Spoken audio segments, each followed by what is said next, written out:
konnichiwa waifus, to senpais, to otakus, to weeaboos. We're playing a certified hood classic today, Doki Doki Literature Club. Oh my god, it's gonna be so fun! Hey! I see an annoying girl running towards me from the distance, waving her arms in the air like she's totally oblivious to any attention she might draw to herself. That girl is Sayori, my neighbor and good friend since we were children. You know, the kind of friend you never see yourself making today, but it just kind of works out because you've known each other for so long. We used to walk to school together on days like this, but starting around high school, she would oversleep more and more frequently, and I would get tired of waiting up. But if she's going to chase me like this, I almost feel better off running away. However, I just sigh and idle in front of the crosswalk and let Sayori catch up to me.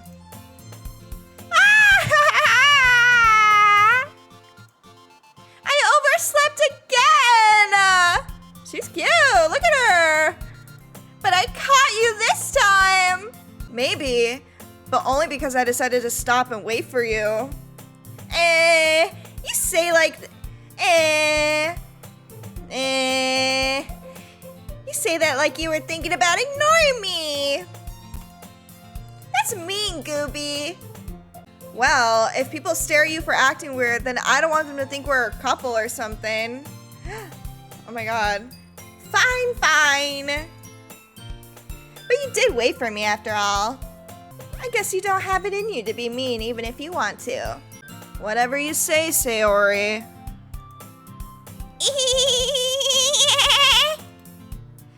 We cross the street together and make our way to school. As we draw near, the streets become increasingly speckled with other students making their daily commute. By the way, Gooby, have you decided on a club to join yet? A club? I told you already. I'm not really interested in joining any clubs. I haven't been looking either. That's not true. You told me you would join a club this year. Did I? I'm sure it's possible that I did in one of our many conversations where I'm dismissively going along with whatever she's going on about. Sayori likes to worry a little too much about me, when I'm perfectly content just getting by on the average, while spending my free time on games and anime. I was talking about how I'm worried that you won't learn how to socialize or have any skills before college. Your happiness is really important to me, you know. She's a kiss ass. And I know you're happy now, but I die at the thought of you becoming a NEET in a few years because you're not used to the real world. What the hell is a NEET? You trust me, right? Don't make me keep worrying about you. She's totally into us, guys. All right. I'll look at a few clubs if it makes you happy. No promises, though. Will you at least promise me you'll try a little? Yeah, I guess I'll promise you that. Yay! Why do I let myself get lectured by such a carefree girl? More than that, I'm surprised I even let myself relent to her. I guess seeing her worry so much about me makes me want to ease her mind at least a little bit. Even if she does exaggerate everything inside her head. That sounds like me. The school day is just as ordinary as ever, and it's over before I know it. After I pack up my things, I stare blankly at the wall, looking for an ounce of motivation. I need just an ounce of motivation. Clubs. Sayori wants me to check out some clubs. I guess I have no choice but to start with the anime club. Hello? Sayori? Sayori must have come into the classroom while I was spacing out. I look around and realize I'm the only one left in the classroom. I thought I'd catch you coming out of the classroom. But I saw you just sitting here and spacing out, so I came in. Honestly, you're even worse than me sometimes. I'm impressed. You don't need to wait up for me if it's gonna make you late to your own club. Well, I thought you might need some encouragement, so I thought, know what? Well, you could come to my club. Sayori. Classic Sayori. Am I right, guys? There is no way I'm going to your club. Meaning? Sayori is vice president of the literature club. Not that I was ever aware that she had any interests in literature. In fact, I'm 99% sure she only did it because she thought it would be fun to help start a new club. Since she was the first one to show interest after the one who proposed the club, she inherited the title Vice President. That said, my interest in literature is guaranteed to be even less. Yeah, I'm going to the anime club. Come on, please. Why do you care so much anyway? Well, she's got the hots for me, guys. I kinda told the club yesterday I would bring in a new member. And Natsuki made cupcakes and everything. Don't make promises you can't keep!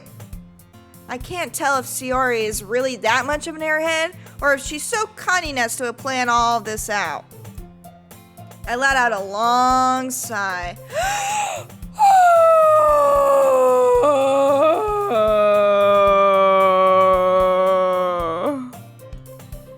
Fine! I'll stop by for a cupcake, okay? Yes! Let's go! And thus, today marks the day I sold my soul for a cupcake. I dejectedly, I dejectedly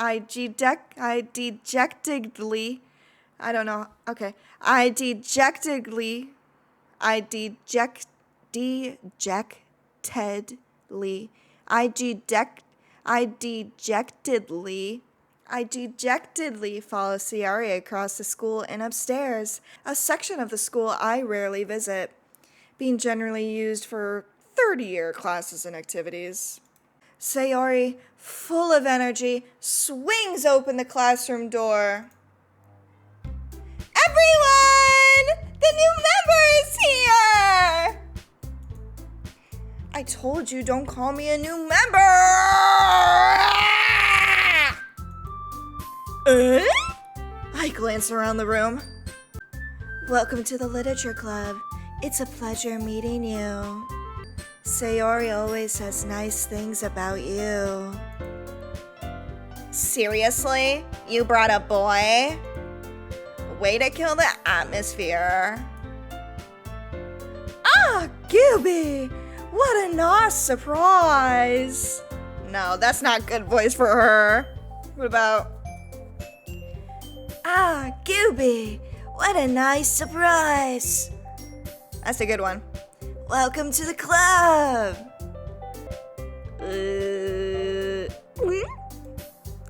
All words escape me in this situation. This club is full of incredibly cute girls! Ah! What are you looking at? If you want to say something, say it. Sorry. Natsuki. The girl with the sour attitude, whose name is apparently Natsuki, is the one I don't recognize. Her small figure makes me think she's probably a first year. She's also the one who made cupcakes, according to Sayori. You can just ignore her when she gets moody. Sayori says that quietly in my ear and then turns back towards the other girls. You can just ignore her when she gets all moody. Anyway, this is Natsuki, always full of energy. And this is Yuri, the smartest in the club. Don't say things like that. Yuri, who appears comparably more mature and timid, seems to have a hard time keeping up with people like Sayori and Natsuki. Well, it's nice to meet you both. And it sounds like you already know Monica. Is that right? That's right. It's great to see you again, Gooby. Monica smiles sweetly. We do know each other. Well, we rarely talked, but we were in the same class last year. Monica was probably the most popular girl in class, smart, beautiful, and athletic. Basically, completely out of my league. Having her smile at me so genuinely feels a little... You too, Monica. Come, sit down, Gooby. We made room for you at the table, so you can sit next to me or Monica. I'll get the cupcakes. Hey, I made them. I'll get them. Sorry, I got a little too excited. Then, how about I make some tea as well? The girls have a few desks arranged to form a table. As Sayori mentioned, it's been widened so there is one space next to Monica and one space next to Sayori. Do we get to choose? Natsuki and Yuri walk over to the corner of the room, where Natsuki grabs a wrap tray and Yuri opens the closet. Still feeling awkward, I take a seat next to Sayori. Oh, okay. Natsuki proudly marches back to the table, tray in hand. Okay! Are you ready? Cupcakes! Ta-da! Ooh! Natsuki lifts the foil off the tray to reveal a dozen white, fluffy cupcakes decorated to look like little neckles. Meow, meow, meow, meow, meow, meow, meow, meow. Oh my god, what am I doing? The whiskers are drawn with icing, and little pieces of chocolate were used to make ears. Ah! Kawaii! So cute! I had no idea you were so good at baking, Natsuki. Well, you know. Just hurry and take one. Sayori grabs one first, then Monica. I follow. It's icy! Sayori talks with her mouth full and has already managed to get icing on her face. Oh my gosh, what a baka! I turn the cupcake around in my fingers, looking for the best angle to take a bite. Natsuki is quiet. I can't help but notice her sneaking glances in my direction. Is she waiting for me to take a bite? I finally bite down. The icing is sweet and full of flavor. I wonder if she made it herself. This is really good. Thank you, Natsuki. Why are you thanking me? It's not like Haven't I heard this somewhere before? Made them for you or anything. What do you mean you heard this somewhere before? I thought you technically did. Sayori said. Well, maybe. But not for you. You know, you, dummy. All right. I give up on Natsuki's weird logic and dismiss the conversation. Yuri returns to the table carrying a tea set. She carefully places a teacup in front of us before setting down the teapot next to the cupcake tray. You keep a whole tea set in this classroom? Don't worry, the teachers gave us permission. After all, doesn't a hot cup of tea help you enjoy a good book? I guess.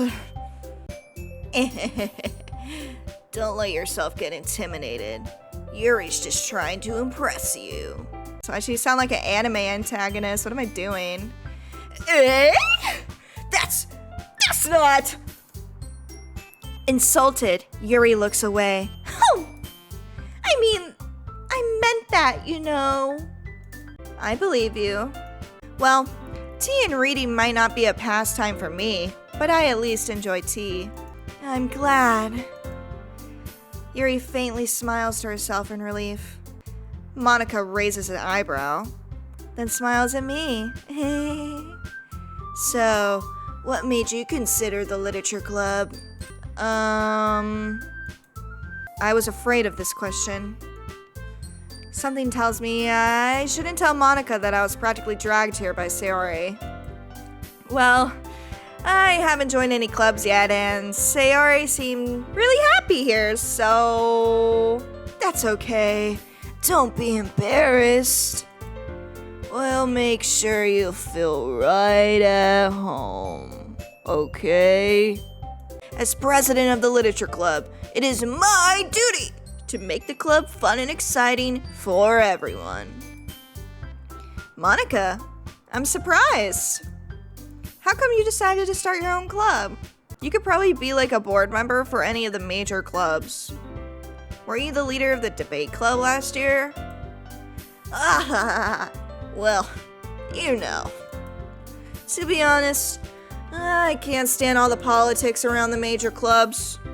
It feels like nothing but arguing about the budget and publicity and how to prepare for events.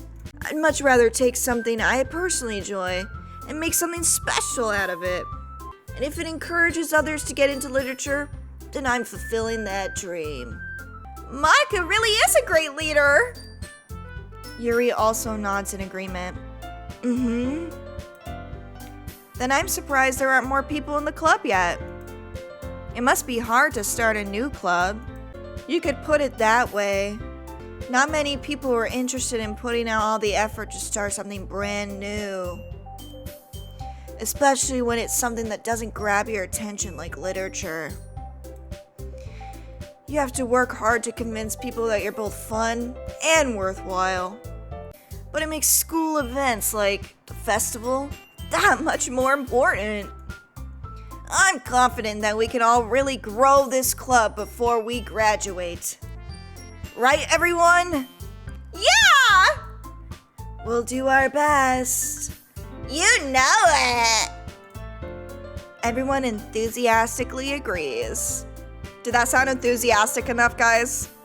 Such different girls, all interested in the same goal. Monica must have worked really hard to find these three. Maybe that's why they're so delighted by the idea of a new member joining. Though, I still don't know if I can keep up with their level of enthusiasm about literature. So, Gooby, what kind of things do you like to read? Well, considering how little I've read these past years, I don't really have a good way of answering that. Manga, I mutter quietly to myself, half joking. Natsuki's head suddenly perks up. It looks like she wants to say something, but keeps quiet. Not much of a reader, I guess.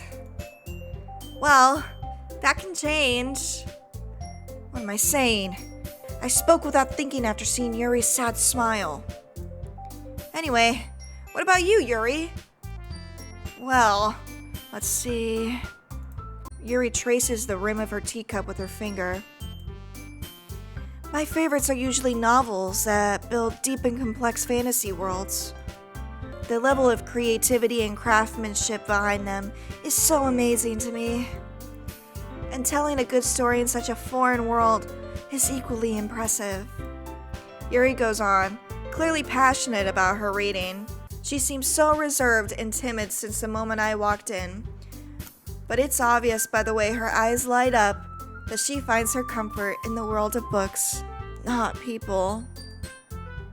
But, you know, I like a lot of things. Stories with deep psychological elements usually immerse me as well. Isn't it amazing how a writer can so deliberately take advantage of your own lack of imagination to completely throw you for a loop? Is that foreshadowing? Anyway, I've been reading a lot of horror lately. Ah, I read a horror book once. I desperately grasped something I can relate to at the minimum level. At this rate, Yuri might as well be having a conversation with a rock. Really? I wouldn't have expected that, Yuri. For someone as gentle as you. I guess you could say that. But if a story makes me think, or takes me to another world, then I really can't put it down. Surreal horror is often very successful at changing the way you look at the world, if only for a brief moment. I hate horror. Oh, why is that? Well, Natsuki's eyes dart over to me for a split second.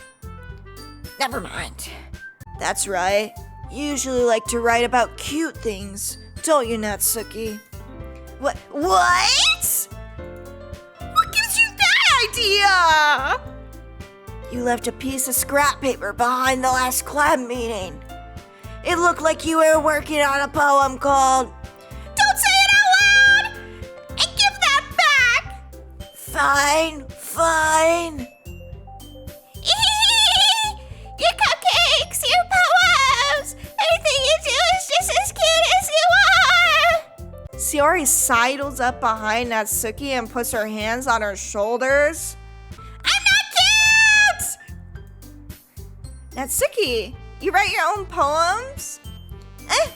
Well, I guess sometimes. Why do you care? I think that's impressive. Why don't you share them sometime? No! Natsuki averts her eyes. You wouldn't like them? Not a very confident writer yet. I understand how Natsuki feels. Sharing that level of writing takes more than just confidence. The truest form of writing is writing to oneself. You must be willing to open up to your readers, exposing your vulnerabilities and showing even the deepest reaches of your heart. She's so douchey. Do you have writing experience too, Yuri? Maybe if you share some of your work, you could set an example and help Natsuki feel comfortable enough to share hers. I guess it's the same for Yuri. Aww, I wanted to read everyone's poems. We all sit in silence for a moment. Okay, I have an idea, everyone. Natsuki and Yuri look quizzically at Monika. Let's all go home and write a poem of our own. Then, next time we meet, we'll all share with each other. That way, everyone is even.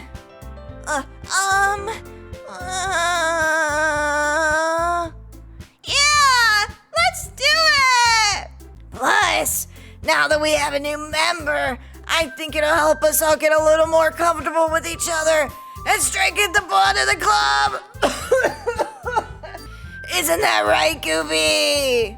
Monika smiles warmly at me once again. Hold on, there's still one problem. What's that? Now that we're back to the original topic of me joining the club, I bluntly come forth with what's been on my mind the entire time. I never said I would join this club. Sayori may have convinced me to stop by, but I never made any decision. I still have other clubs to look at, and, I lose my train of thought. Ooh, that makes him sad. All four girls stare back at me with dejected eyes. But, I'm sorry. I thought... Gooby... You all... I'm defenseless against these girls. How am I supposed to make a clear, level-headed decision when it's like this, and these 4 baddies are staring at me? That is, if writing poems is the price I need to pay in order to spend every day with these beautiful girls. Right. Okay, I've decided then. I'll join the literature club! Woohoo! Yeah! Woo! We got Gooby in the club! Gooby in the club! Gooby in the club! One by one, the girls' eyes light up. Yes! I'm so happy! Sayori wraps her arms around me, jumping up and down. Every time I say Sayori, my Siri goes off. Hey! You really did scare me for a moment. If you really came for just the cupcakes, I would be like super pissed. Then that makes it official! Welcome to the Literature Club! Thanks, I guess. Okay, everyone. I think with that, we can officially end today's meeting on a good note. Everyone remember tonight's assignment. Write a poem and bring it to the next meeting so we can all share. Monica looks over at me once more. Gooby, I look forward to seeing how you express yourself.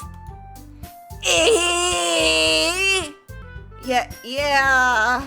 Okay, Monica. Can I really impress the class star Monica with my mediocre writing skills?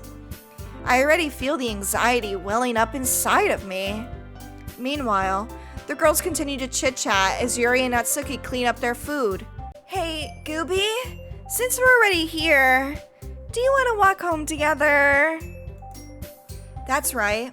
Sayori and I never walk home together anymore because she's always stayed after school for clubs. Sure, might as well. Yay! And with that, the two of us depart the club room and make our way home. The whole way, my mind wanders back and forth between the 4 girls. Sayori, Natsuki, Yuri, and Monica. Guys, which one's the baddest, do you think? Will I really be happy spending every day after school in literature club? Perhaps I'll have the chance to grow closer to one of these girls.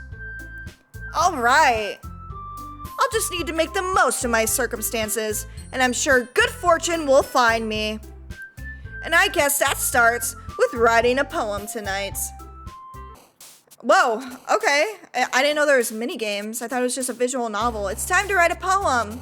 Pick words you think your favorite club member will like. Something good will happen with whoever likes your poem the most. Well, geez. Well, Yuri, I'm stuck between Natsuki and Yuri. Yuri, she likes horror. She likes cute. Let's do aura. Oh, she liked that one. We'll do fluffy. Oh shit, we'll do bouncy. Oh, we gotta do kawaii, guys. Ooh, lust? Oh, or cheeks? Oh shit, lust. Ooh, damn, she liked that one. What does entropy mean? Let me look it up. A scientific concept that measures a system's disorder, randomness, or the dispersal of energy and matter. Boring. Uncanny it is. Oh, we gotta do Doki Doki. Oh god, I really don't know who is gonna like it the most. I can't say that word on YouTube. This word. She loved that one. Massacre. Oh dang. Are we gonna be able to read it? Hi again, Gooby. Glad to see you didn't run away on us. Nah, don't worry. This might be a little strange for me, but I at least keep my word. Well, I'm back at the literature club. I was the last to come in, so everyone else is already hanging out. Thanks for keeping your promise, Gooby. I hope this isn't too overwhelming of a commitment for you.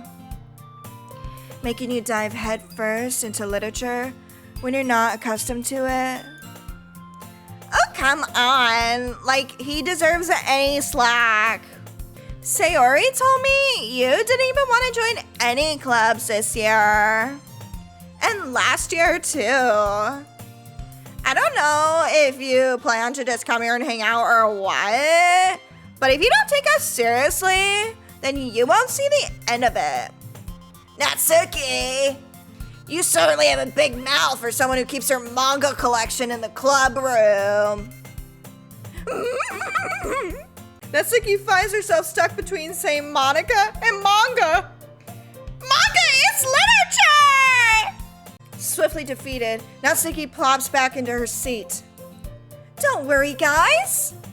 Gooby always gives it his best as long as he's having fun. He helps me with busy work without me even asking. Like cooking, cleaning my room. How dependable.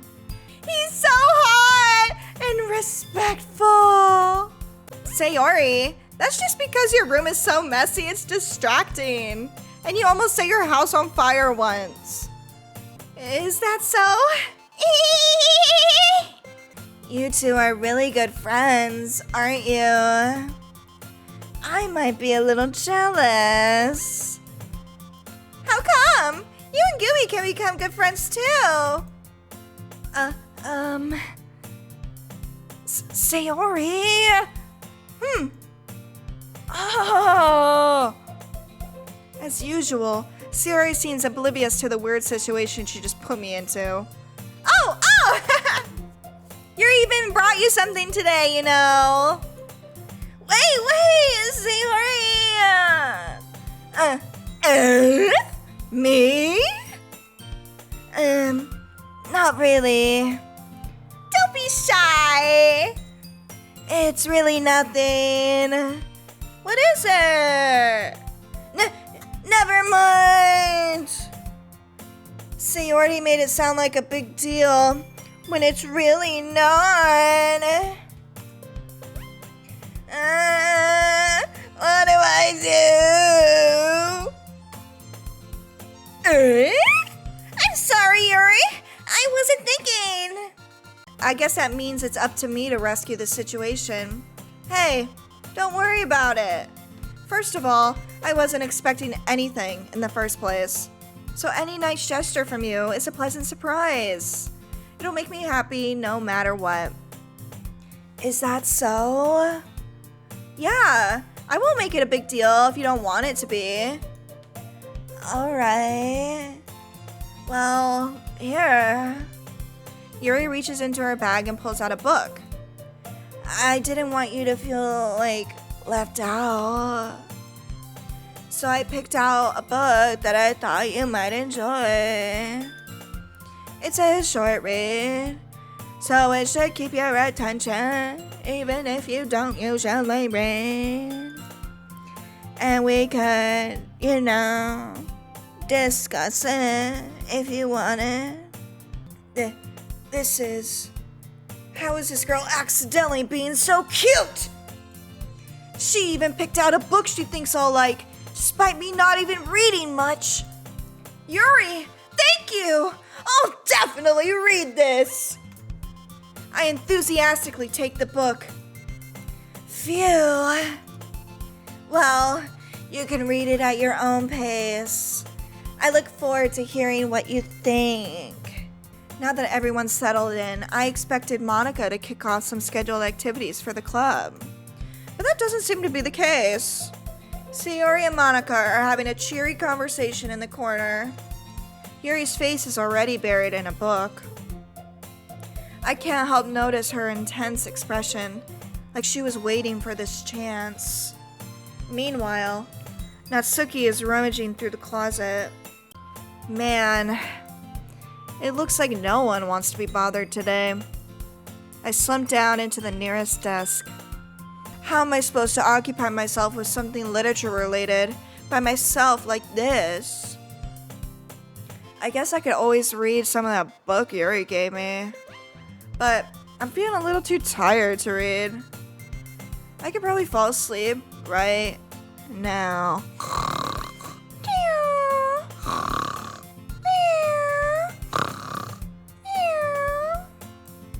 I close my eyes and end up listening in on Sayori's conversation with Monica. We're probably gonna seem really lame compared to all the other clubs, though. Well, we can't give up.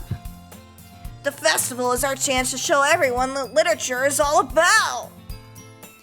The problem is that the idea of a literature club sounds too dense and intellectual. But it's not all that, you know. We just need a way of showing that to everybody. Something that speaks to their creative minds.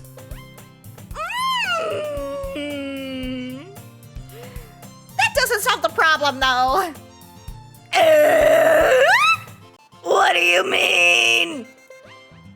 Even if we come with the most fun thing ever, nobody will come in the first place if it's a literature event. So it's more important to figure out how to get people to show up in the first place, you know? And after they come, we can do the thing to speak to their creative minds. What's this? Sayori's taking this really seriously. It's rare to hear her deliberating like this. Oh, that's a good point.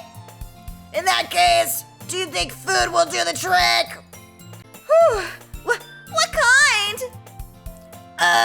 Well, I guess we could. Cupcakes! Ah! Good thinking, Sayori! Natsuki would love to do that! Oh, you're right! Natsuki makes the best cupcakes! That works out perfectly! That wasn't why you suggested it! Cupcakes speak to my creative tummy!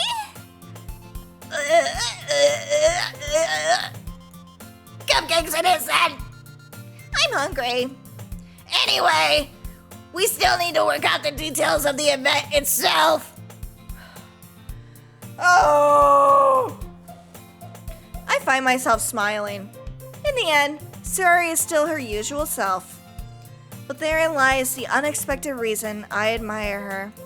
Unlike me, who has trouble finding any motivation at all, Sayori can put her mind to things and make them come to life.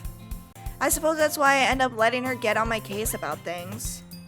I can't help but wonder what it would be like to see the world through her eyes. Whoa! What the? I open my eyes to find Sayori's face filling my vision. I nearly fall out of my chair. I almost fell out of my chair IRL. I'm sorry! Wait! Actually, I'm not sorry at all! It's your fault for sleeping like that!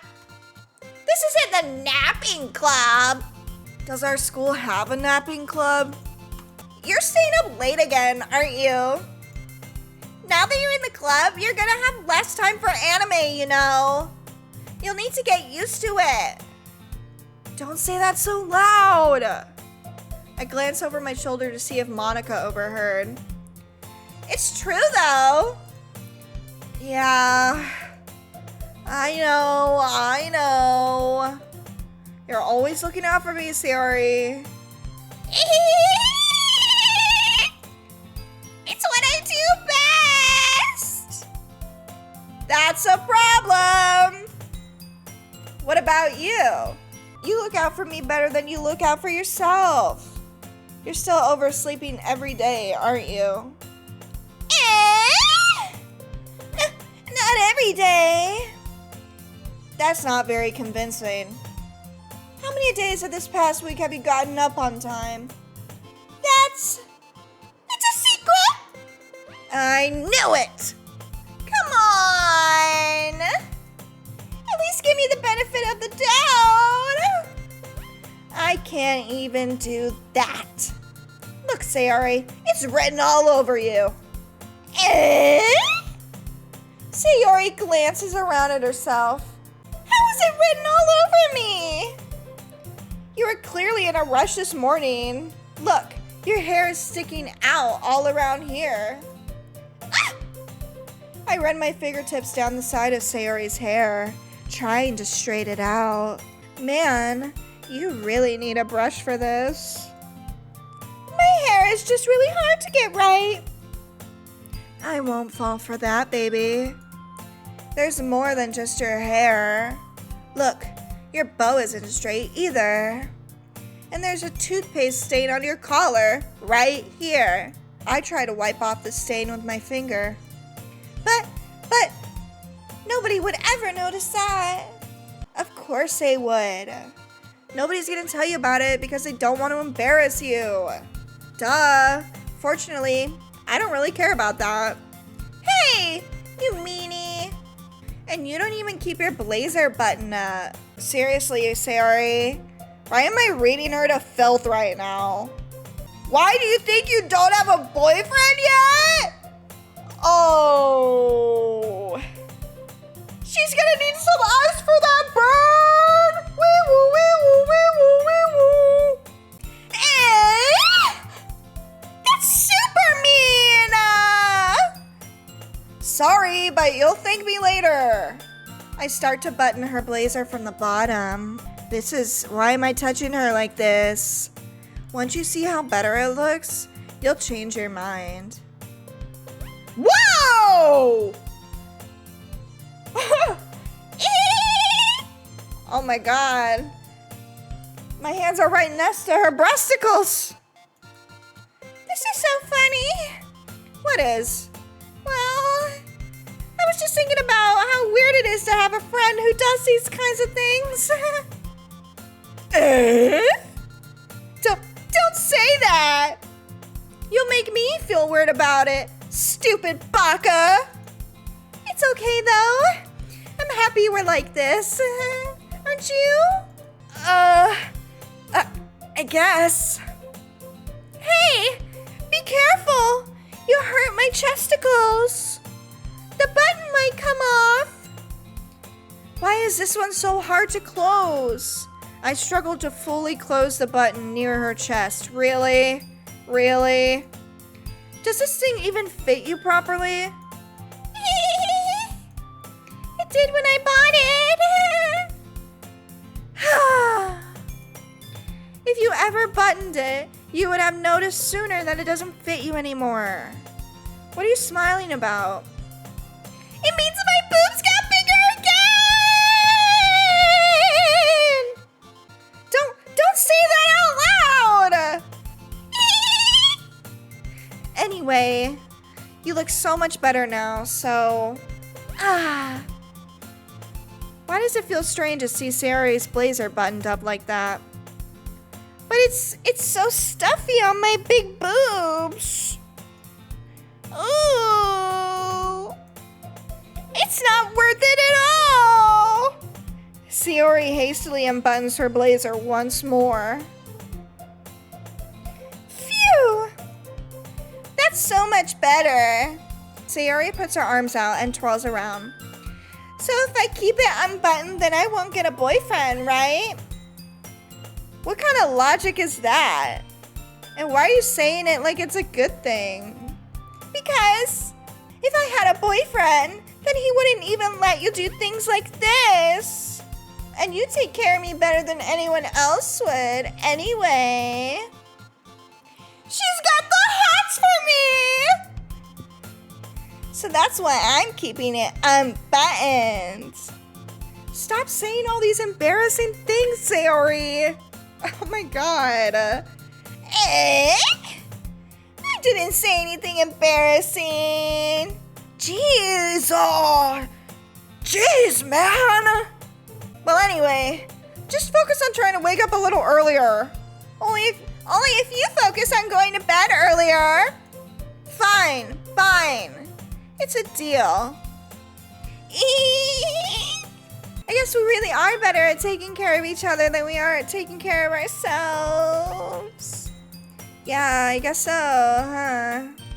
So maybe you should come wake me up in the morning. You're doing it again, Sayori. Aw, but I was joking that time. Man, it's impossible to tell with you sometimes. Okay, everyone.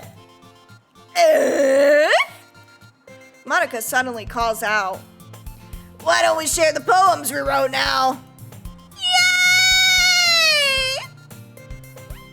Gooby, I can't wait to read yours! Yeah, same. I fail to sound enthusiastic, but Sayori still trots away to retrieve her poem. By the way, did you remember to write a poem last night? Yeah. My relaxation ends. I can't believe I agreed to do something so embarrassing. I couldn't really find much inspiration since I've never really done this before. Well, now that everyone's ready, why don't you find somebody to share with? I can't wait! Sayori and Monica enthusiastically pull out their poems. Sayori's is on a wrinkled sheet of loose leaf torn from a spiral notebook. On the other hand, Monica wrote hers in a composition notebook. I can already see Monica's pristine handwriting from where I sit. Natsuki and Yuri reluctantly comply as well, reaching into their bags. I do the same myself. Oh man, who should I show my poem to first? Sayori's my best friend. I kind of wrote it to impress Yuri, though. I'm gonna show Yuri. Yuri seems the most experienced, so I should start with her. I can trust her opinion, to be fair.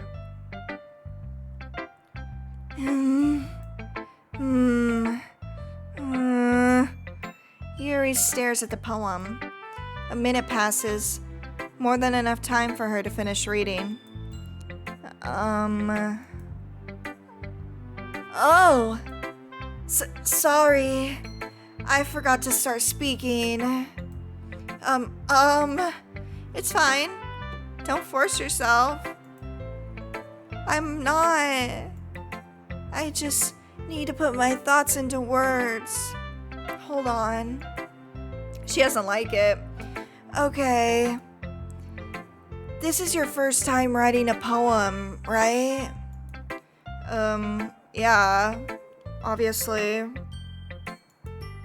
Why do you ask? I'm just making sure. Wait, does she like it?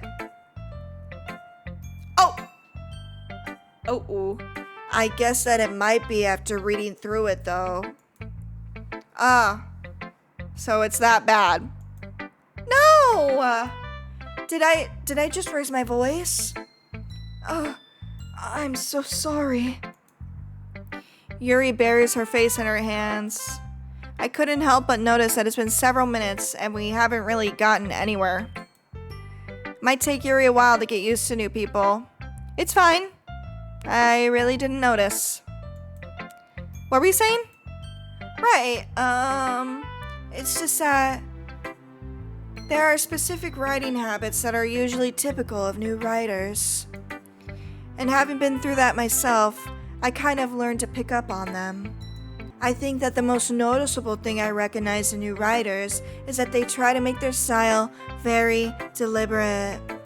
In other words, they tend to pick a writing style separate from the topic matter, and they form-fit the two together. The end result is that both the style and the expressiveness are weakened. Once Yuri finds her train of thought, it's as if her demeanor totally changes. Her stammering is completely gone and she sounds like an expert. Of course, that's not something you can be blamed for. There are so many different skills and techniques that go into writing even a simple poem. Not just finding them and building them, but getting them to work together is probably the most challenging part.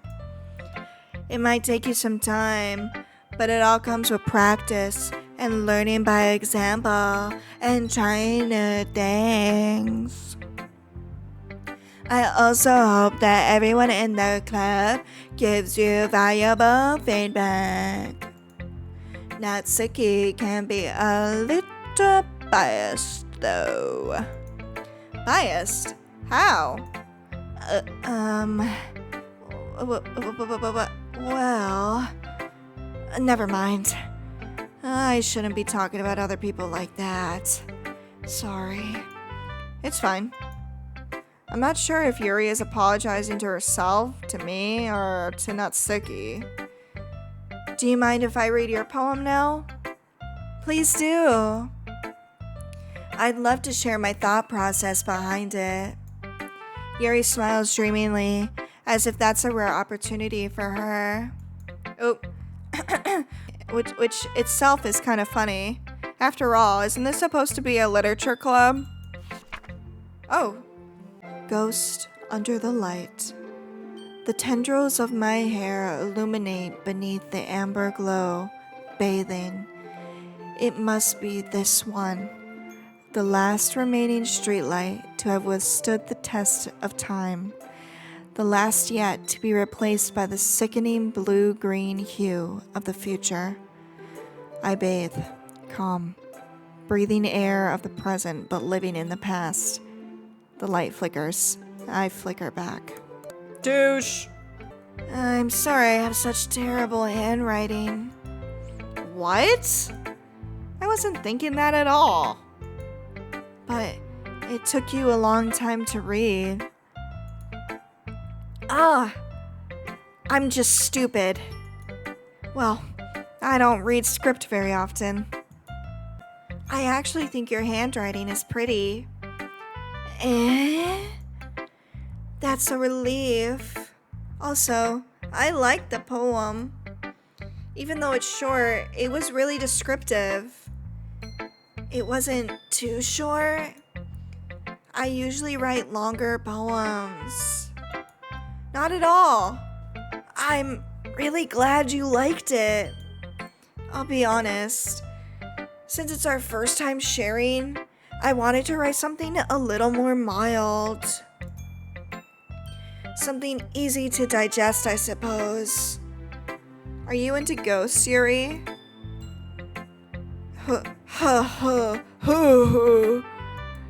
Actually, the story isn't about a ghost at all, Gooby. Really? I must have totally missed the point. Well, I suppose you did only glance over it after all. But remember that poets often express their own thoughts, feelings, and experiences into their work. They usually do more than tell a simple story or paint a picture. In this case, perhaps the subject of the poem is only being symbolically compared to a ghost. Am I the subject of the poem? Lingering in her last remaining place of comfort, unable to let go of the past, and soon to be left with nothing. That's a lot more solemn, putting it that way. I hadn't even thought about that. That's impressive. We risen her up. It's nothing, really. Well, it makes me happy that you think that. Just remember that it won't be long before you pick up on these things too. Yeah, maybe you're right, Yuri.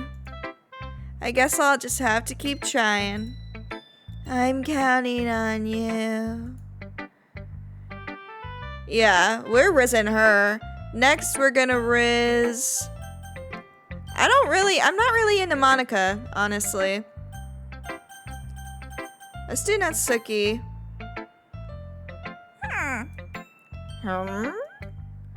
Well, it's about what I expected from someone like you. That's a little blunt. Well, excuse me. It's not like I said it was bad. It's just, it didn't evoke any emotions. So basically, it's not kawaii enough for your taste? Do you want to get smacked? I'll pass. Well, anyway, I guess I need to show you mine. Not that you'll like it. Eagles can fly. Monkeys can climb. Crickets can leap. Horses can race. Owls can seek. Cheetahs can run. Eagles can fly. People can try, but that's about it. That shit is ass. Yeah, She agrees. I told you weren't gonna like it. Oh my. I like it. What? Just be honest. I am. Why are you so convinced that I wouldn't like it? Well, because everyone in high school thinks that writing has to be all sophisticated and stuff. So people don't even take my writing seriously. But isn't the point of poems for people to express themselves? Your writing style wouldn't make your message any less valid. Yes, exactly! I like it when it's easy to read, but it hits you hard. Like in this poem, seeing everyone around you do great things can really be disheartening. So I decided to write about it. Yeah, I understand. But the nice thing about simple writing is that it puts more weight on the wordplay. Like I set up for a rhyme at the end, but then made it all fall flat on purpose. It helps bring out the feeling in the last line. So you did. I guess more went into it than I realized. That's what I mean. That's what it means to be a pro. I'm glad you learned something. Didn't expect that from the youngest one here, did you? Yeah, guess not. I decided to humor her with that last comment. I don't really care how old everyone is, but if Natsuki's feeling proud, then I won't take that away from her. Period. Alright, yeah, we're gonna do Sayori, obviously. Oh my goodness! This is so good, Gooby! I love it! I had no idea you were such a good writer! Sayori, you must be seriously overreacting. I'm not a good writer at all. I honestly have no idea what I'm doing. Well, maybe that's why. Because I have no idea what I like either. Ah! Jeez. Yuri's opinion was way more constructive than this. Are you sure you don't like it just because I wrote it? Well, I'm sure that's part of it. I think I understand you better than a lot of other people, you know? So, when I read your poem, it's not just a poem. It's a Gooby poem! And that makes it feel extra special! Like I can feel your feelings in it. Sayori hugs the sheet against her chest. Yes, sir. You're so weird, Sayori. I'm really happy that you wrote one. It just reminds me of how you're really a part of the club now. Not to mention the fact that I'm standing in front of you in the club room. Well, of course. I'm not really into it yet, but that doesn't mean I'll break my promise. See? It's like as I said before, Gooby. Deep down, you're not selfish at all, you know? Trying new things like this for other people? That's something only really good people do. Thanks, Sayori. I'm not sure if Sayori sees the full picture of my motive here. Then again, I can't deny that she's part of the reason I joined. Knowing how much this means to her and all. Yeah, and I'm gonna make sure you have lots of fun here, okay? That would be my way of thanking you. Alright, I'm gonna hold you on that then. Yay! Now, you'll read my poem too, right? Don't worry, I'm really bad at this. We'll see about that. Dear sunshine, the way you glow through my blinds in the morning, it makes me feel like you missed me. Kissing my forehead to help me out of bed, making me rub the sleepy from my eyes. Are you asking me to come out and play? Are you trusting me to wish away a rainy day? I look above, the sky is blue. It's a secret, but I trust you too. If it wasn't for you, I could sleep forever, but I'm not mad. I want breakfast. That one was mid. Sayori, this is just a guess, but did you wait until this morning to write this? No! Just a little bit. You can't answer just a little bit to a yes or no question. I forgot to do it last night. Well, at least that makes me feel a little better about myself. Don't be mean. I still tried my best. Oh, yeah. I didn't mean to say it was a bad poem. It came out nice, or how should I put it? It sounds just like you. Really? Yeah. Especially that last line. I made eggs and toast! Even though you were late to school? It's bad to skip breakfast.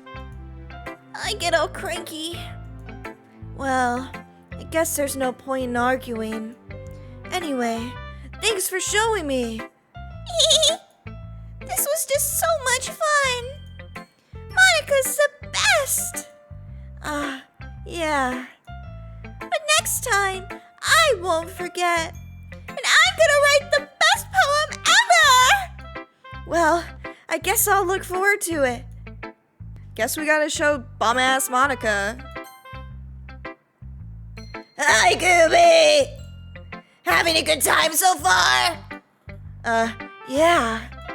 Good! Glad to hear it!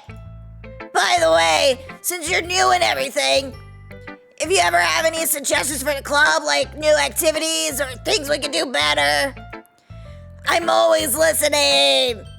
Don't be afraid to bring things up, okay? Alright, I'll keep that in mind. Of course, I'll be afraid to bring things up. I'm much better off just going with the flow until I'm more settled in. Anyway, want to share your poem with me? It's kind of embarrassing, but I guess I have to. Don't worry, Gooby. We're all a little embarrassed today, you know. But it's that sort of barrier that we'll all learn to get past soon. Yeah, that's true. I hand Monica my poem. I like this one. It makes me think of something Sayori would like. Is that so? You and Sayori are really good friends, right? I wouldn't be surprised if you had those sorts of things in common. Well, we may be good friends, but Sayori and I are actually really different. Well, that may be the case. But maybe there's also some similarities that you wouldn't expect. The way she talks about you, it sounds like the two of you really care about each other's well-being. Even if you show it in different ways, it all ends up being more similar than you think. So I think that's the kind of vibe I get when reading your poem. You sure you're not reading into it too much? I could be. Oh gosh, I sound like Yuri. But in any case, Sayori's writing has a kind of gentle feel to it. I can tell that she likes exploring with emotions like happiness and sadness. Who knew that someone so happy would enjoy sad things too? Yeah, that's totally unexpected. Well, to each their own. And you shouldn't be afraid to experiment a little bit either. I'm sure I'll end up trying different things a lot. It could take a while before I feel comfortable doing this. That's okay. I'd love to see you try new things. That's the best way to find a new kind of style that suits you. Everyone else might feel a little biased towards their own kinds of styles, but I'll always help find you what suits you the most. So don't force yourself to write the way everyone else wants you to write. It's not like you have to worry about impressing them or anything. Anyway, Do you want to read my poem now?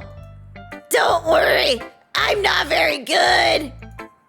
You sound pretty confident for someone who claims to not be very good. Well, that's because I have to sound confident. That doesn't mean I always feel that way, you know. I see. Well, let's read it then.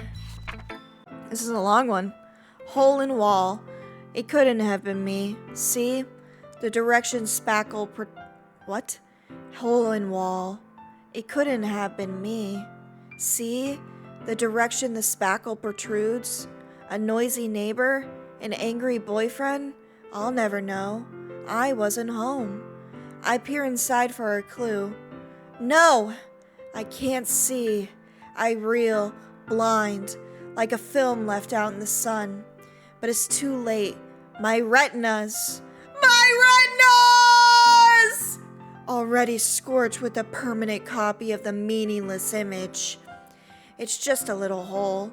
It wasn't too bright. It was too deep, stretching forever into everything. A hole of infinite choices. I realize now that I wasn't looking in. I was looking out, and he, on the other side, was looking in. Is this shit about me?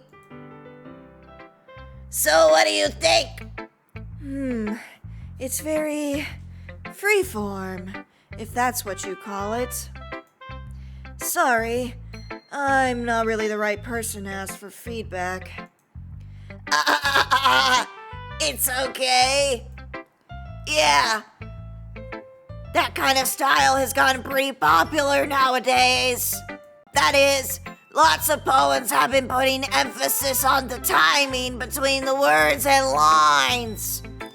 When performed out loud, it can be really powerful. What was the inspiration behind this one? Well, I'm not sure I know how to put it. I guess you could say I had some kind of epiphany recently. I guess it's been influencing my poems a bit. An epiphany? Yeah, something like that. That she loves me, that's the epiphany. I'm kind of nervous to talk about deep stuff like that because it's kind of coming on strongly. Maybe after everyone is better friends with each other. Anyway, here's Monica's writing tip of the day. Sometimes, when you're writing a poem or a story, your brain gets too fixated on a special point. If you try so hard to make it perfect, then you'll never make any progress. Just force yourself to get something down on paper and tidy it up later. Another way to think about it is this. If you keep your pen in the same spot for so long, you'll get just a big dark puddle of ink. So just move your hand and go with the flow. That's my advice for today. Thanks for listening. Shut up, Monica. Phew. I guess that's everyone. I glanced around the room. That was a little more stressful than I anticipated. It's as if everyone is judging me for my mediocre writing capabilities.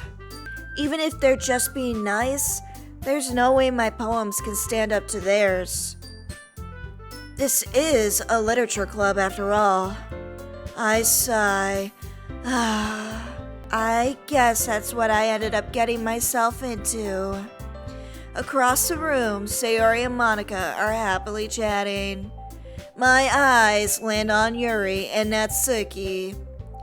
They gingerly exchange sheets of paper, sharing their respective poems.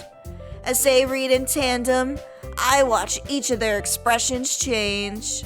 Natsuki's eyebrows furrow in frustration. Meanwhile, Yuri smiley sadlies. Okay. Meanwhile, Yuri smiles sadly. What's with this language? Eh? Did you say something? Oh, it's nothing. Natsuki dismissively returns to the poem on the desk with one hand. I guess you could say it's fancy. Ah, thanks. Yours is cute. Cute? Did you completely miss the symbolism or something? It's clearly about the feeling of giving up. How can that be cute? I know that. I just meant the language, I guess. I was trying to say something nice. Eh? You mean you have to try that hard to come up with something nice to say? Thanks, but it really didn't come out nice at all. Well, I do have a couple suggestions. If I was looking for suggestions, I would have asked somebody who actually liked it. Which people did, by the way. Sayori liked it, and Gooby did too. So based on that, I'll gladly give you some suggestions of my own. First of all, excuse me. I appreciate the offer, but I spent a long time establishing my writing style. I don't expect it to change anytime soon, unless, of course, I come across something particularly inspiring, which I haven't yet. And Gooby liked my poem too, you know. Ladies!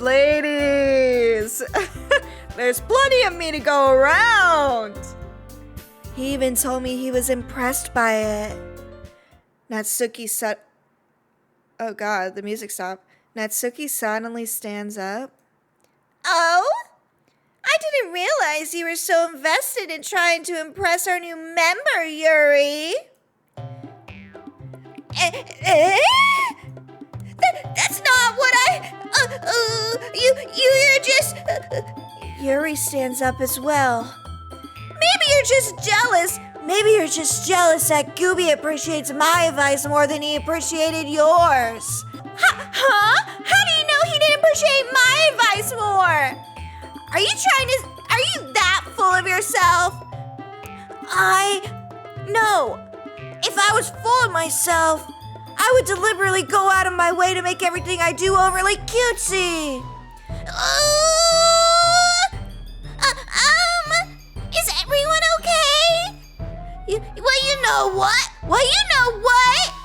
I wasn't the one whose boobs magically grew a size bigger as soon as Gooby started showing up. Natsuki! Natsuki, that's a little... This doesn't involve you! I don't like fighting, guys! Suddenly, both girls turned towards me as if they just noticed I was standing there. Gooby! She's just trying to make me look bad.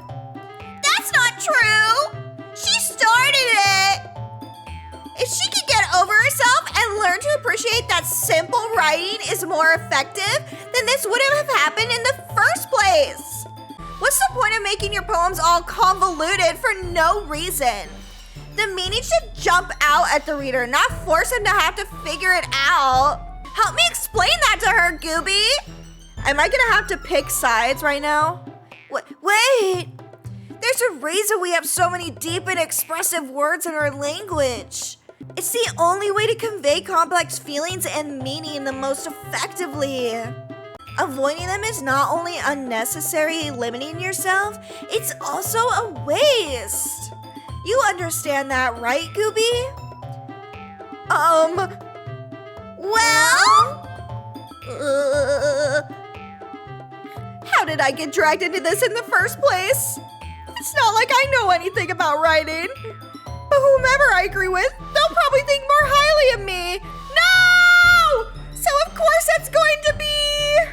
Oh god, I don't know. Alright, let's think here. Yuri's smart. She's got big boobs.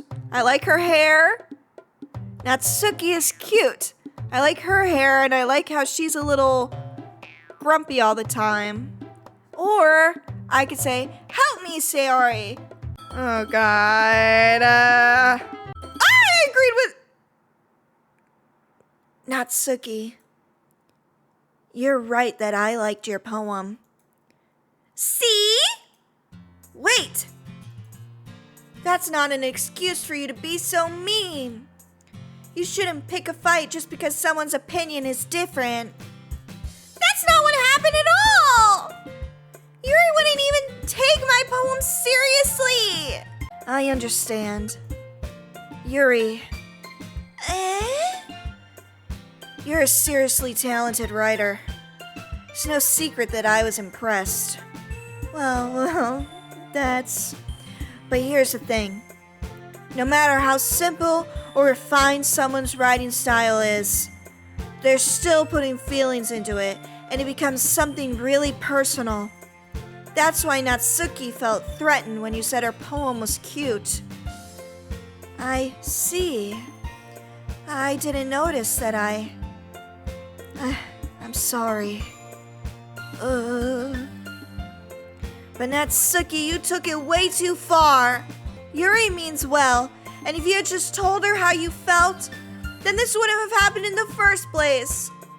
Are you kidding? That's exactly what I did. It was her that... Natsuki, I think that's enough. You both said some things that you didn't mean. Yuri, apologize. Don't you think you should too? Natsuki clenches her fists. In the end, nobody has taken her side. Oof. Maybe I should have picked her side. She's trapped, at this point being defiant only because she can't handle the pressure. I ended up feeling bad for her. Sometimes when I'm hurt, it helps to take a walk and clear my head. Sayori, she doesn't need to. You know what? I'm going to do that. It'll spare me from looking at all of your faces right now. Without warning, Natsuki snatches her own poem up from the desk and storms out. On her way out, she crumples up the poem with her hands and throws it in the trash. No! God, I should have taken her side. Natsuki!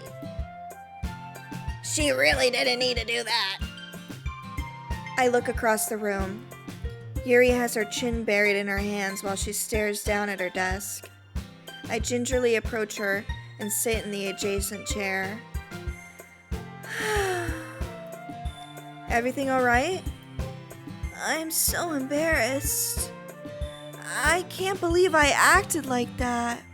You probably hate me now. No, Yuri! How could anyone not have gotten frustrated after being treated like that? You handled it just as well as anyone could. I don't think any less of you.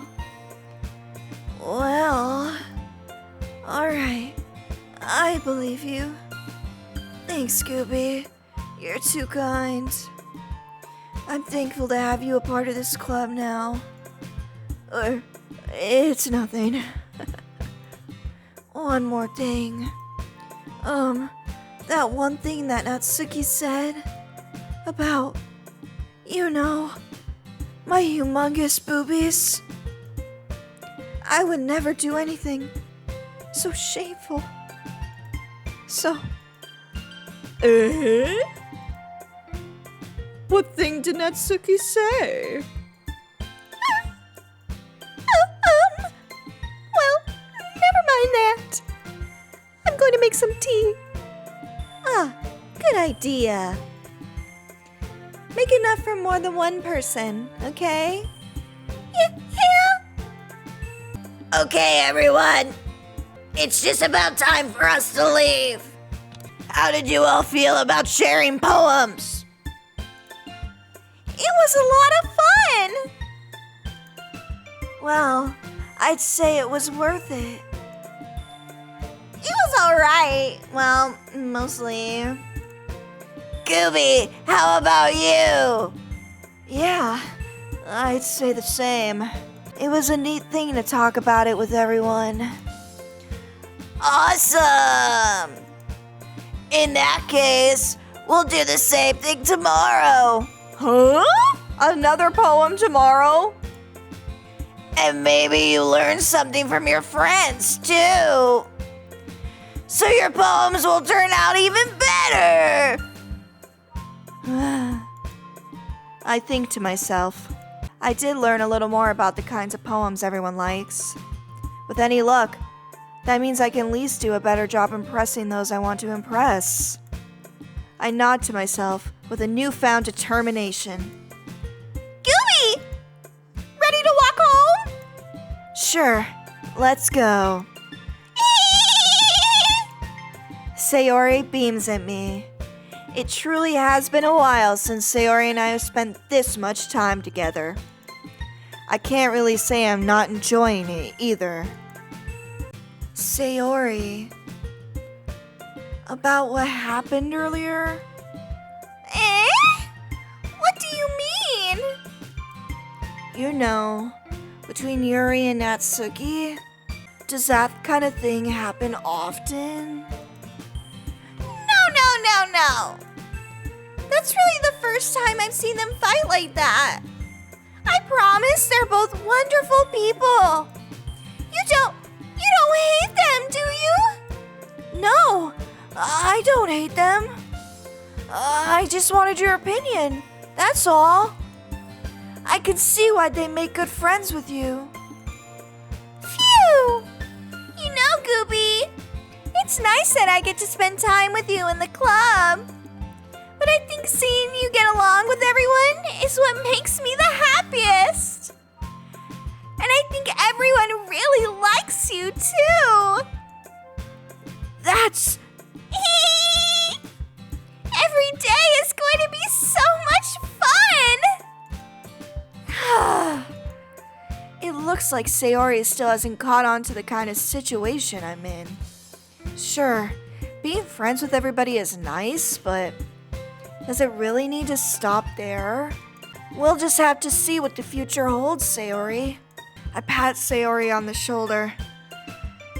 I said that more to myself than to her, but it's easy to use Sayori as an internal monologue sometimes. Okay! Yeah, let's do this. I'm gonna try and impress Natsuki here, so candy, bubbles, milk. How come Monica's not up here?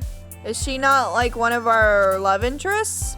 I wrote a poem that's gonna bring her right into my arms. Another day passes, and it's time for the club meeting already. I've gotten a little more comfortable here over the past couple days. Entering the club room, the usual scene greets me. Hi, Gooby! Yo, Sayori. Looks like you're in a good mood today. I'm just still not used to you being in the club, that's all. I see. That's a pretty simple thing to get you in a good mood. But I guess it's always the simple things with you anyway. Speaking of which, I'm kinda hungry. Will you come with me to buy a snack? No thanks. That's not like you at all. I have my reasons. To get some sweet punani. Why don't we take a look at your purse, Sayori? Why that? All of a sudden? No reason, really. I just wanted to look at it. Sayori nervously retrieves her coin purse. She fumbles with the latch and gets it open. Is it full of snacks already? Then she turns it upside down and lets the contents spill onto the desk. Only 2 small coins fall out. I knew it. I could see right through you, Sayori. That's not fair! She wanted me to pay for it? How did you even know? It's simple. If you had enough money in the first place, you would have bought a snack before coming into the club room. So either you're not hungry and want an excuse to take a walk, Or you plan to conveniently forget that you spent all your money so that I will lend you some? But there's one more thing. You're always hungry. And so, that only leaves the one option. I give up! Don't make me feel guilty! If you feel guilty, that means you deserve to feel guilty. Ah! Yuri suddenly giggles. I didn't notice she was listening in. Her face is in her book, as always. I wasn't listening in or anything. It was just something in my book. Yuri! Tell Gooby to let me borrow some money. Don't get me involved like that, Sayori. Besides, you should only buy what you can responsibly afford. Boo! I don't need that bitch around. You don't need that bitch around, for real. Get her out of here! And frankly, after pulling a mischievous little stunt like that, your suffering is far enough retribution.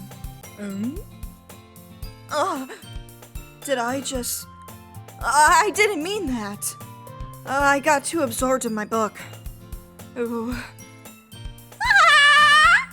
I really like it when you speak your mind, Yuri. It doesn't happen much, but it's a fun side of you. There's no way you could think that. You were right, though. I did something bad, and now I have to accept the revolution. Retribution. That! Still, coming from you, Sayori, I guess there's a little devil inside all of us, isn't there? Dang, why'd she look at me like that? Chill out, shawty. Don't let her fool you. Sayori knows exactly what she's doing. After all, she told you guys she was bringing me into the club before she even told me. But, you wouldn't have come if it weren't for the cupcakes.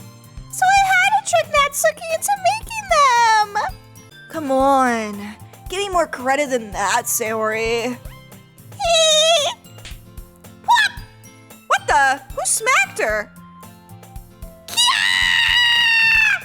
Out of nowhere, something smacks Sayori in the face and tumbles onto the desk? Ow! What was... a cookie! Sure enough, it's a giant cookie wrapped in plastic. Sayori glances around. Is this a miracle? It's because I paid my restitution! Retribution. Actually, that one almost worked. I was just gonna give it to you! But then I heard you blab about the cupcakes. And it was totally worth seeing your reaction, though. Natsuki! That's so nice of you! I'm so happy!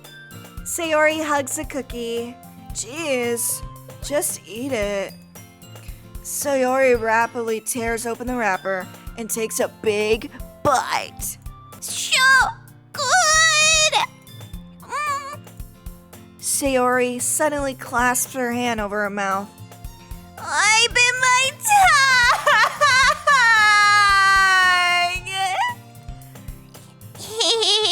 tongue! You're going through a lot over just one cookie. Natsuki takes a bite of her own cookie.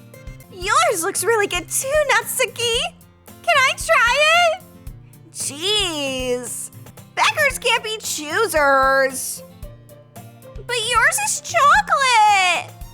Yeah, why do you think I gave you that one? Fine. Still, I'm really happy that you shared this one with me. Sayori gets out of her seat and goes behind Natsuki and wraps her arms around her. Aw, jeez. I get it. Cookie still in hand, Natsuki reaches up to nudge Sayori off of her. Get off of me! Sayori suddenly leans down and takes a bite out of Natsuki's cookie. Sayori! Hey! Did you seriously just do that?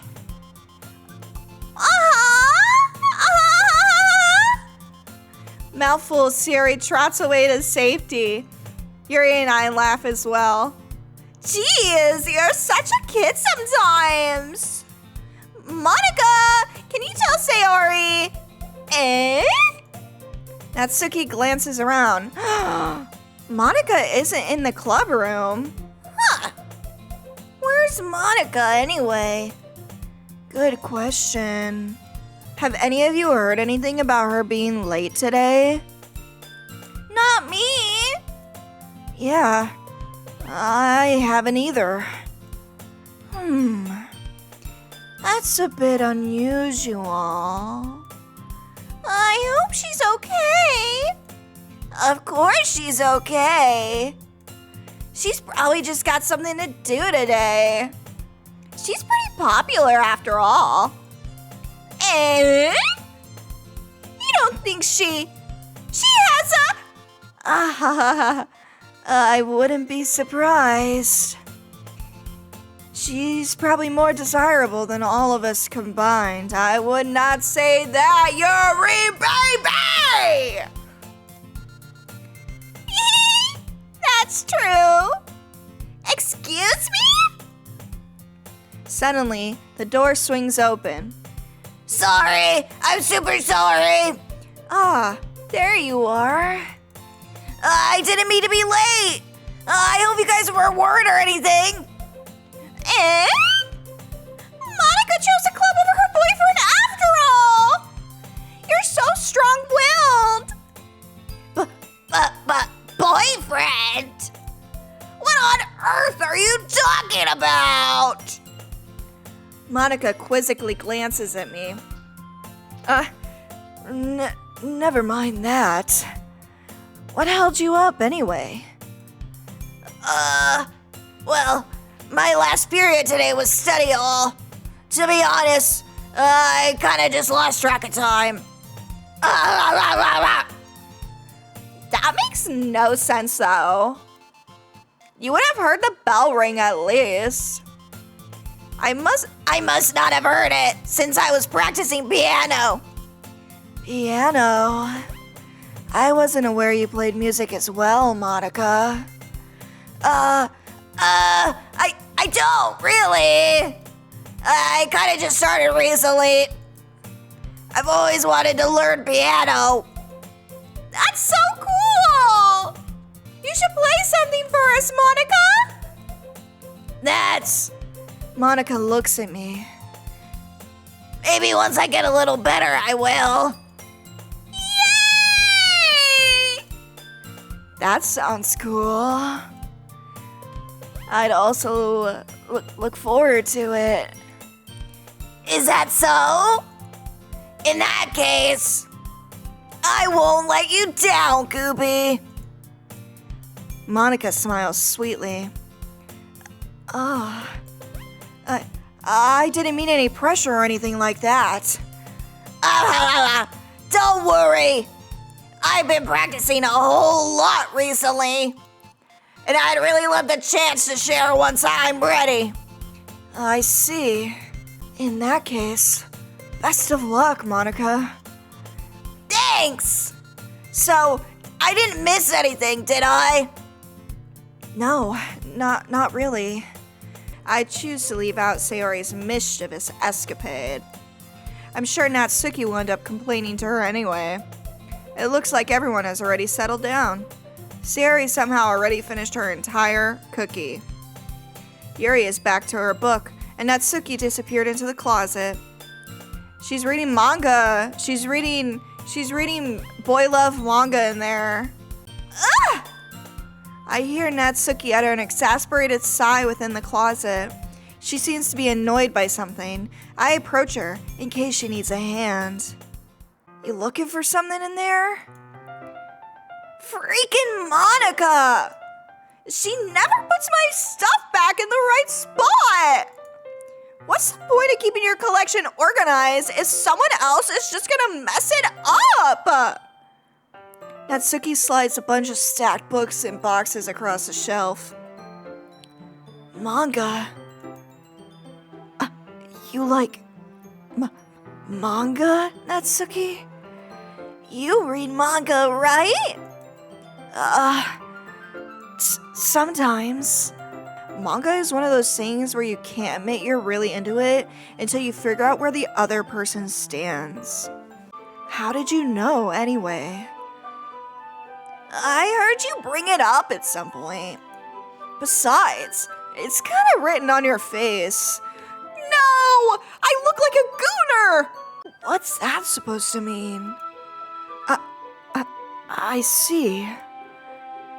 There's a lone volume of manga amidst the stack of various books on the side of one of the shelves. Curious, I pull out the stack. There it is! Natsuki snatches it out of my hand. She then turns to a box of manga and slips the volume right into the middle of the rest. Ah, much better! Seeing a box set with one book missing is probably the most irritating sight in the world. I know that feel. I get a closer look at the box set she's admiring. PARFAIT Girls? It's a series I've never heard of in my life. That probably means it's either way out of my demographic, or it's simply terrible. If you're gonna judge, you can go do it through the glass on that door. She points to the classroom door. Hey, I wasn't judging anything. I didn't even say anything. It was the tone of your voice. But I'll tell you one thing, Gooby. Consider this a lesson straight from the literature club. Don't judge a book by its cover. In fact, Natsuki pulls out the first volume of PARFAIT Girls from the box. I'm gonna show you exactly why. She shoves the book right into my hands. I stare at the cover. It features 4 girls in colorful attire striking animated feminine poses. It's exceedingly Mo. Don't just stand there. What? Natsuki grabs my arm and pulls me out of the closet. She then takes a seat against the wall beneath the windowsills. She pats on the ground next to her, signaling me to sit there. Oh yeah. Wouldn't chairs be more comfortable? I take my seat. Chairs wouldn't work. We can't read something at the same time like that. Why's that? I guess it would be easier to be close together like this. Don't just say that! You'll make me feel weird about it! Natsuki crosses her arms and scooches an inch away from me. Sorry. I didn't exactly expect to be sitting this close to her either. Not that I can say it's a particularly bad thing. I open the book. It's only a few seconds before Natsuki once again inches closer, reclaiming the additional space while she hopes I won't notice. I could feel her peering over my shoulder, much more eager to begin reading than I am. Wow! How long has it been since I read the beginning? You don't go back and flip through the older volumes every now and then? Not really. Maybe sometimes after I've already finished a series. Hey, are you paying attention? I am, but nothing's really happened yet, so I can talk at the same time. It looks like just a bunch of friends in high school. Typical slice of life affair. I kinda grew out of these, since it's rare for the writing to be entertaining enough to make up for the lack of plot. So, what should I expect from this? Is there gonna be a plot? Well, obviously. You think I would enjoy something that didn't have a plot? I mean, well, I guess I know what you're saying. A lot of the beginning is about simple things. Like, there's a really funny chapter where they're obsessed with a guy at an ice cream shop. But that just helps you get to know the characters. And besides, it's still entertaining. But later on, there's all kinds of drama. Like, they get into all their backstories, and when some romance starts to happen, that's what really makes it good. She's a gooner. She's a goonette. There are so many touching parts. Is that so? It sounds like you really know what you're talking about. Maybe I underestimated you, Natsuki. Hey, wait, what's that supposed to mean? Natsuki gives me a little shove. I just meant that I haven't yet seen you at your full power. Good save. This chapter seems like it's about baking. This is just a guess, but is there a lot of baking in this manga? Well, Natsuki pauses for a moment, as if she doesn't want to admit something. Yeah. Why does that matter? It doesn't. I was just curious. Since you enjoy baking too, right? That's just a coincidence! I just happened to get into baking around the same time I got this manga. Like, I would ever get into anything because it's in a manga. I feel bad for anyone that impressionable. Oh, ha ha ha! Definitely not a coincidence. I guess that explains Natsuki's interest in baking. Still, all of the hobbies to pick up from a manga, that's definitely one of the better ones. Not to mention she's really good at it, so who am I to judge? Whoa. We read on for a few more minutes. I finished a couple chapters at this point. Are you sure this isn't boring for you? It's not! Even though you're just watching me read? Well, I'm fine with that. If you say so, Natsuki. I guess it's fun sharing something you like with somebody else. I always get excited when I convince any of my friends to pick up a series I enjoy. You know what I mean?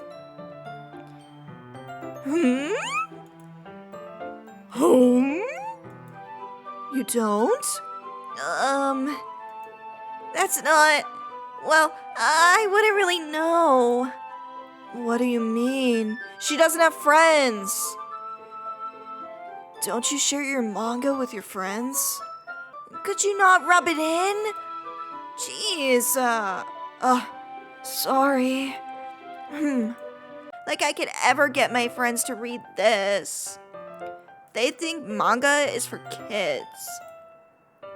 I can't even bring it up without them being all like, you still haven't grown out of that yet? Makes me want to punch him in the face. Ugh, I know those kinds of people. Honestly, it takes a lot of effort to find friends who don't judge, much less friends who are also into it. I'm already kind of a loser, so I guess I gravitated toward the other losers over time. But it's probably harder for somebody like you. Yeah, that's pretty accurate. Wait, which part? I mean, I feel like I can't even keep it in my own room. I don't even know what my dad would do if he found this. At least it's safe here in the club room. Except Monica was kind of being a jerk about it.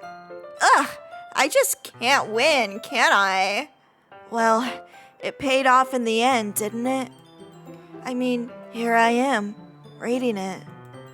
Well, it's not like that solves any of my problems. Maybe. But at least you're enjoying yourself, right? So?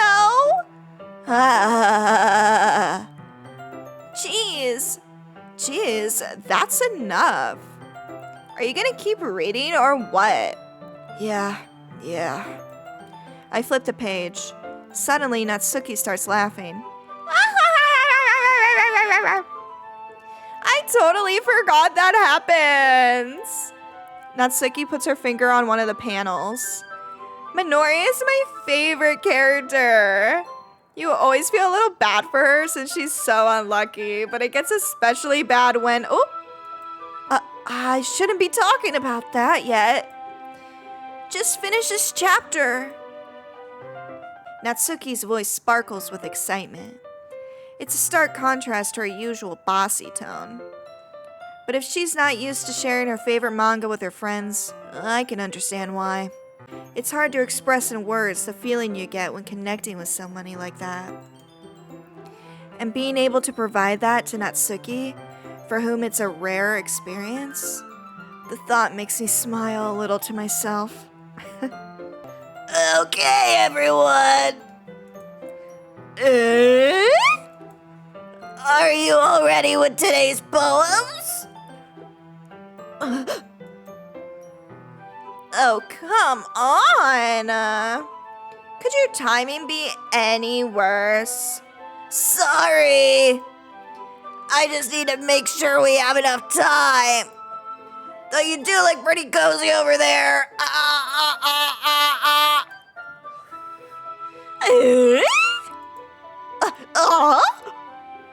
Natsuki suddenly notices how close she's gotten to me. She hastily slides herself a good 12 inches away from me. All right. Guess I'll stop here for now.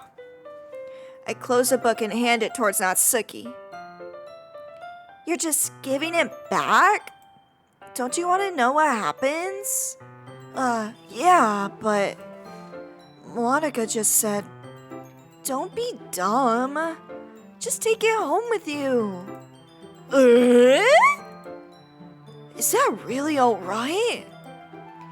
I say that mostly because I didn't plan on using my spare time to read this. Well, of course. It would take forever to finish if you didn't take it home. Just finish that one before tomorrow so we can start the next one. And if it gets bent, I'll kill you. By tomorrow? I only got partway through the volume so far. I might fall behind on some shows if I try to get through this. But I suppose that's a necessary sacrifice in exchange for seeing Natsuki's enthusiastic face. Or am I more scared of what will happen if I don't finish it? Alright then. I stand up. I return to where I put my stuff and carefully slip the book into my bag. Who should I show my poem to first? We're gonna show it to Natsuki first.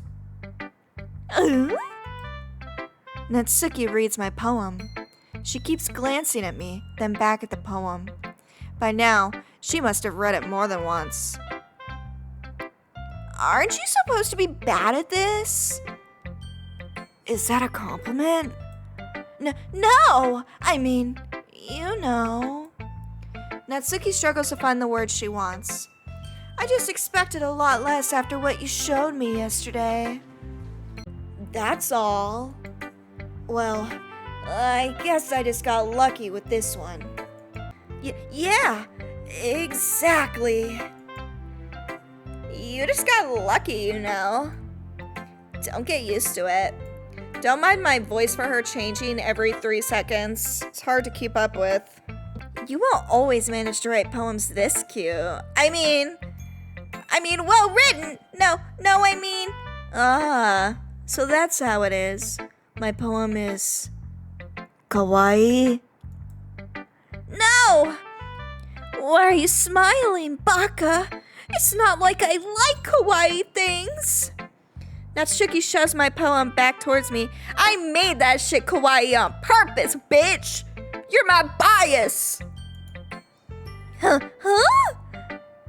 Reading it again, I decided it's not so great after all. It's too cute and doki doki. It would only impress, girls who like those kind of things. For some reason, Natsuki is incredibly easy to see through. Well, anyway, you're gonna read mine now, right?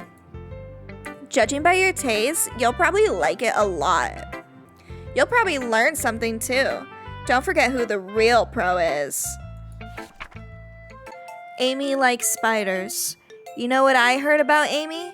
Amy likes spiders. Icky, wriggly, hairy, ugly spiders. That's why I'm not friends with her. Amy has a cute singing voice. I heard her singing my favorite love song. Every time she sang the chorus, my heart would pound to the rhythm of the words. But she likes spiders. That's why I'm not friends with her. One time, I hurt my leg really bad. Amy helped me up and took me to the nurse. I tried not to let her touch me. She likes spiders, so her hands are probably gross.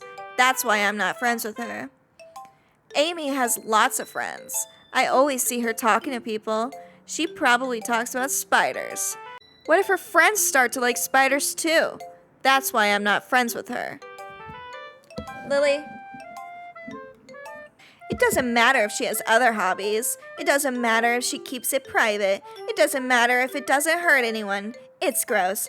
She's gross. The world is better off without spider lovers, and I'm gonna tell everyone. This does not sound like a poem. This sounds like a diary entry. And who is Amy supposed to be? Not bad, right? It's quite a bit longer than yesterday's. Yesterday was way too short. I was just warming up. I hope that you didn't think that was the best I could do. No, of course not. Anyway, the message is pretty straightforward in this poem. I doubt I have to explain it. Sometimes you can explain complicated issues with much simpler analogies. And it helps people realize how stupid they're being. Like, anyone would agree that the subject of this poem is an ignorant jerk. Do you know people like that? Of course. It's about how everyone thinks that doesn't matter. It can be about anything. I wrote it to be easy to relate to. Everyone has some kind of weird hobby or guilty pleasure. Something that you're afraid if people find out, they make fun of you or think less of you. But that just makes people stupid. Who cares what somebody likes, as long as they're not hurting anyone and it makes them happy? I think people really need to learn to respect others for liking weird things. I don't think liking manga is like a weird thing. I feel like a lot of people like manga. Well, you're definitely right. At least I can relate to that. And I'm sure a lot of other people can too. It's what I do best after all. I don't like writing unless there's a good message to take away from it. Like, conveying emotions is important. But I want to make people think, not just feel, you know? Remember that. I'm going to write a good one for tomorrow too, so look forward to it. Pretty sure she was writing that about Yuri. Let's be real, because they got into an argument the other day. Let's share with Sayori next, though. I like this one, Gooby. It has some nice feelings in it. I'm glad. Still, though, your tone makes it sound like you liked yesterday's poem better. I guess you caught me. Sometimes, you know me a little too well for my own good. Well, don't try to be nice about it. If I'm doing a bad job, then I'd rather just hear it. No! I still liked this one. I promise. You know I wouldn't lie to you, Gooby. Never ever. Yeah, I guess so. What made yesterday's poem so great compared to this one, then?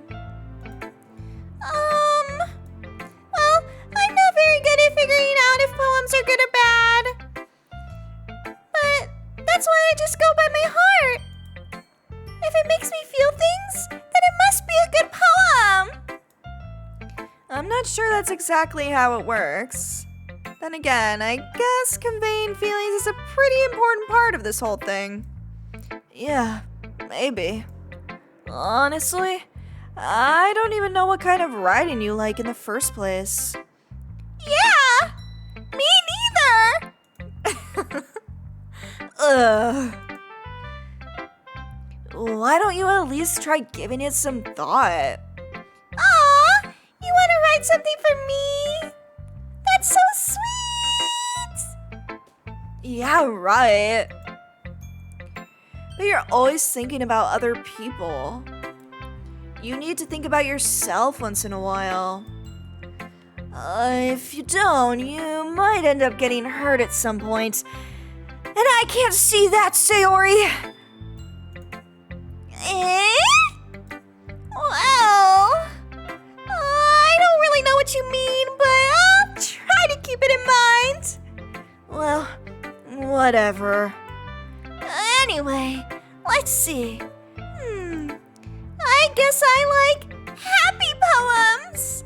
Wait, sometimes I like sad poems too. Sometimes a little bit of both. There's a word for that, right? What's the word I'm looking for? Bipolar? Bittersweet! Close. Yeah! I like things that are happy and things that are sad. Happy and sad? I can't see you liking something sad, Sayori. Well, I like happy the most. But sometimes, when you have a little rain cloud in your head, a sad poem can help give the rain cloud a little hug and make a nice happy rainbow. Sayori, that's unexpectedly poetic. It is? Maybe I'm getting better at expressing my feelings after all. Thanks, Gooby. I should go write that down then. You can read my poem now, okay? Bottles. I pop off my scalp like the lid of a cookie jar. It's the secret place where I keep all my dreams. Little balls of sunshine, all rubbing together like a bundle of kittens. I reach inside with my thumb and forefinger and pluck one out. It's warm and tingly. But there's no time to waste. I put it in a bottle to keep it safe. And I put the bottle on the shelf with all the other bottles. Happy thoughts, happy thoughts, happy thoughts in bottles, all in a row. My collection makes me lots of friends. Each bottle is starlight to make amends. Sometimes my friend feels a certain way. Down comes a bottle to save the day. Night after night, more dreams. Friend after friend, more bottles. Deeper and deeper my fingers go, like exploring a dark cave, discovering the secrets hiding in the nooks and crannies, digging and digging, scraping and scraping. That sounds painful. This sounds like something Yuri would write. I blow dust off my bottle caps. It doesn't feel like time elapsed. My empty shelf could use some more. My friends look through my locked front door. Finally, all done. I open up and in come my friends. In they come in such a hurry. Do they want my bottles that much? I frantically pull them from the shelf, one after the other, holding them out to each and every friend, each and every bottle. But every time I let one go, it shatters against the tile between my feet. Happy thoughts, happy thoughts, happy thoughts, in shards all over the floor. They were supposed to be for my friends who aren't smiling. They're all shouting, pleading, something. But all I hear is echo, echo, echo, echo, echo inside my head. That was dark. Holy crap. Sayori, did you really write this? Of course I did. Didn't I tell you yesterday I was gonna write the best poem ever? Yeah, but I mean, I didn't expect something like this coming from you. Monica taught me the whole lot. And I've been really in touch with my feelings recently. I see that. It's almost kind of creepy. Creepy? Well, not exactly. Maybe because I'm so used to being cheerful. Well, never mind. I'm thinking too hard about it. The point is, it came out good, and you should be proud of it. Aw, thanks! I feel like I was meant to express myself this way. It even helps me understand my own feelings a little bit better. Writing is like magic! You've gotten pretty passionate about this, huh? I hope you keep it up. Yeah! Writing's the best! I'm gonna keep writing until I die! Don't get ahead of yourself, Sari. Sari's always had a habit of getting obsessed with something before dropping it no more than a week later. She's so real! That's literally me! I wonder if this is one of those times. But seeing the passion in her eyes makes it hard for me to be pessimistic. Kinda over the whole Yuri thing. I guess let's go to Monica. Hi again, Gooby. How's the writing going? Alright, I guess. I'll take that. As long as it's not going bad. I'm very happy that you're applying yourself. Maybe you'll soon come up with a masterpiece. I wouldn't count on that, Monica. You never know. Want to share what you wrote for today? Sure. Here you go. I give my poem to Monica. All right. I like it, Gooby. Really? It's a lot cuter than I expected. Ah! Oh, jeez. No. It kind of makes me think of something that Suki would write. And she's a good writer, too. So take that as a compliment.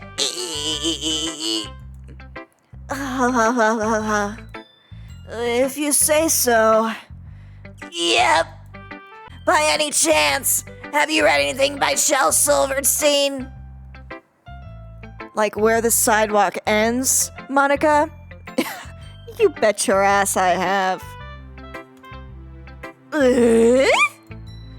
Maybe a long time ago. He's famous for telling all kinds of stories in just a few simple words. His poems can be funny, endearing, or even sad. And sometimes they're only a few lines long. They might even feel like they're written for kids, but if you think about them, they can express the views of the world that would apply to anybody. I see. So you're saying that Natsuki is kind of like that? Sort of. Maybe she's not an expert. But you probably won't find much filler in her poems. They might be easy to write, but they're still super challenging to get the meaning through. So I guess I can see why your poem... So I guess I can see why it would be your kind of poem to explore. But anyway...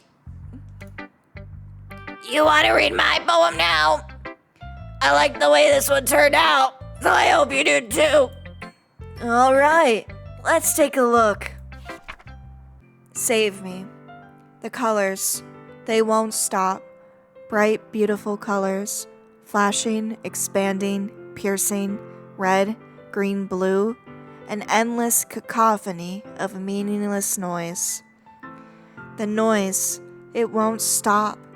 Violent, grating waveforms, squeaking, screeching, piercing, sine, cosine, tangent. Like playing a chalkboard on a turntable, like playing a vinyl on a pizza crust, an endless poem of meaningless. Load me? What does that mean? Load me? Load you full of what? It's even more abstract than your last one, huh? I guess it's just the way I write.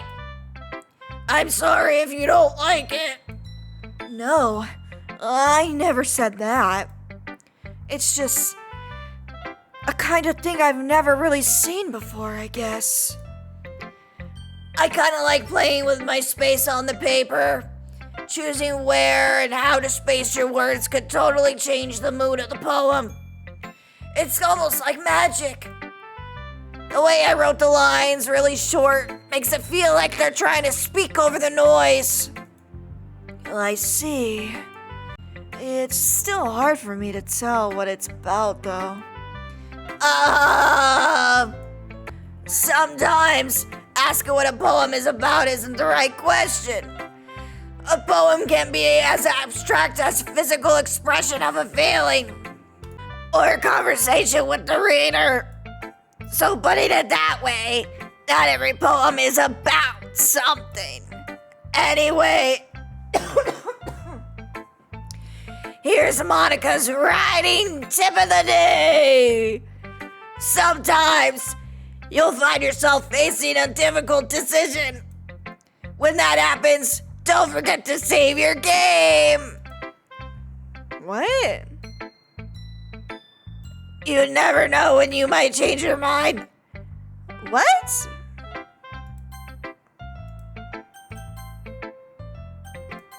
That's a little weird to say, Monica. Or when something unexpected may happen. Wait, is this Steve even or outrighting? What am I even talking about? That's my advice for today. She's breaking the fourth wall. What's going on? Thanks for listening.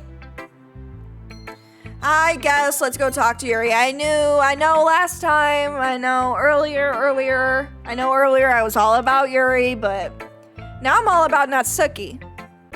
Let's see what you've written for today. Well done, Gooby. Your skills are already improving. Really? Thanks, Yuri. Coming from you, that means a lot. It's nothing. I'm just happy to help inspire my fellow writers. I know you're new to this, so don't worry so much if it seems like you can't get your poem to feel perfect. You don't need to be afraid to be a little more daring. Metaphors can go a long way. Don't feel like you need to work your brain like turning a bunch of gears. Try letting your mind wander through your feelings and write down the things you see and hear. That's one way to truly enable your reader to see into your mind. It's a very intimate exercise. I see. Intimate, you say? That's certainly an interesting technique. Thanks for sharing. I have, an example of that, if you'd like to read it. Of course. Is this the poem you wrote for today? Yuri nods and timidly hands me her poem. The raccoon. It happened in the dead of the night while I was slicing bread for a guilty snack. My attention was caught by the scuttering of a raccoon outside my window. That was, I believe. She spelled believe wrong. That was, I believe, the first time I noticed my strange tendencies as an unordinary human. I gave the raccoon a piece of my bread, my subconscious well aware of the consequences, well aware that a raccoon that is fed will always come back for more. The enticing beauty of my cutting knife was the symptom. The bread, my hungry curiosity, the raccoon, an urge. The moon increments its phase and reflects that much more light off my cutting knife. The very same light that glistens in the eyes of my raccoon friend. I slice the bread, fresh and soft. The raccoon becomes excited. Or perhaps I'm merely projecting my emotions onto the newly satisfied animal. The raccoon has taken to following me. You can say that we've gotten quite used to each other. The raccoon becomes hungry more and more frequently, so my bread is always handy. Every time I brandish my cutting knife, the raccoon shows me his excitement. A rush of blood. Classic Pavlovian conditioning. I slice the bread, and I feed myself again. I was a little more daring with this one than yesterday's. I can see that. It's a lot more metaphorical. I don't know if it's my fault, but I can't begin to imagine what this poem is about. That's right. It's a bit closer to my preferred writing style. Using the poem as a canvas to express vivid imagery and conveying emotions through them. Yeah. If I take it at face value, then I can't even figure out what it's supposed to mean. Well, I think it's just something that different people can relate to in their own way. I wanted to express the way it feels for me to indulge in my more unusual hobbies. Like feeding raccoons? It's those sort of things that I'm usually forced to keep to myself. So, I sometimes enjoy writing about them. Huh. That's funny. Huh? Didn't Natsuki also write something about that? About someone being ridiculed for a strange interest? Eh? She did? Yeah. She was talking about how it doesn't matter what you're into as long as you're not hurting anybody. She's right. I mean, does she really feel that way? Yeah. Sounds like you two have that in common. That's, well, interesting. To me, she seemed like the kind of person who would make fun of me for my hobbies. But I suppose that's my fault for judging, isn't it? Please don't tell her I said that. Don't worry. I have no reason to. Okay. Well, thank you for sharing it with me. After all, if I hadn't learned to embrace my own weirdness, I would probably hate myself. I might be ranting a little bit now, but I'm glad that you're a good listener. Okay, everyone. We're all done reading each other's poems, right? I have something extra planned for today, so if everyone could come sit at the front of the room. Is this about the festival? Well, sort of. Do we really have to do something for the festival? It's not like we can put together anything good in just a few days. We'll just end up embarrassing ourselves instead of getting any new members. That's a concern of mine as well. I don't really do well with last-minute preparations. Don't worry so much. We're gonna keep it simple, okay? We won't need much more than a few decorations. Sayori has been working on posters, and I've designed some pamphlets that we can give out during the event. Okay, that's great and all, but that doesn't tell us what we're actually going to be doing for the event. Sorry. I thought you heard about it already. We're going to be performing. Performing? Monica? Yeah, we're gonna have a poetry performance. Each of us are gonna choose a poem to recite during the event. But the cool part is, we're also going to let anyone else come up and recite poems too. Sayori's putting it all on the posters in case anyone wants to prepare ahead of time. Sayori, who's been coloring a poster, holds it up for us to see. Are you kidding me, Monica? You didn't already start putting those posters up, did you? Well, I did. Do you really think it's that bad an idea? Well, no. It's not a bad idea. But I didn't sign up for this, you know. There is no way I'm going to be performing in front of a group of people like that. I agree with Natsuki.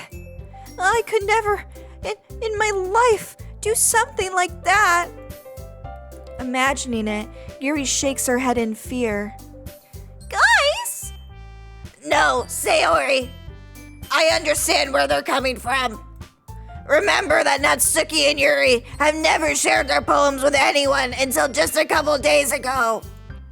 It's a lot to ask for them to recite their poems out loud to a whole room full of people. I guess I just kind of overlooked that. So, I'm sorry. But I still think we should give it our best. We're the only ones responsible for the fate of this club. If we start the event and each put on a good performance, then it will inspire others to do the same.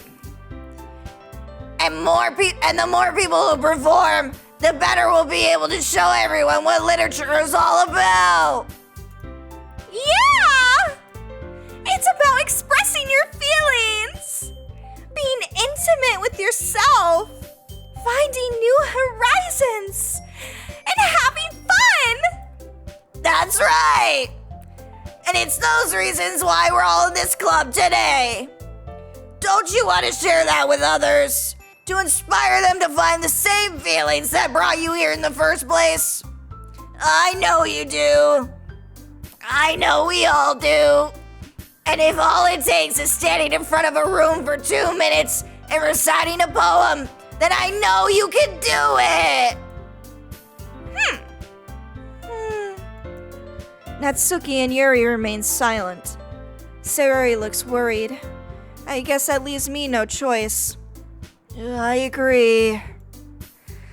I don't think it's too much to ask.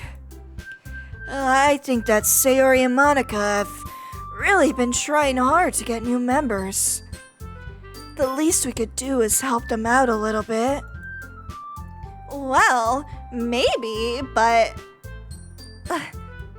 It looks like Natsuki doesn't have any arguments left. Oh, okay, fine! I guess I'll just have to get it over with. Alright! Ooh, phew! Thanks, Natsuki. What about you, Yuri? Yuri dejectedly glances around at everyone else's expectant faces. I guess I don't really have a choice. That's everyone! You're the best, Yuri! This club is seriously going to be the death of me. Oh gosh. You'll be fine, Yuri. But anyway, let's move on to the main event. I want each of you to choose a poem of yours. We're going to practice reciting them in front of each other. No way! Monica!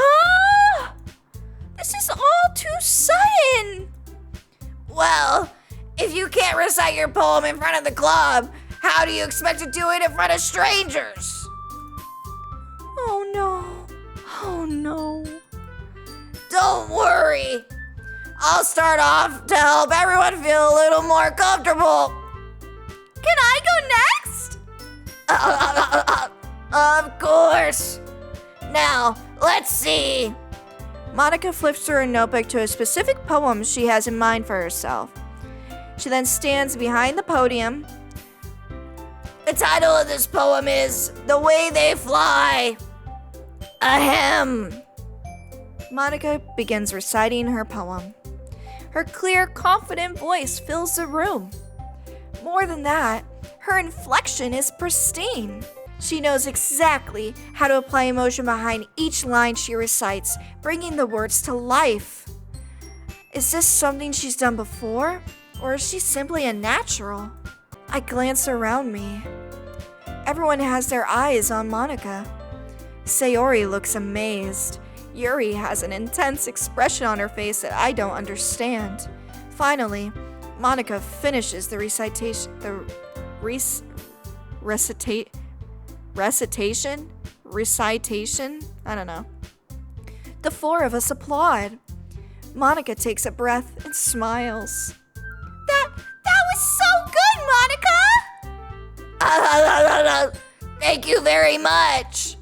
I was just hoping to set a good example. Are you ready to go next, Sayori? I'll go next. Oh, Yuri's fired up all of a sudden! Yuri clutches a sheet of paper between her hands and stands up. Keeping her head down, she walks quietly over to the podium.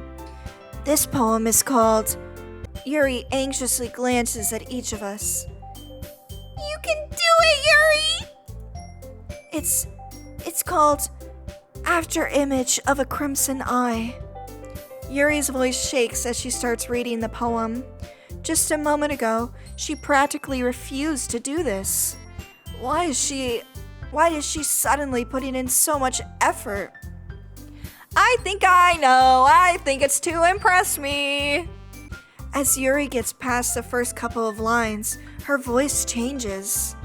It's almost like what happens when Yuri gets absorbed in her books. Her quivering words transform into sharp syllables of a fierce and confident woman. The poem is full of twists and turns in its structure that she enunciates with perfect timing. This must be a rare glimpse into the whirling fire Yuri keeps concealed inside her head.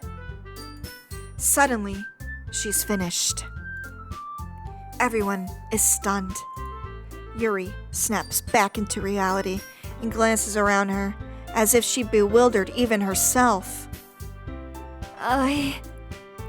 It's up to me to save this situation. I'm the first to start applauding. Everyone joins me afterward, and we give Yuri the recognition she deserves. It's not that we didn't want to applaud for her, but we were so caught off guard that we must have forgotten. As we applaud, Yuri holds the poem to her chest and rushes back into her seat. Yuri, that was really good. Thank you for sharing. Looks like Yuri's down for the count. Okay! I guess I'm next then. Sayori hops out of her chair and cheerfully walks to the podium. This one's called My Meadow.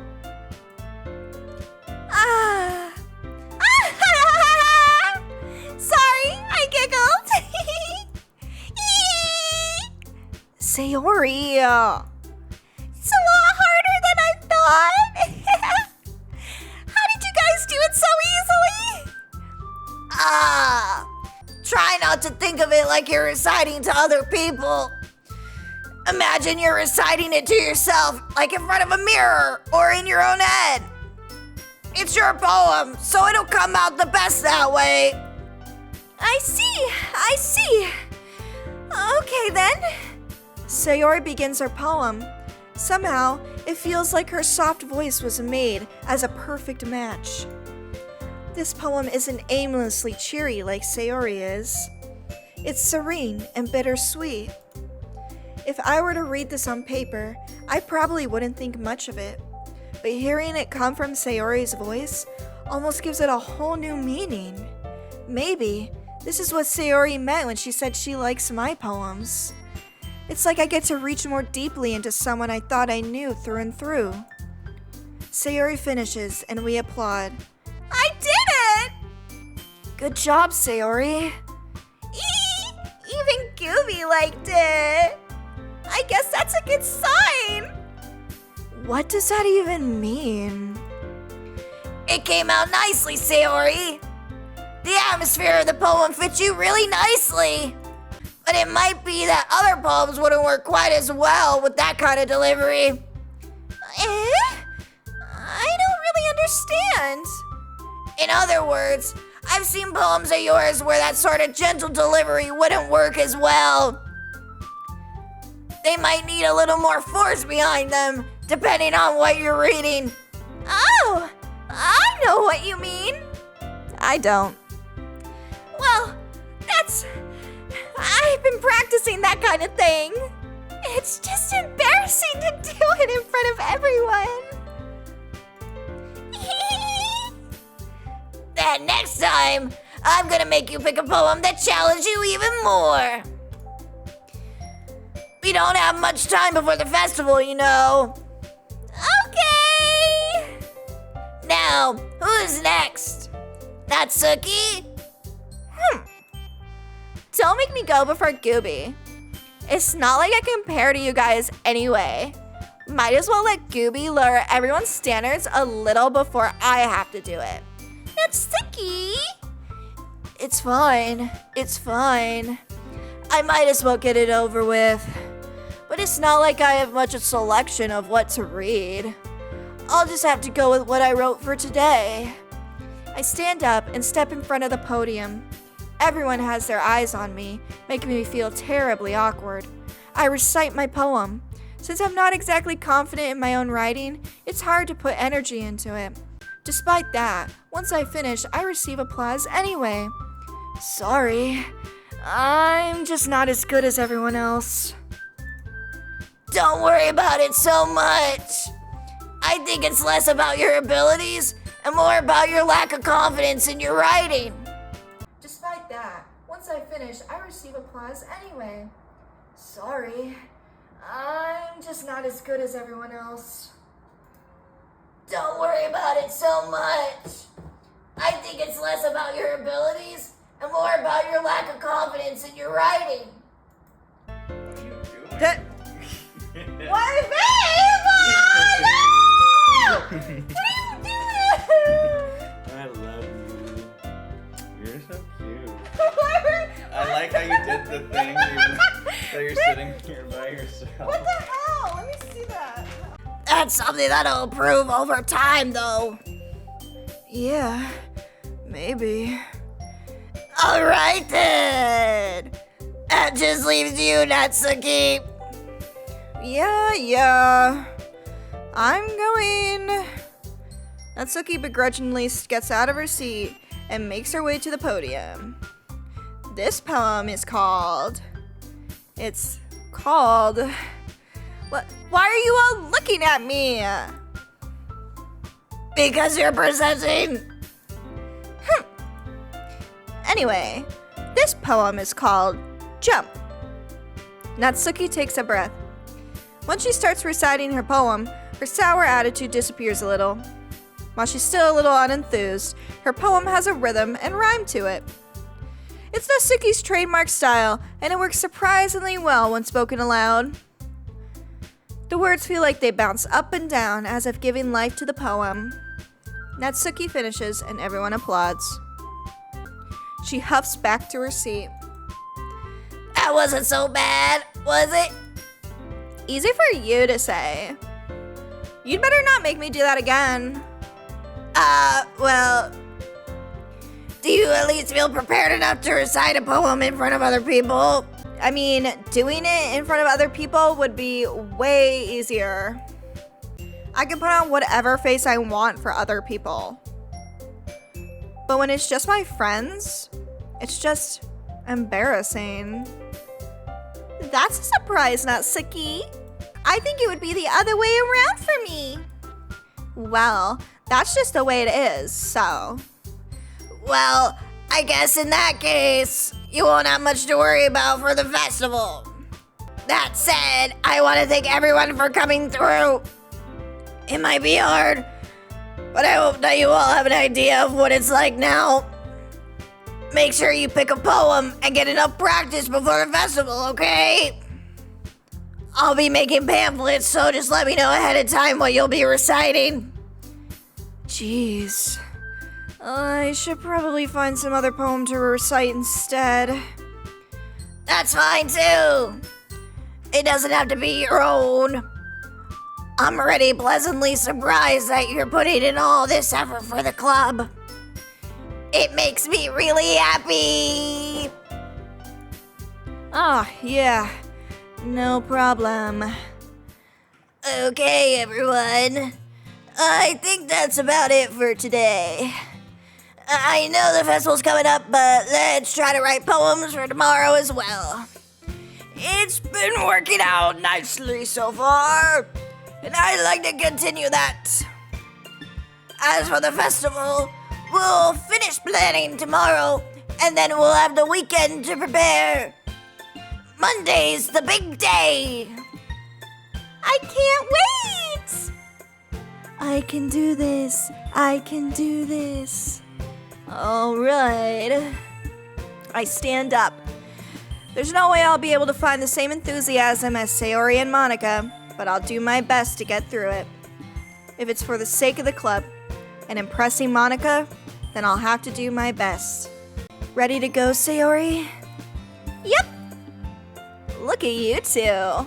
Always going home together like that. It's kind of adorable, isn't it? Jeez, guys. Don't make such a big deal out of it. It must be a little nice, though. Well... How am I supposed to respond to that? It's okay, Gooby. You don't have to say it. Whatever. Let's go already. I walk home with Sayori once more. Even though it's only been a few days, a lot of things have already changed. But today, Sayori is being a little quieter than usual on the way home. Hey, Sayori? Sorry! I was spacing out. No wonder.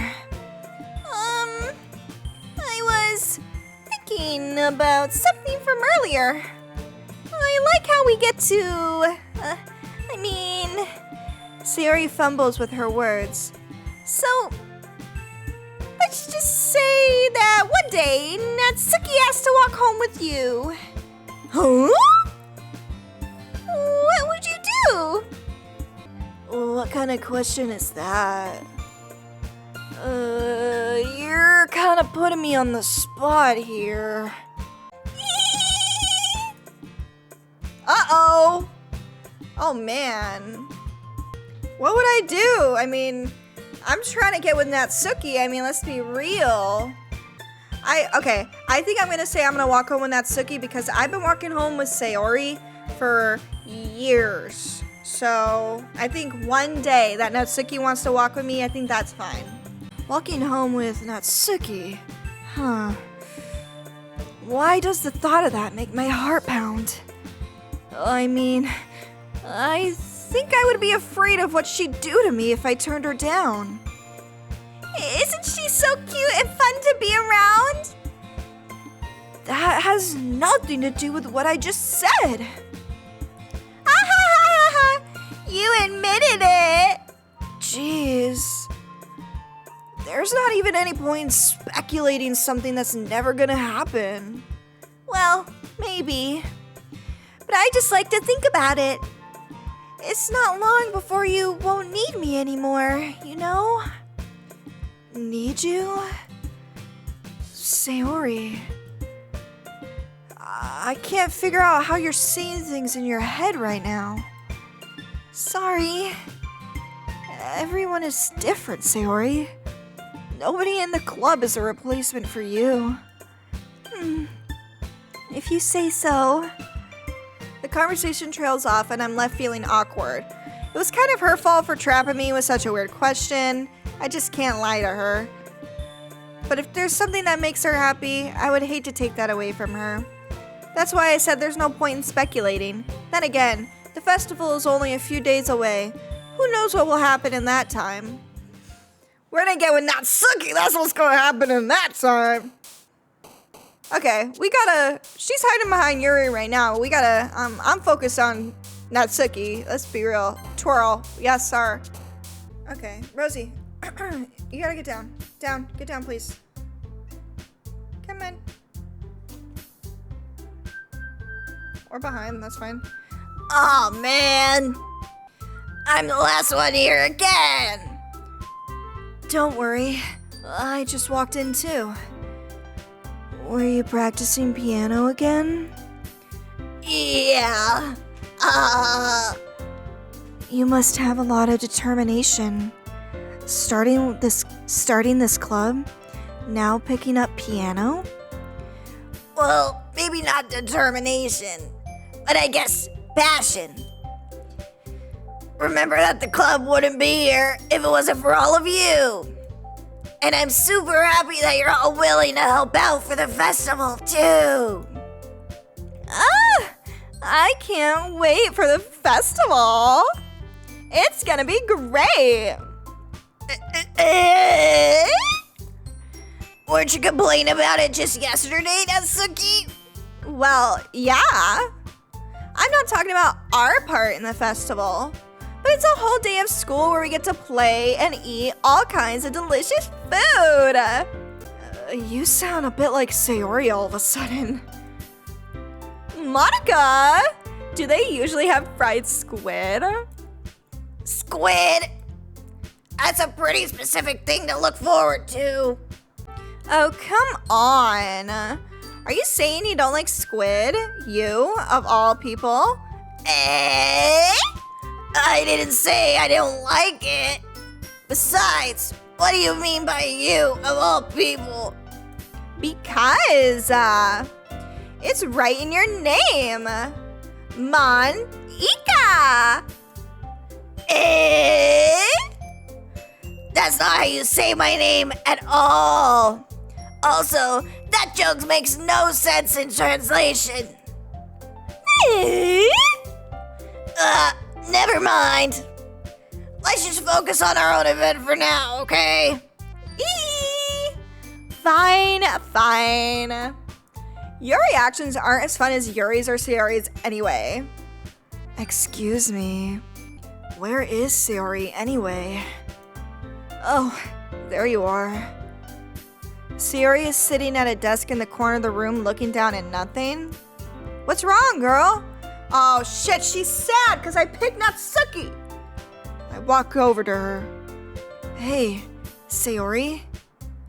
I wave my hand in front of her face. You're spacing out again. Sorry. Don't mind me. You can go talk to everybody else. Huh? Is everything alright? Of course. Why wouldn't it be? It just feels like you're a little off. Sorry for assuming things. Jeez, you worry too much about me. I'm fine, see? Sayori shows me a big smile. Don't let me distract you from having fun with everybody. Well, alright. If you say so. I worriedly glance at Sayori before turning back toward everyone else. But the conversation has already dispersed with everyone back at their usual activities. Maybe I should ask Monica if she's noticed anything about Sayori recently. Since they've been preparing for the festival, They must be spending a lot of time together. I timidly approach Monica, who is shuffling through some papers at her desk. Gooby! What's up, my main man? Hey, this might sound a little strange, but have you noticed anything with Sayori recently? Anything up with her? In what way do you mean? Maybe I'm reading a little too much, but she seems a bit downcast today. Oh, you think so? I can't say I've noticed anything about her. Monica peers across the room at Sayori, who is idly dragging a rubber eraser up and down her desk. Maybe there is something on her mind. But I'm surprised I'm not the one asking you, Gooby. You certainly know her a lot better than I do. Yeah, but she's never really like this. She's always talked to me about things that bother her. But this time, when I asked her, she was really dismissive. Sorry. I know it's not your problem. I just wanted to ask if you knew anything, so I'll drop it now. No. It's important to me too. I mean, I'm also friends with her. And I also care about the well-being of my club members, you know. Maybe I'll try talking to her myself. Are you sure about that? She seemed like she wanted to be left alone. Are you sure? Maybe she just has a hard time bringing it up with the person of interest. Person of interest? What do you mean by that? I'm saying that maybe the thing on her mind is you, Gooby. Me? How on earth would you come to that conclusion? Well, I probably shouldn't say too much, but Sayori talks about you more than anyone else, you know. She's been so much happier ever since you joined the club. It's like an extra light was turned on inside of her. What? No way. Sayori is always like that. She's always been full of sunshine. It's not any different now than it always has been. You're so funny, Gooby. Have you thought that maybe you've always seen her as so cheerful? Because that's just how she is when she's around you. I said too much. I'm sorry. What do I know anyway? I didn't mean to jump to conclusions, so you should just forget about what I said. I'll try to talk to her. So try not to think about it for now.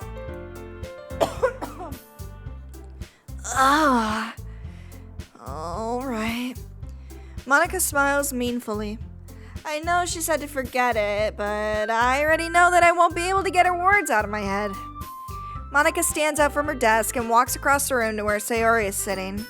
I watch her kneel down next to Sayori and gently talk to her, but she's keeping her voice so quiet that I can't hear her from here. I sigh and sit myself down. I know Sayori told me not to worry about her and to have fun with everyone else, but that's impossible to do when she's behaving like this. Exactly how much do I care about her that I'm letting this weigh down on me so much? Now it feels like I'm the one behaving out of the ordinary, but there's nothing I can do besides wait for Monica. Oh. Hey, you.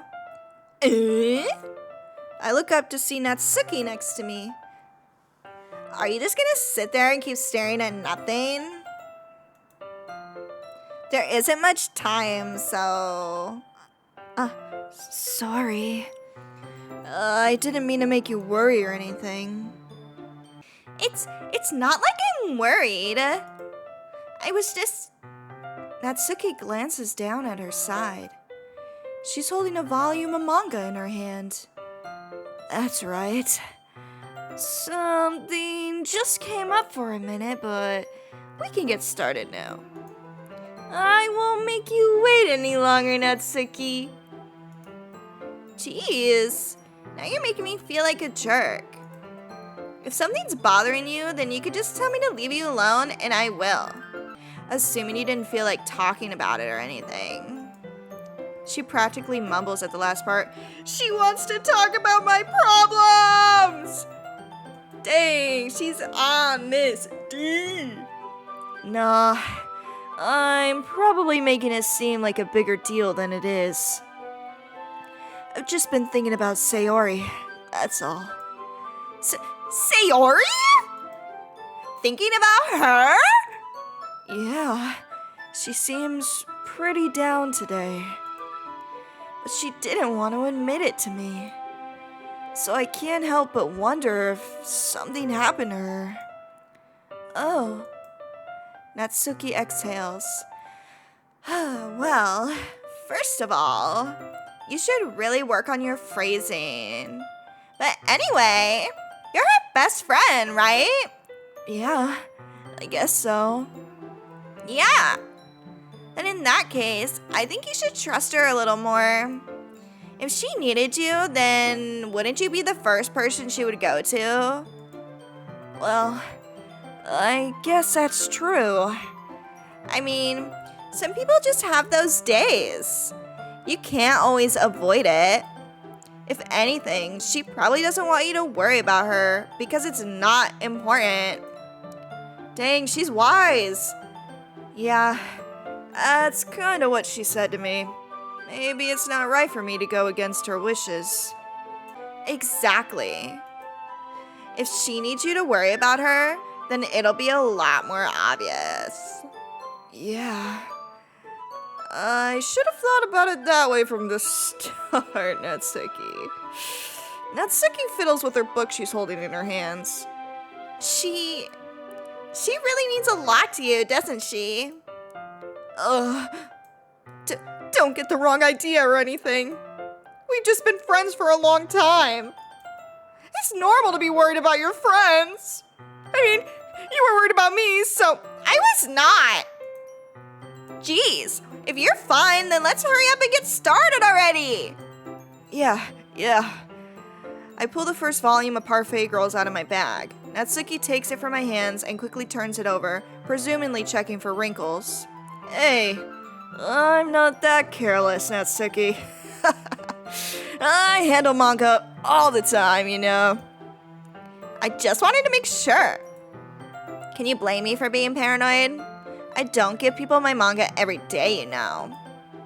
That's true. I don't blame you. Well, anyway, let me put this one back. I'm gonna get the next one, okay? Natsuki makes her way to the closet. Dang, I actually read all of it in one night. I follow. So you're gonna tell me everything you thought, right? Where did this volume leave off again? I forget. The chapter ended when Minori and Alice found Monica! Natsuki's voice resonates from inside the closet. Does she move her mangas? I peer inside. All of Natsuki's books are lined up on the top shelf. Did you move my manga again? Sorry. The teacher got mad at me for taking up so much space in her closet, so I had to move some stuff around and clean up a little bit. It's all there, though. I just had to organize it a bit. God, I wish I didn't decide to do that voice for Monica. Is killing me. The top shelf is far above Natsuki's head. Oh, let me just reach over you, Natsuki. I got you, girl. She makes a futile hop, trying to figure out how to reach her manga. Jeez, this is so inconvenient. I'm moving these all back down. There's plenty of room on these shelves. And besides, they're really pretty to look at when they're all lined up. Why would you waste that on the top shelf? Natsuki. There's a stool on the wall there. In the closet, there's a collapsible stool that's hanging on the wall. If you want, I can reach up there and hand them to you, baby girl. I can get them myself. Natsuki grabs the stool from the wall and unfolds it. You think I'm too short or something? let's compare hands. Let's see whose hand is smaller. Oh my god, your hand is so big, Gooby. I mean, I knew it! You know what? Just watch me. Natsuki hops on the stool, which ends up being a little wobbly because of its collapsible design. Oh my god, am I gonna catch her when she falls? Careful. I know what I'm doing! Standing on the stool, Natsuki's fingertips reach the top shelf. The stool would be enough for me to easily grab the books, but Natsuki is being stubborn as usual. Natsuki uses her fingers to scoot one of the smaller boxes to the edge of the shelf. See? Kya! The box suddenly tips. Natsuki barely catches it before it falls to the floor. The stool wobbles. Losing balance, Natsuki hops off the stool. Thankfully, she was able to stay on her feet. She holds the box triumphantly. There! Having almost fell, Natsuki's a bit shaken up. Jeez, no need to prove yourself to me. There's no way you'll be able to get the bigger boxes like that. I can reach them, so just... I said I can do it! I don't want your help, okay? Sigh. I'm gonna go get a chair. Just hang on. Natsuki forces her way past me out of the closet. Let's see... The classroom chairs have desks attached, so they're too inconvenient to fit into the closet. Aha! Natsuki trots over to the teacher's desk, which has a computer chair behind it. She rolls it on its wheels back over to the closet as it's so unsafe. Ugh! It's a little dangerous since a chair swivels and rolls, but I've already learned my lesson, so I keep my mouth shut. Natsuki climbs onto the chair and slowly balances on her feet. Since she refuses my help, I take a seat with my back against the side of the doorway and simply watch.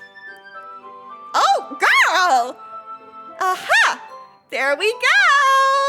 See? I can easily do it now! Natsuki grabs a stack of manga and bends down to put it on the shelf below. Wah! Wah! The chair swivels.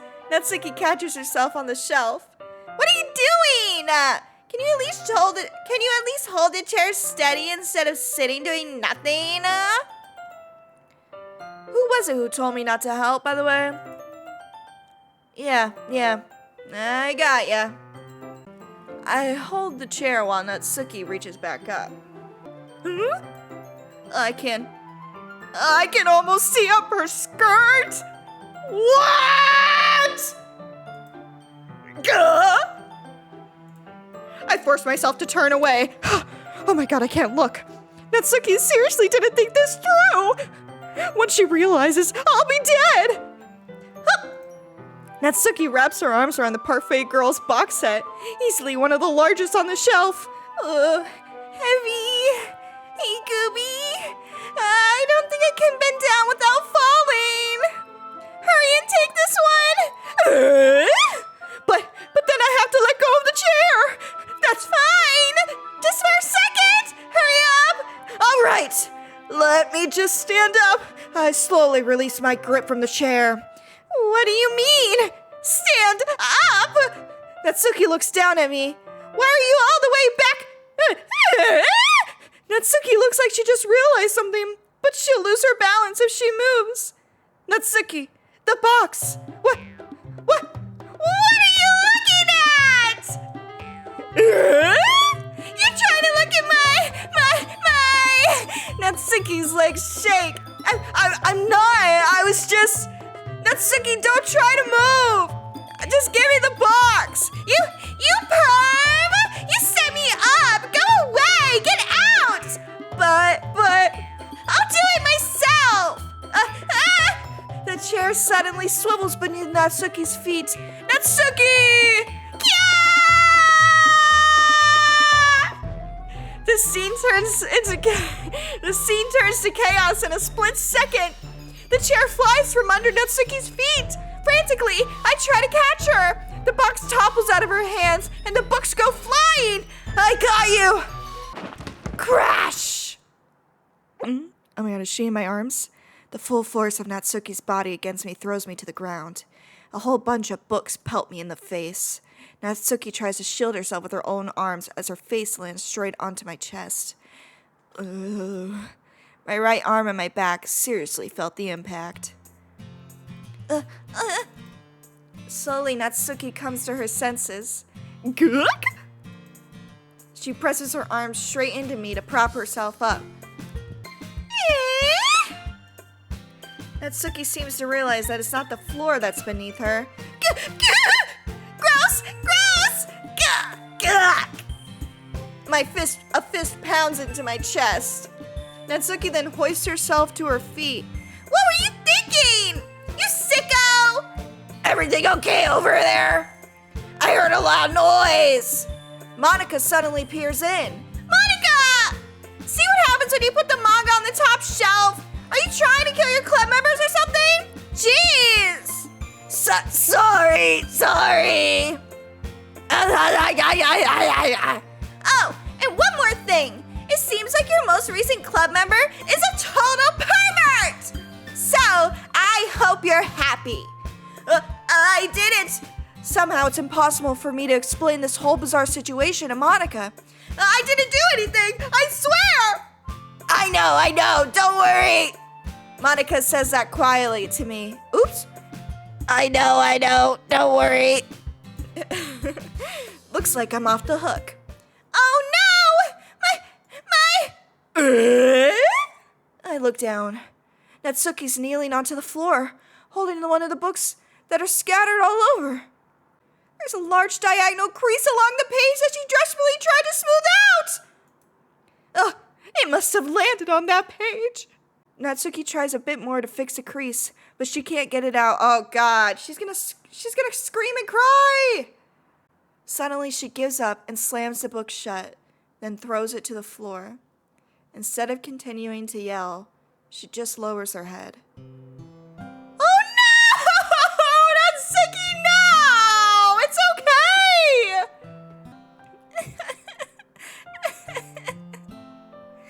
Natsuki, are you... No! Natsuki's voice squeaks. I see tears on her face. I'll help you get the crease out, okay? It's partially my fault, so... Natsuki shakes her head, still looking down. No! I don't even care that much. I'm just... having a really bad day today. Natsuki sobs again. I didn't mean to take it out on you, Gooby. I really didn't mean to. It's fine. Is there anything you want to talk about? Natsuki shakes her head. Just every day is so hard.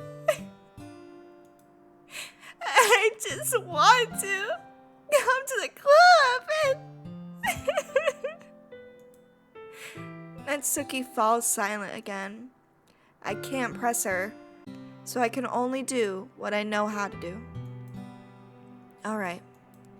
Well, I'll help clean this up.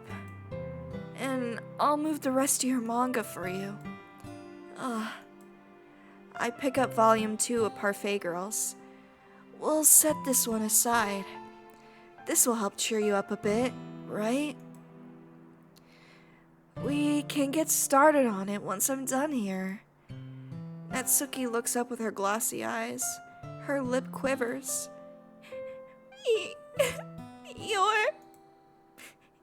You're really nice to me, Gooby. That sounds really strange, coming from Natsuki. I didn't expect it at all. Well, I'm just treating you like a friend, you know? Natsuki lowers her head and stifles another sob. I'm not sure what happened to her today, but being nice is the least I could do. The next couple minutes are silent between us as I begin gathering the scattered books. Dang, I'm such a good friend. I'd make an even better boyfriend. I make sure to slip them into the box in their correct order. My god, so hot and respectful. After a little bit, Natsuki starts helping. It isn't long before we're done, and I hoist the box onto the shelf where Natsuki wanted to put it. Then I get on the stool and quickly finish moving the rest of her books from the top shelf. Alright, that should do it. I hop off the stool. Natsuki averts her gaze. Thanks. It's nothing. Natsuki is holding the volume I set aside in her hands. Alright. I'm ready. Good. Even if you weren't, I'd make you anyway. You're taking responsibility for what you said. The thing about cheering me up. If you insist, Natsuki. We sit in the same spot as last time, and I open the second volume. Natsuki's mood quickly improves, laughing and pointing things out to me. She's surprisingly sharp, making note of a lot of subtle repeated jokes and background elements. In the end, I'm pretty impressed by how everything ties together in this manga. I guess Natsuki has good taste after all. After some time, Monika gets our attention as usual, and it's time to share poems again. Guess I'll be holding on to this for now. Yep! You even sound more enthusiastic this time. Well, I'm starting to get into it, you know. Told you. Yeah. I returned to my seat and slipped a book into my bag. I think this is obvious at this point, guys. I'm gonna show Natsuki first. She's my bias. Come on. I wrote it for her. Natsuki reads my poem. She keeps glancing at me, then back at the poem. By now, she must have read it more than once. This is exactly what it said last time. This is exactly what it said yesterday.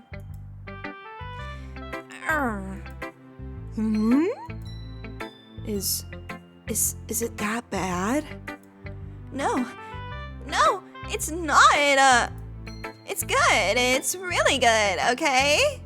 There, I said it. This wasn't supposed to happen at all.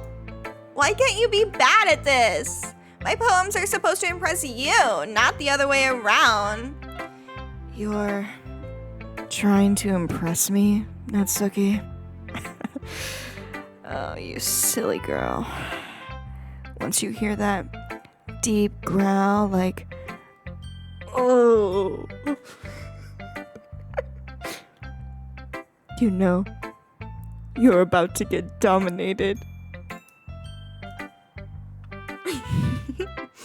Obviously, you'd think I'd let you enjoy Yuri's writing more than mine?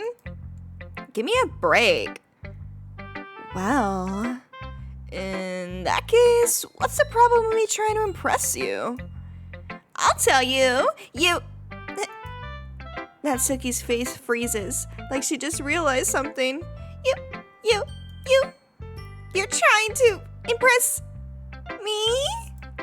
Natsuki vigorously scans her eyes over my poem one more time. Then, the poem slips out of her hands and flutters to the floor. I have to use the bathroom! Red-faced, Natsuki quickly walks out of the room. Hey, Gooby! Did you do something to Natsuki? Like, Dominator. I just saw her rush out like that. You didn't do something terrible, did you? No! I just told her that. My voice gets caught in my throat. There's no way I could tell Monika that I'm trying to impress Natsuki. Monika sees the poem lying on the floor and swiftly picks it up. She reads through it, her smile not fading from her face. I see. You wrote this for Natsuki, didn't you? I mean, not really. In fact, didn't she like your poem a lot the other day, too? I'm surprised you know her taste so well already. Are you sure you're not cheating, Gooby? Cheating? Huh? What do you mean by that? Never mind. I'm just kidding. I didn't understand Monica's joke at all. Oh my god. Nobody likes Monica.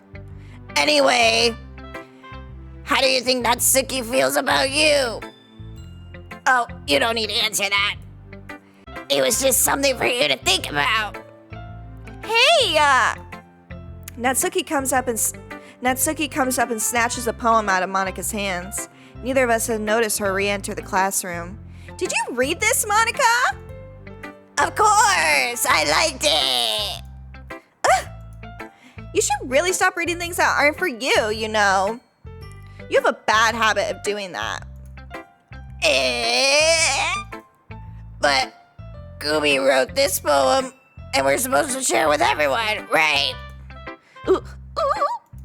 Natsuki freezes. She apparently forgot that my poem is technically for everyone to read.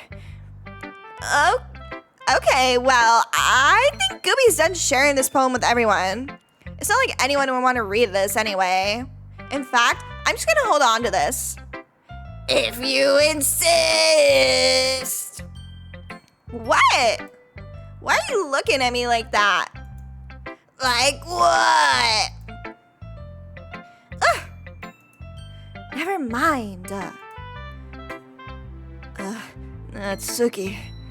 I'll give you the poem, but that's still not very fair to Sayori. She hasn't gotten to read it yet. Or Yuri. What about Yuri? So what? Well, I guess Gooby is right, Natsuki. It's not fair if you don't let everyone finish reading it. If I have a choice here, I'm letting Natsuki keep it. Fuck it. Fine. Natsuki returns my poem. Damn it. It's not like she's gonna like it, though. Anyway, read my poem now. And no, I won't let you keep it. This is my only copy. I'll be your beach. Your mind is so full of troubles and fears that diminished your wonder over the years. But today I have a special place, a beach for us to go. A shore reaching beyond your sight, a sea that sparkles with brilliant light. The walls in your mind will melt away before the sunny glow. I'll be the beach that washes your worries away. I'll be the beach that you daydream about each day. I'll be the beach that makes your heart leap in a way you thought had left you long ago. Let's bury your heavy thoughts in a pile of sand. Bathe in sunbeams and hold my hand. Wash your insecurities in the salty sea and let me see you shine. Let's leave your memories in a footprint trail, set you free in my windy sail, and remember the reasons you're wonderful when you press your lips to mine. I'll be the beach that washes your worries away. I'll be the beach that you daydream about each day.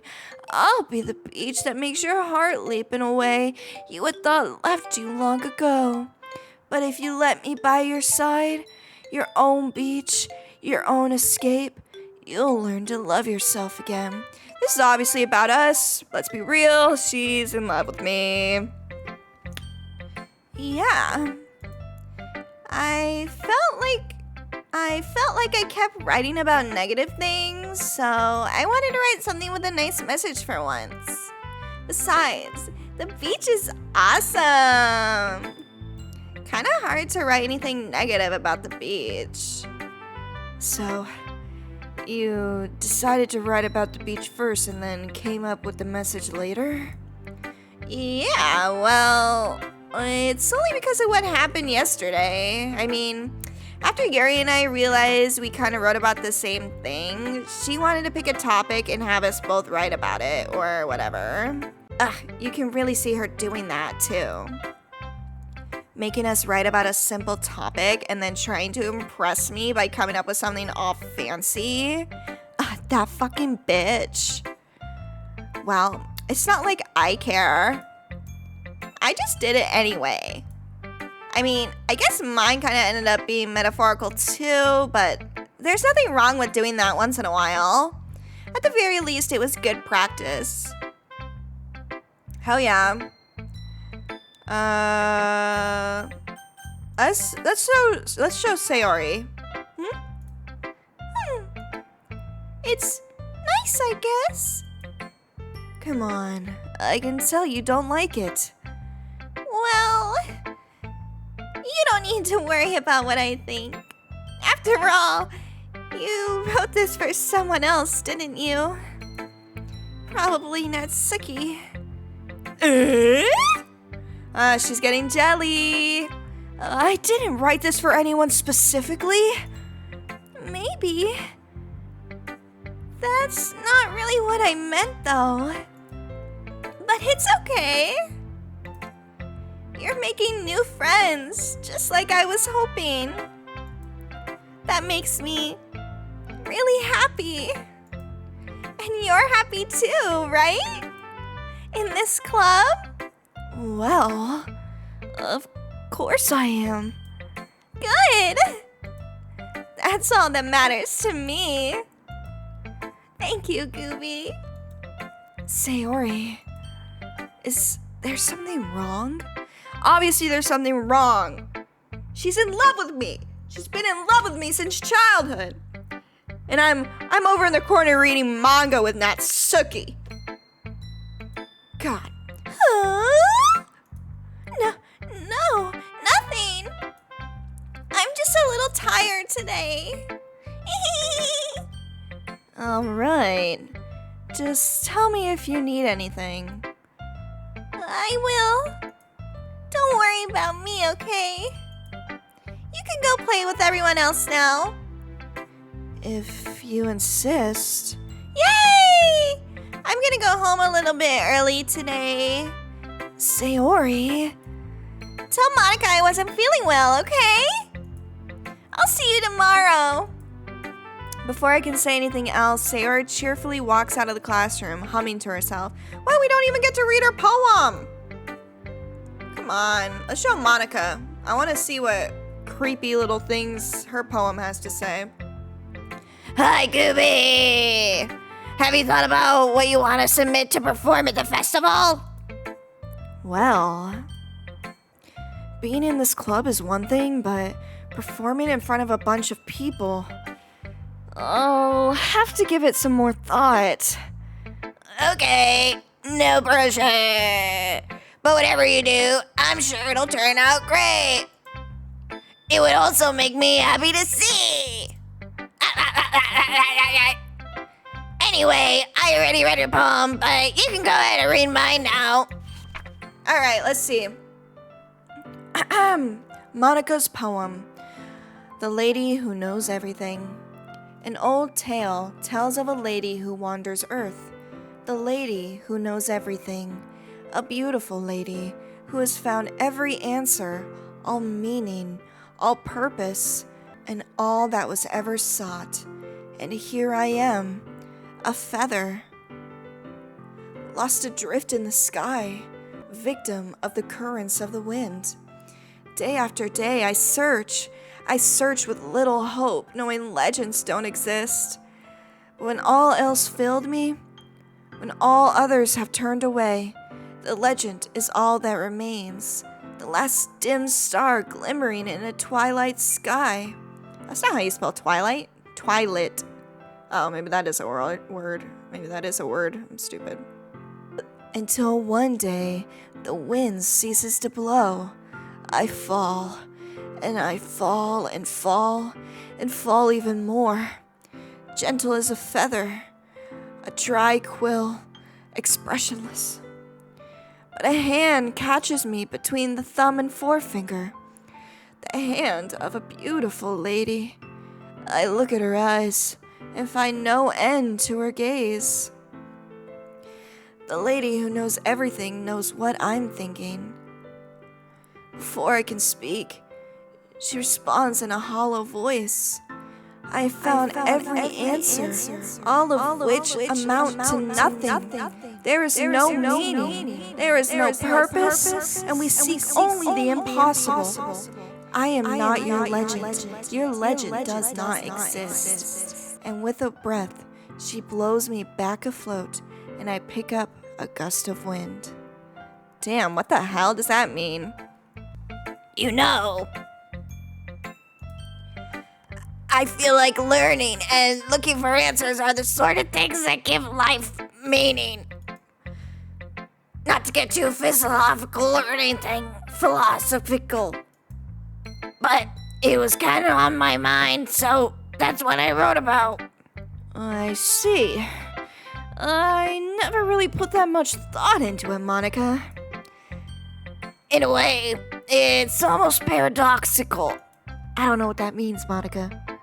Monica, I don't know what that means.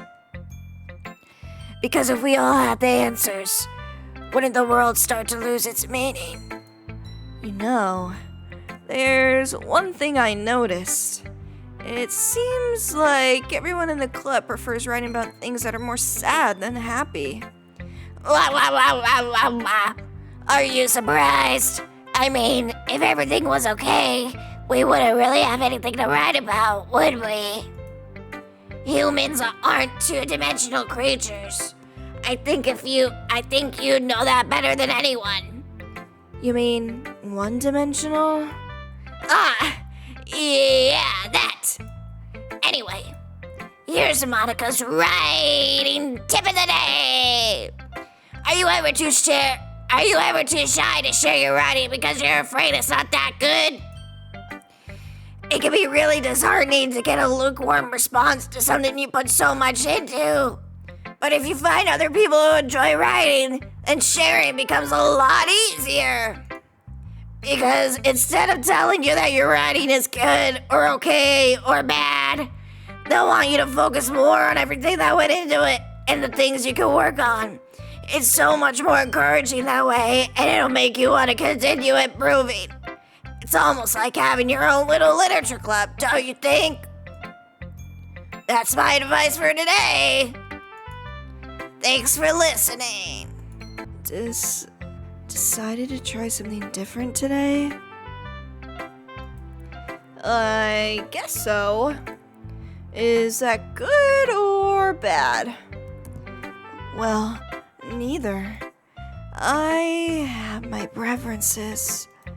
But it would be unfair for me to call something good or bad based on that. As always, I believe what's most important is exploring and discovering yourself. That's comforting. I'm kind of afraid of disappointing you in some way or another. Why me? Well, you're always sophisticated with your writing and have the most advice to share. Guys, did I accidentally put myself in a love triangle with Natsuki and Yuri? Is that so? Yuri thinks for a good minute. That must be terrible. For me to become someone whose opinion is fearsome? How unlikable of me. Yuri, it's not as bad as you're making it sound in your head. I just meant that I respect your opinion. I see. I'm sorry that I always overthink and come to those... I'm sorry that I always overthink and come to those sorts of conclusions. I'm just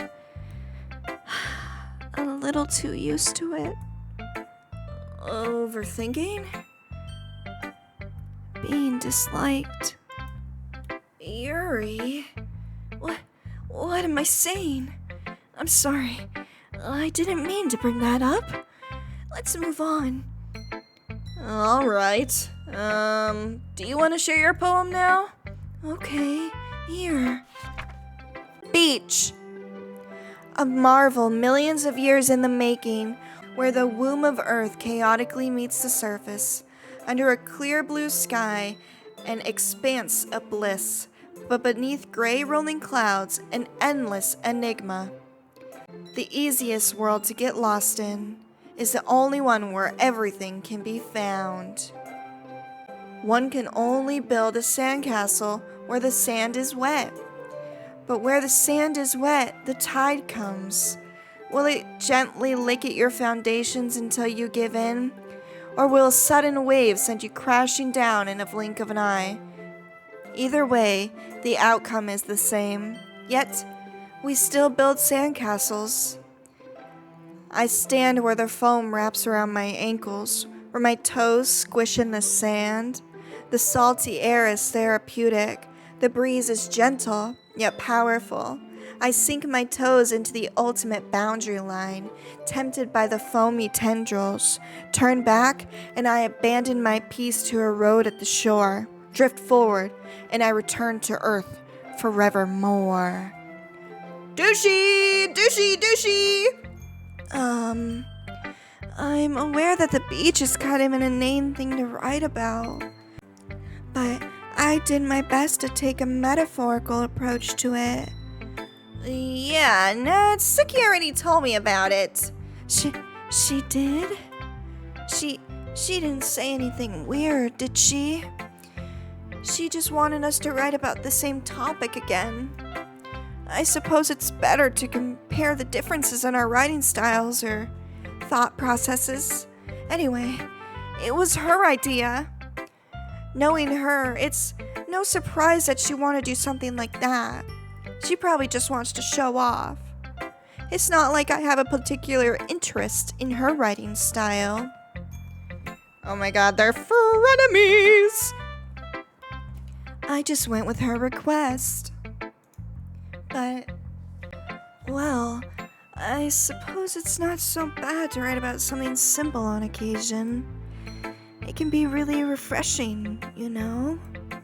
It's good for me to calm my thoughts once in a while. Yeah, I think I can agree.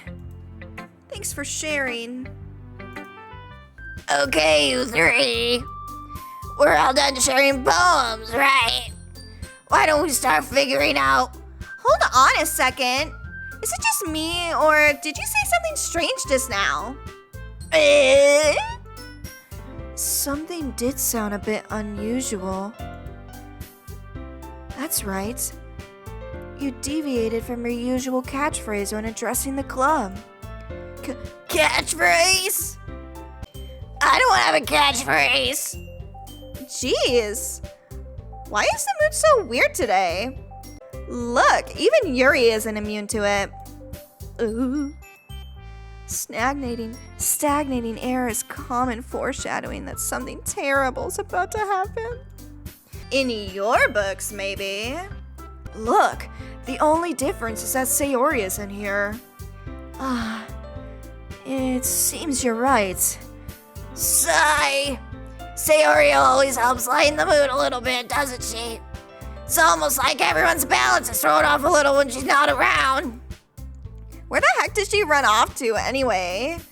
I thought she just went to pee. Natsuki, please show some decency. Oh, come on. She actually wasn't feeling too well and went home early. Is that so? I hope she's alright. Seriously? Of all the times to not go home with her, you picked the time she's not feeling well? So much for you two being all lovey-dovey. No! First of all, stop misunderstanding my friendship with Sayori! And second, she's kind of been avoiding me today and I didn't want to force it. Oh? That curious expression coming from Yuri, of all people? Calm down, guys. I talked to her earlier, and everything's fine. What did she say? Anyway, we need to figure out the rest of the festival preparations, so let's decide what everyone will be doing this weekend. I already know what I'm doing. That's right. Natsuki will be making cupcakes. But we might need a lot of them and different flavors. Can you handle that all by yourself, Natsuki? I'll help you, Natsuki. Challenge accepted. And as for myself, I'm going to be printing and assembling all of the poetry pamphlets. Sayori will be helping me design them. And as for Yuri, Yuri, you can, Guys, can you help me come up with something for Yuri? I'm useless. No, that's not it at all. You're the most talented person here, you know. Now Natsuki's pouting too. Jeez, even I can tell now. I guess I never gave Sayori enough credit, but I can tell things are even harder on you when she's not around. Ugh. That may be the case. But if I can't be a leader on my own, then I won't grow as a person. So, Yuri, you have beautiful handwriting, you know? So you should make some banners and decorations to help set the atmosphere. Atmosphere? About that. I love atmosphere. Yuri's expression suddenly changes as she stares at her desk in focus and starts nodding to herself. Your mind is already racing, I see.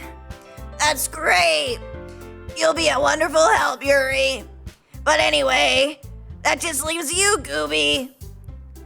I'm the one that's truly useless. Don't say that. In fact, both Natsuki and Yuri have some pretty heavy tasks to handle. It would probably go a long way to give one of them a hand. Oh! I'm gonna pick Natsuki! Obviously! You could always help me out as well. No thank you, Monica. No thank you. I would really be appreciative of that. Is Monica suggesting I spend the weekend with one of my club members? How on earth are they gonna respond to a suggestion like that? I suppose I wouldn't mind a bit of help. Well, even if you don't know how to bake, there's always some dirty work I could give to you. It's not like Monica's gonna give me a choice, and you shouldn't be sitting on your butt anyway. Natsuki tries to mumble a bunch of excuses like that. If I recall, Natsuki, you mentioned that you would handle the baking on your own. Gooby may not like to be around if you only make him out to be a nuisance. So therefore, he may be more suited to assisting with the decorations. Hold on, I never said that. How hard could it be to make a few decorations anyway? Sounds more like you're just trying to make excuses for Gooby to... What are you saying?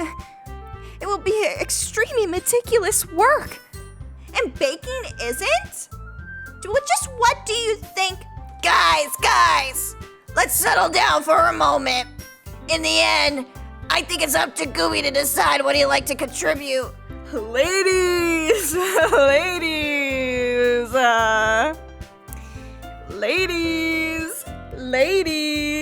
I'm just trying to get my work done type shit. Shake your dread, shake your dread. Say my dread, I say my dread for you, go. I say my dread. Besides, he hasn't really gotten the chance to spend any time with me yet, you know. Oh my god, they're fighting over me. So I'm sure he's interested in...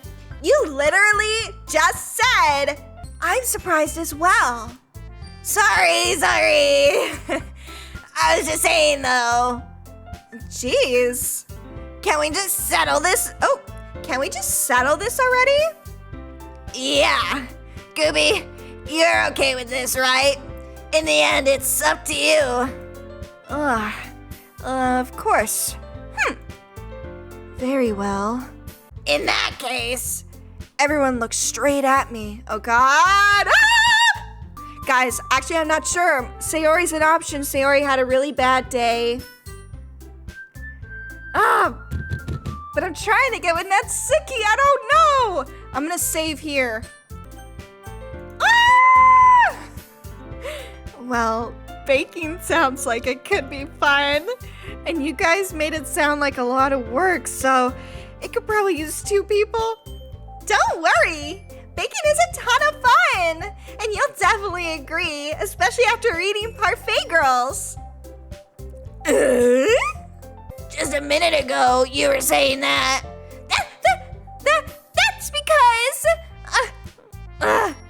never mind, okay? Well, anyway, you'll be fine by yourself, right, Yuri? Of course, I'm used to it, after all. Yeah, okay. That's good. Even though Yuri is being melodramatic, it's a little hard for me not to feel bad. So that's everything, right? Anything else we need to talk about? No, I think that's it. Are you guys excited? Yes! Everything except the performances is gonna be awesome! I don't think that really counts. What about you, Gooby? Me? I guess I could say I'm interested to see how it all turn out. That's good enough for me. What about you, Yuri? Yuri? She's still sulking.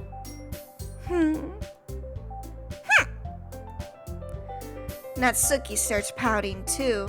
Dude, Yuri's Bruh. Oop! Yuri's gonna unalive herself. It's not... it's not that big of a deal or anything.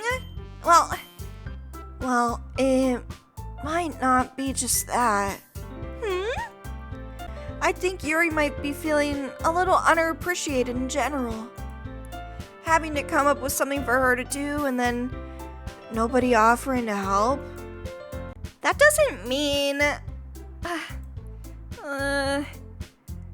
Natsuki glances back and forth between everyone with worried expression. Look! Natsuki goes over and puts her hands down on Yuri's shoulders. Yuri! You really are the most talented one here. And... you're gonna help make the event a lot more fun and welcoming. The cupcakes will probably help a lot too, but you're gonna make the atmosphere special. That'll be really important for the way that people feel during performances. So, you need to stop being dumb and give yourself a little more credit. Natsuki releases her hands and turns around to face the other direction. You didn't really mean that, did you? Not really, but Yuri isn't the only one surprised. Monica and I are also taken aback by Natsuki's words. Natsuki, of all people, to be saying such encouraging things. But I begin to understand.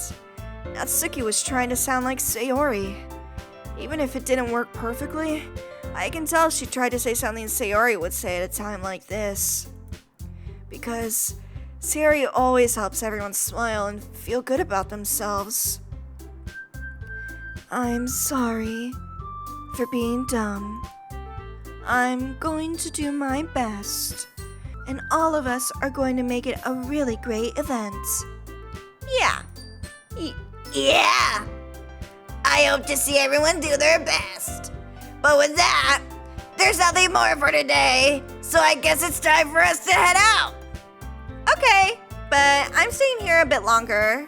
I barely got to do any reading today, so... Fair enough. There's nothing wrong with that. Everyone packs up their things. I start to follow Monica and Yuri at the door as they chat between each other. Oh, we're getting extra Natsuki time? Oh my god. Where are you going? We still need to figure out our plans for this weekend. You literally would have gotten home and realized you didn't even have a way to contact me. Oh, that's true. I have no idea how that slipped my mind. Jeez, good thing I stopped you. I'm giving you my number, okay? You better not make it weird or anything. Why would I do that? Natsuki gives me her number. Okay. I'm coming over on Sunday. I'll bring all the ingredients. Wait! You're coming to my house? Well, yeah. What's wrong with that? I mean, I just figured since I'm the one helping, I would be going to your house. Yeah, right. Like I could have a guy over at my house. My dad would kill me. Really? That's kind of strict if you ask me. Yeah? How do you think I feel? I can't do anything when my dad is home. Anyway, I just needed to complain for a second. We have each other's numbers now. That's all I needed from you. I guess I'll text you when I'm coming over. All right. Fine by me. Yeah. I'm really gonna show you why I love baking so much. So you better look forward to it. Oh. Didn't you say you were just gonna give me the dirty work? Well, I was just saying that.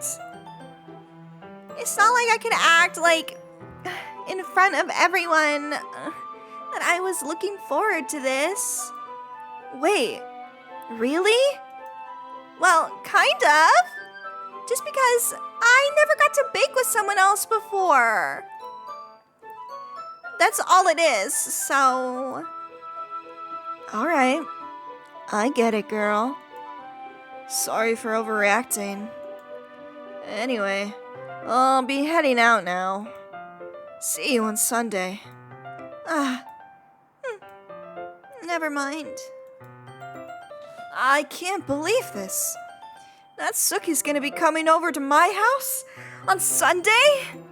My anxiety shoots through the roof! Even though I've gotten pretty used to handling her at this point, there's no telling what might end up happening when we're outside of the school. More than that, she told me that she was looking forward to it. Is this a chance I have to make something happen between us? Or is it too early for that?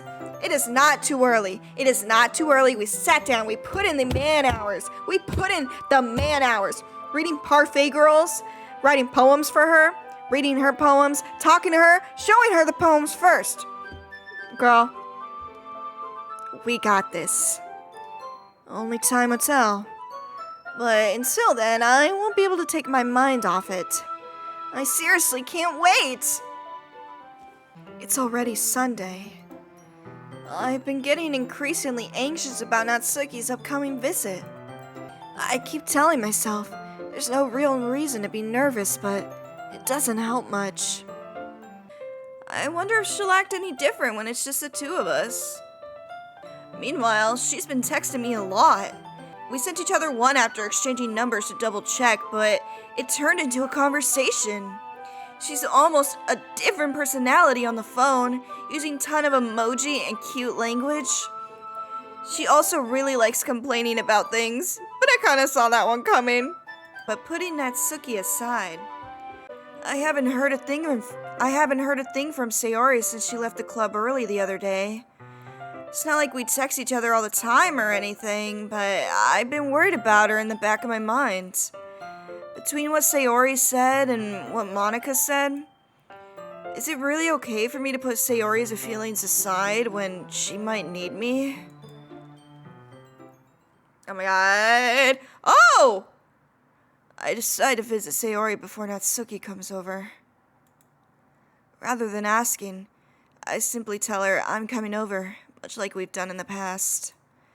Once I reach Sayori's house, I knock on the door before entering it myself. Again, we used to play so often that we made it a habit of simply entering each other's houses like we were family. Is she okay? What the fuck is going on? Why is it quiet? Sayori isn't anywhere on the first floor, so I assume she's up in her room. It's already strange of her to not run down and greet me. I head up to her bedroom where I finally find her. Sayori? Hi, Gooby! Oh. I sit down in her room. Sayori forces a smile, but it's easy to tell that she's different. There's a minute of silence between us. You haven't come over like this in a long time, have you? I guess you're right. It has been a long time. Not much has really changed, has it? Sayori's room is as messy as it's always been. I also recognize the same stuffed animals and wall decorations that she's had for years. If you came over more often, it wouldn't be such a mess. That's because I end up cleaning it for you. How come you suddenly wanted to come over today? Aren't you supposed to see Natsuki today? Yeah, but... Wait. How did you know that? Sayori had already left by the time we decided that last meeting. Monica told me. It's only natural for her to keep me informed about the festival preparations, right? That's true. But what about you? Aren't you gonna be helping Monica today? Of course! But I'm just helping her online. We didn't plan to meet up or anything. So it's just me and Natsuki then? Yep. There's more silence between us. She's jealous. She's in love with us. Oh my god, we broke her heart. Sayori stares in a random direction. Everything about her behavior is really uncharacteristic. I finally get to the point. I just wanted to see how you were doing after you left on Friday. When something's wrong, you can't hide it from me. I know you too well. So... Sayori smiles, shaking her head. That's no good, Gooby. Why can't it just be like it's always been? This is all my fault. If I didn't get so weak and accidentally express my feelings, if I didn't make that stupid mistake, then you wouldn't have been so worried about me at all. You wouldn't have come here. And you wouldn't have even been thinking about me right now. But this is just my punishment, isn't it? I'm getting punished for being so selfish. I think that's why the world decided to have you come over today. It just wants to torture me. Oh. Sayori. I grab Sayori by the shoulders. What on earth are you saying? Are you listening to yourself right now? I know something happened to you. There's no other explanation for you to be like this. So tell me already. Until I know, I won't be able to stop thinking about it. Sayori gives me an empty smile. You really put me in a trap, Gooby. But you're wrong. Nothing happened to me. I've always been like this. You're just seeing it for the first time. Seeing what? What are you talking about, Sayori? You're really gonna make me say it, aren't you, Gooby? I guess I have no choice this time. The thing is, I've had really bad depression my whole life. Oh. Sayori? Oh my god, we are a terrible friend. Did you know that? Why do you think I'm late to school every day? Because most days, I can't even find a reason to get out of bed. Oh my god, and we've been making fun of her for this entire time. What reason is there to do anything when I fully know how worthless I am? Sayori, no! Why go to school? Why eat? Why make friends? Why make other people put their energy and caring to waste by having them spend it on me? That's what it feels like. And that's why I just want to make everyone happy, without anyone worrying about me. I'm in shock. I can't even figure out how to respond. How is it possible that Sayori kept this from me the entire time that I've known her? Does she really want so badly for me to just not think about her? Why, Sayori? Why is it you've never told me about this? It almost feels I've been betrayed as your close friend. Alright. No, I would not ever say this in real life. That is... Why am I making it all about me? Because if I knew, I would have done everything I could to support you. Even if there's only so much that I could do, I would have tried a little bit harder to make every day a little better for you. That's why I'm your friend. All you had to do was tell me. You don't understand at all, Gooby. Why do you think I didn't tell you? Because if I told you, then you would have to waste effort caring about me instead of doing important things. I don't want to be cared about. It's bittersweet when people try to care about me. It feels nice sometimes, but it also feels like a bat being swung against my head. That's insane. Ah! That's why I wanted so badly for you to make friends with everyone else. Helping everyone be happy together is the best thing for me. But then, I discovered something else too. Seeing you make friends and get closer with everyone in the club, it feels like a spear going through my heart. So, that's why I decided the world just wants to torture me. Every path leads to nothing but hurt. Ah! Oh my god. You're right. That I don't understand. I don't understand your feelings at all, Sayori. But I don't need to understand. Whatever it takes for me to help you stop hurting, that's what I'll do. No, Gooby. There's nothing. Nothing at all. The only thing that could have helped is if everyone could be like it always was. But I was selfish. I finally showed you what a horrible person I am. Tears streaked down Sayori's face. I made you join the literature club because I was selfish. And I was punished by my heart hurting in a way that I couldn't understand.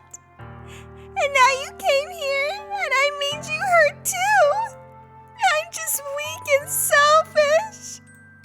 That's all I am. And that's why I'm going to accept these punishments. Because I deserve every last one. Guys, if you actually feel like this, just know you're not alone. You know, Sayori feels it. I felt it. Everybody that you know has probably felt it. Don't be afraid to reach out and ask for help. I did, and I've never felt better.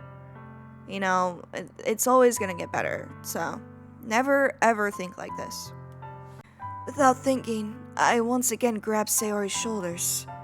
This time, I pull her into a tight embrace.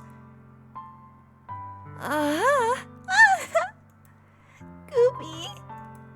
Sayori, I don't care if you feel selfish. I'm really happy that you convinced me to join the club. Seeing you every day makes it worthwhile enough. If I make friends with everyone else, then that's just a bonus. But please, never underestimate how much I care about you. I wouldn't have it any other way. Gooby. Sayori isn't hugging me back. Despite my arms being wrapped around her, Sayori's arms remain at her sides. She starts sobbing next to my ear. No! Don't do this to me! Please don't do this! Gooby! Sayori barely manages to speak between her sobs. Is she gonna tell me that she loves me? I don't know if I'm doing the right thing. But all I want is for her to know that I care. If you have it in you to call yourself selfish, then you have to let me be selfish too. No matter what it takes, I'll figure out what needs to change. I'll make these feelings go away. And if there's anything that you need me to do, then you'd better tell me. I'll get mad if you don't. I don't know. I don't know. I don't know. Gently, Sayori finally puts her arms around me in return. I don't know anything. It's all really scary. I don't understand any of my feelings, Gooby. The only time I'm feeling nothing is when I'm feeling pain. But your hugs are so warm. That's really scary, too. Sayori lets me go. And as she does, I let her go as well. The festival is tomorrow. Yeah. It's going to be fun, right? Yeah. How would you like me to spend it all with you? It's what I want. I promise. I think that would be nice then. Yeah. Sayori wipes her eyes. If I could spend the whole day here, I would. Of all days, this has to be the one where I have other plans. Maybe I should cancel. No, don't! Please don't. If you did that, then I really wouldn't forgive you. But it's almost time for Natsuki to meet me at my house. At the very least, do you want to come along and help out? It would be fun. To my surprise, Sayori shakes her head. I'm sorry. I don't know if that would be very good for me today. You understand, right? It's kind of hard for me to fully understand, but I'm trying my hardest. It's okay. Don't worry too much about it. I'll see you tomorrow, okay? Alright. I look forward to it. Bye, Sayori. I say goodbye to Sayori and exit her house. On the way home, I find myself still feeling uneasy. But it's hard for me to keep thinking about it when Natsuki's about to come over, too. I think Sayori is right. I shouldn't be worrying too much, and we're definitely going to have a great time tomorrow. I should just focus on what's ahead of me. I spent only a few minutes back at home anxiously waiting Natsuki's arrival. Before I know it, she texts me to let me know she's outside the front door.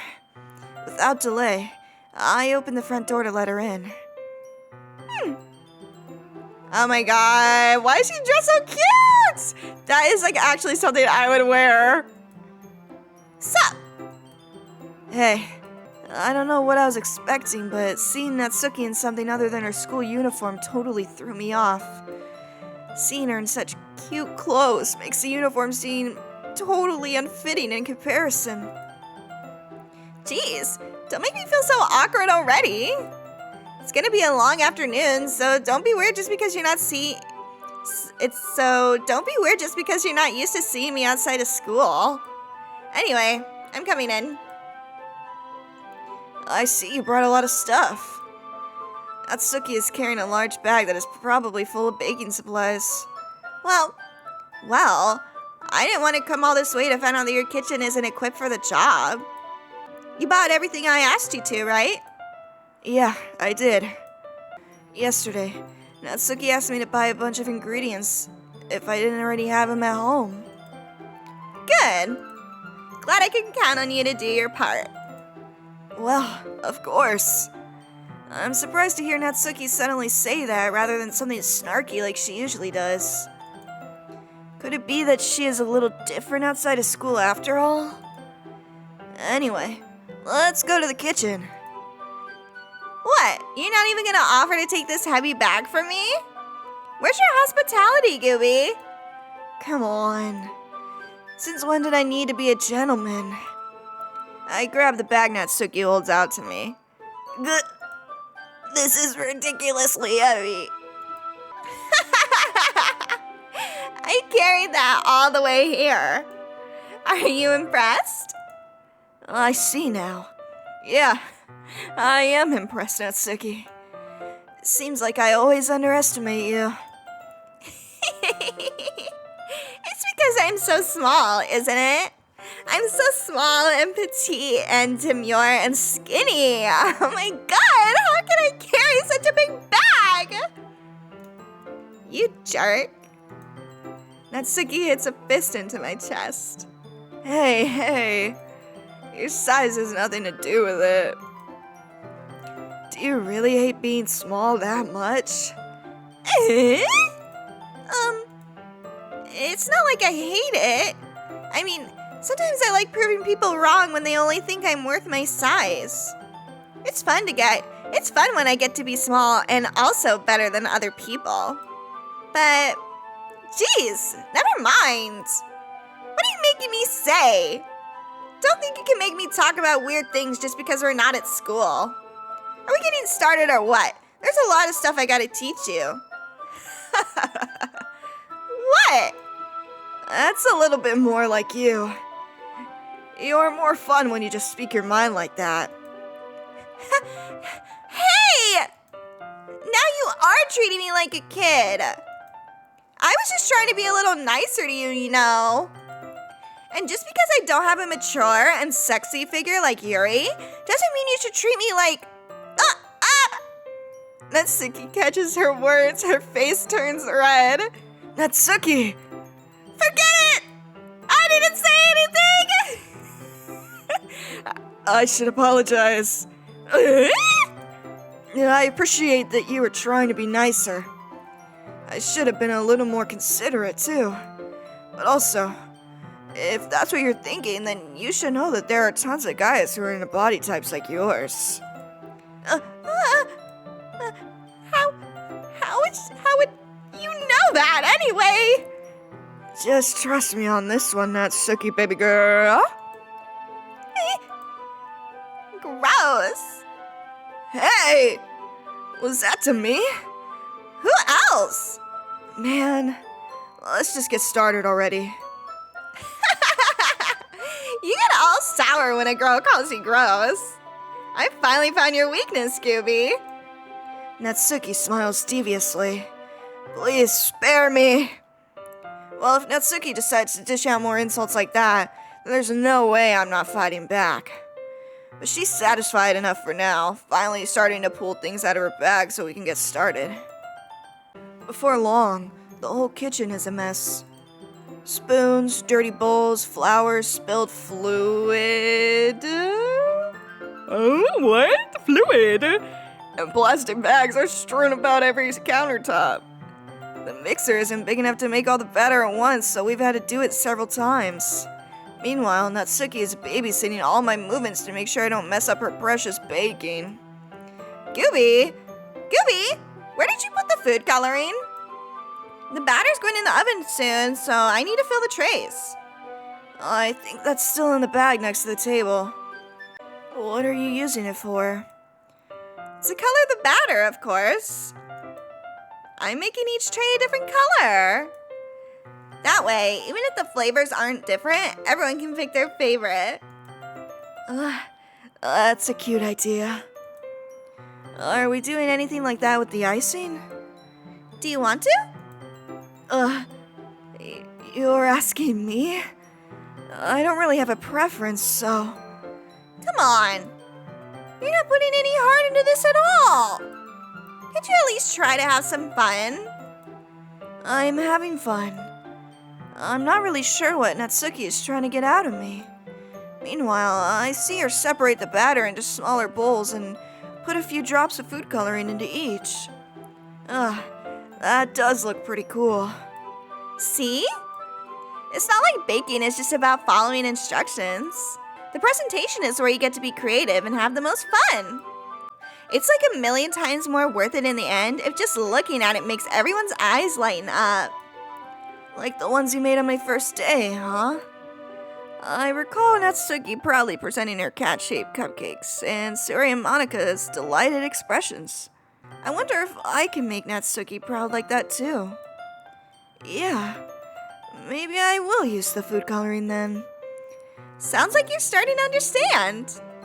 Just make sure you completely finish mixing the icing before you mess with the food coloring. Yeah, it's getting there. We were using the electric mixer for the batter, so I got stuck with a whisk and a huge bowl for the icing. Eh? The icing's still all lumpy. Are you even trying? Well, yeah. It'll just take a little longer. Jeez, I'll be here all night if you do it like that. Here, look. Natsuki grabs the whisk from me and uses her other hand to tilt the bowl back. You really need to beat the crap out of it. After a few seconds, the consistency of the icing has already improved. See? As if to emphasize, Natsuki sticks a finger in the icing and pops it in her mouth. I reluctantly start to do the same. Hey! Natsuki suddenly grabs my wrist. I don't want your gross fingers in my icing. Your icing, eh? Are you forgetting who did all the work? I start to fight back, trying to inch my finger toward the bowl. Don't make me beat the crap out of you next. I'd like to see you try. I push harder, just for my finger to reach the icing. I triumphantly scoop some with my finger just as Natsuki tugs with all her might. Ah! The force of Natsuki pulling me causes me to The force of Natsuki pulling me causes me to stumble, making her stumble and turn. Gross! You got it on my face! Whose fault is that? There's a big glob of icing on Natsuki's cheek. She's trying to reach it with her tongue, but it's too far away. Jeez! You know what? Take this. Natsuki instead wipes it off her finger. And Natsuki instead wipes it off with her finger before shoving her finger towards my own face. You wish. I'm faster. I grab her wrist with my hand before it reaches my face. Natsuki tries to hold her other hand to fight back, but I grab that one as well. Whoa! Stop! Not until you apologize for calling me gross. Fine. I'm sorry for calling you gross. You know, I don't mean it. It's just fun seeing you react to it. You do that to me all the time, you know. Saying dumb things just to get a reaction out of me. You really shouldn't tease girls like that. Is that so? In that case, I probably shouldn't do this either. I take Natsuki's... What? I take Natsuki's finger and put it in my mouth, licking off the icing. Whoa! Oh my god! What? Did you seriously just... Natsuki is so surprised that she can't even figure out how to get mad at me. Her face is entirely red. Gooby, you really shouldn't do that. Oh my god. You really shouldn't do that kind of thing to girls unless you really like them. You know that, right? What kind of question is she asking me? Just like that? How did the mood turn to this so quickly? Natsuki gazes at me in silence. I notice her shallow breaths. Why am I starting to feel dizzy? Out of nowhere, the fire alarm starts going off. Oh no! Natsuki rushes over to the oven. Is something burning? I thought you didn't put the cupcakes in yet. No wonder. You left a dirty tray in here, dummy. How could you make a mistake like that? You should have checked before turning the oven on. Don't blame me for your mistakes. Jeez. Natsuki uses the oven mitt to grab the blackened tray out of the oven. She sets it on top of the stove. In another moment, the fire alarm stops. Anyway, I'm putting them in the oven now. Yeah. The tension from the moment before still lingers over our heads, but the moment has already been lost. I watch as Natsuki slides the cupcake tray into the oven. Then I reluctantly pick up the whisk and continue with the icing, like nothing ever happened. Ah! It smells so good!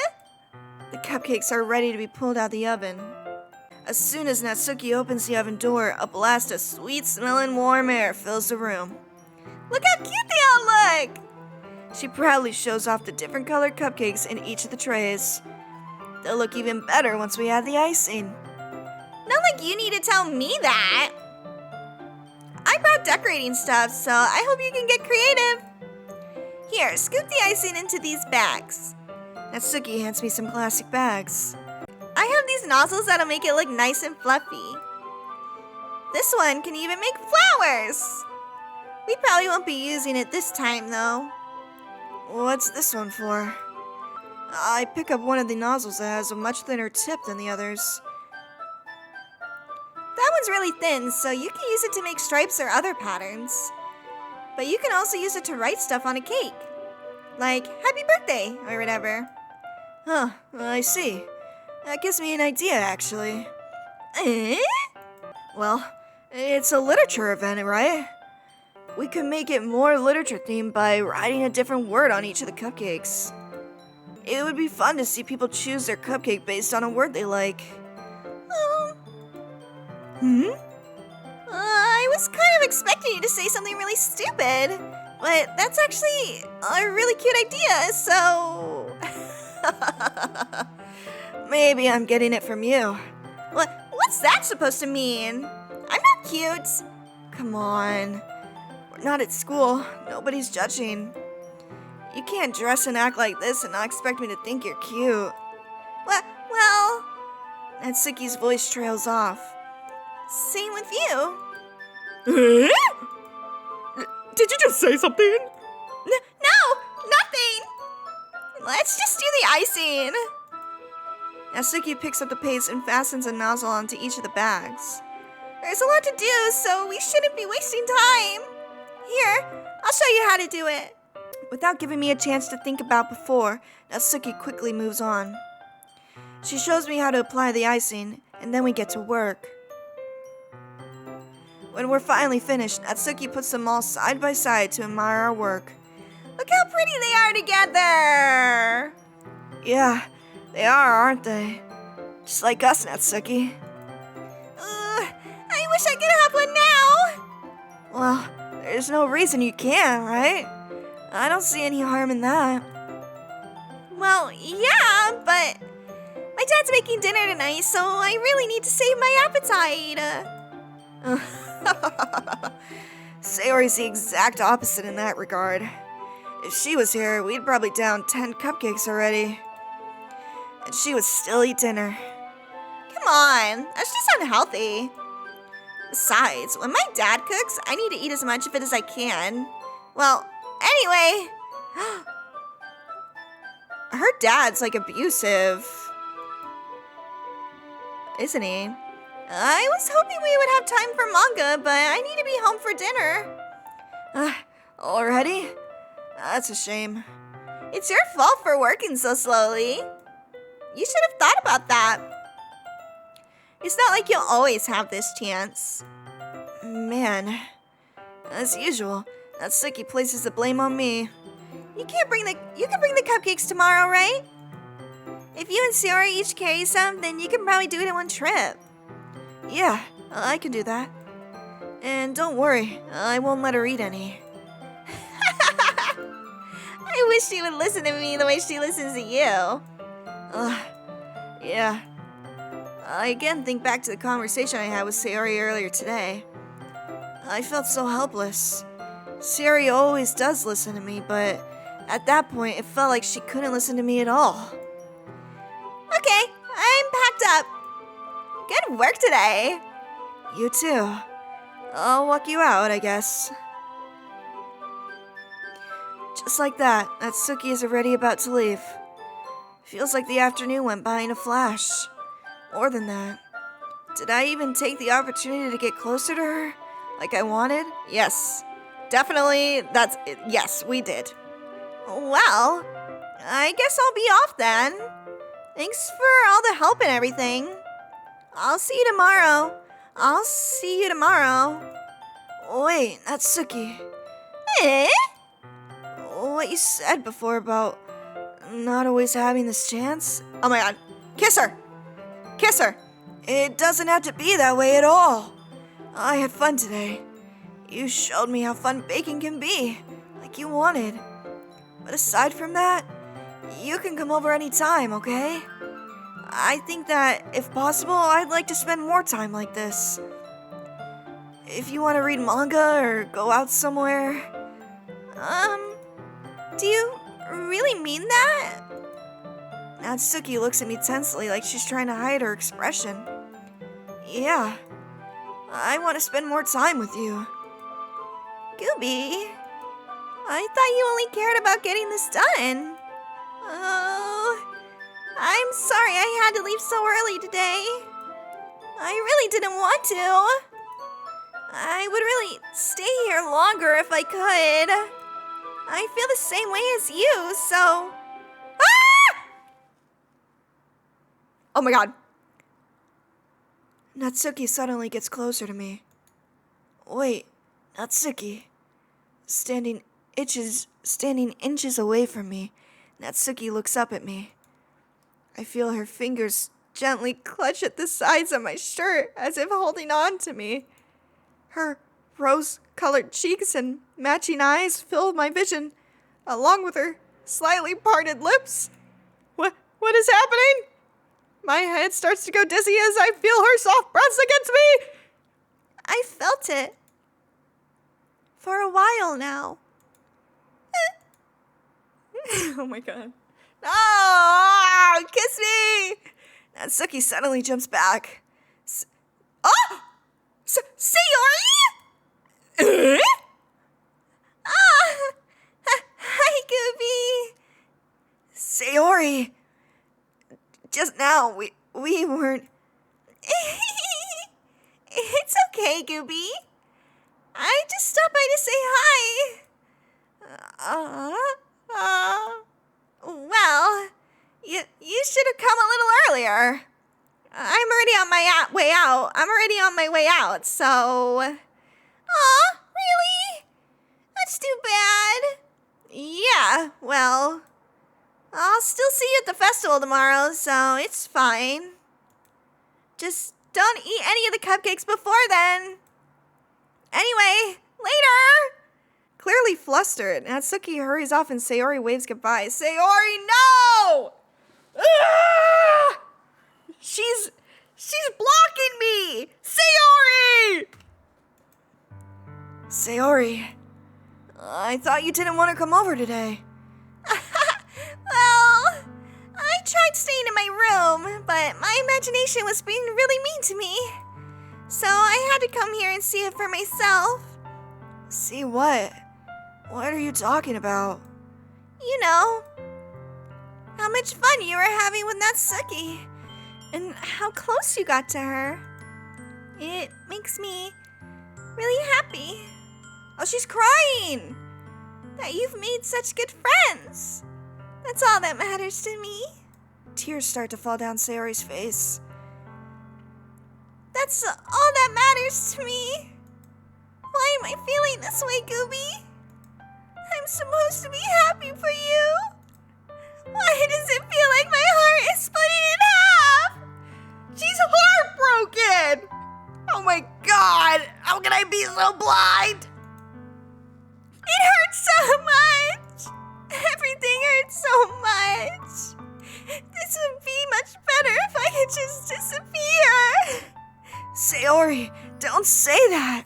It's true, Gooby. If I wasn't here, then you wouldn't have to waste your sympathy on me. You wouldn't have to put up with me being selfish. Monica was right. I should just... Huh?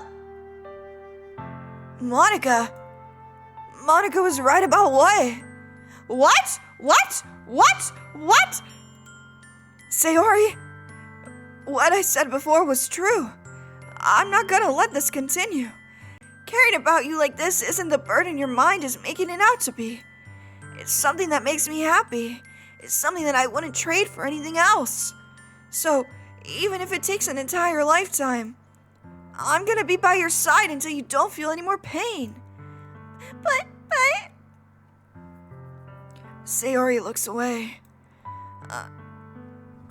I put a hand on her shoulder to reassure her. I'm scared, Gooby. I'm really scared. What are you scared of, Sayori? I'm scared that I might like you more than you like me. Sayori? It's true, isn't it? I was weak and started to like you too much. I did this to myself. Gooby, I like you so much that I want to die. That's how I feel. And... That's enough, Sayori. I don't want you to hurt anymore. I slide my hand down Sayori's arm and squeeze her hand in my own. Do you remember how I said I always know what's best for you? Do you still believe me? Wordlessly, Sayori nods. Even if you don't understand all of your own feelings, I know what you mean the most right now. And that's what I'm going to give to you. Whoa! Uh-oh, uh-oh, oh. Oh my god. Oh my god. Oh my god. I don't know what to do. If I say I love you to her, can I mean it platonically? I don't think so. I don't think that's what this is saying. But if I say I love you to her, can I also explore things with Natsuki? God. Oh god, I'm such a shitty friend. You'll always be my dearest friend. Oh my god. What you need most is for things to be like they've always been. Monica told me the truth. She told me how much happier you seemed after I joined the club. I know you're struggling with some really difficult feelings right now, but please trust me that I know what's best and what will make you the most happy in the end. I promise I'll help get things back to the way they were. I see. Sayori forces a smile through an incredibly pained expression. This is fucked. This is fucked. Oh my god. Oh my god. Oh my god.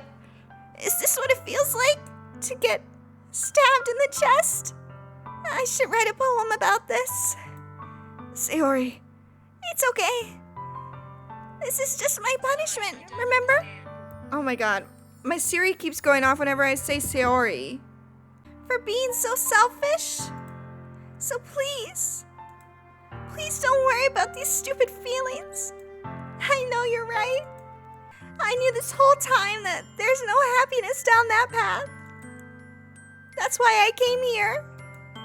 Just so I could get the answer I needed to hear. And the other thing, you're also right that I wanted to go back to the way it was. I realize that now. You really do know me better than anyone, Gooby. I'll trust you with anything. Anything at all. So... Sayori's smile finally breaks. All of a sudden, she turns around and drops to her knees.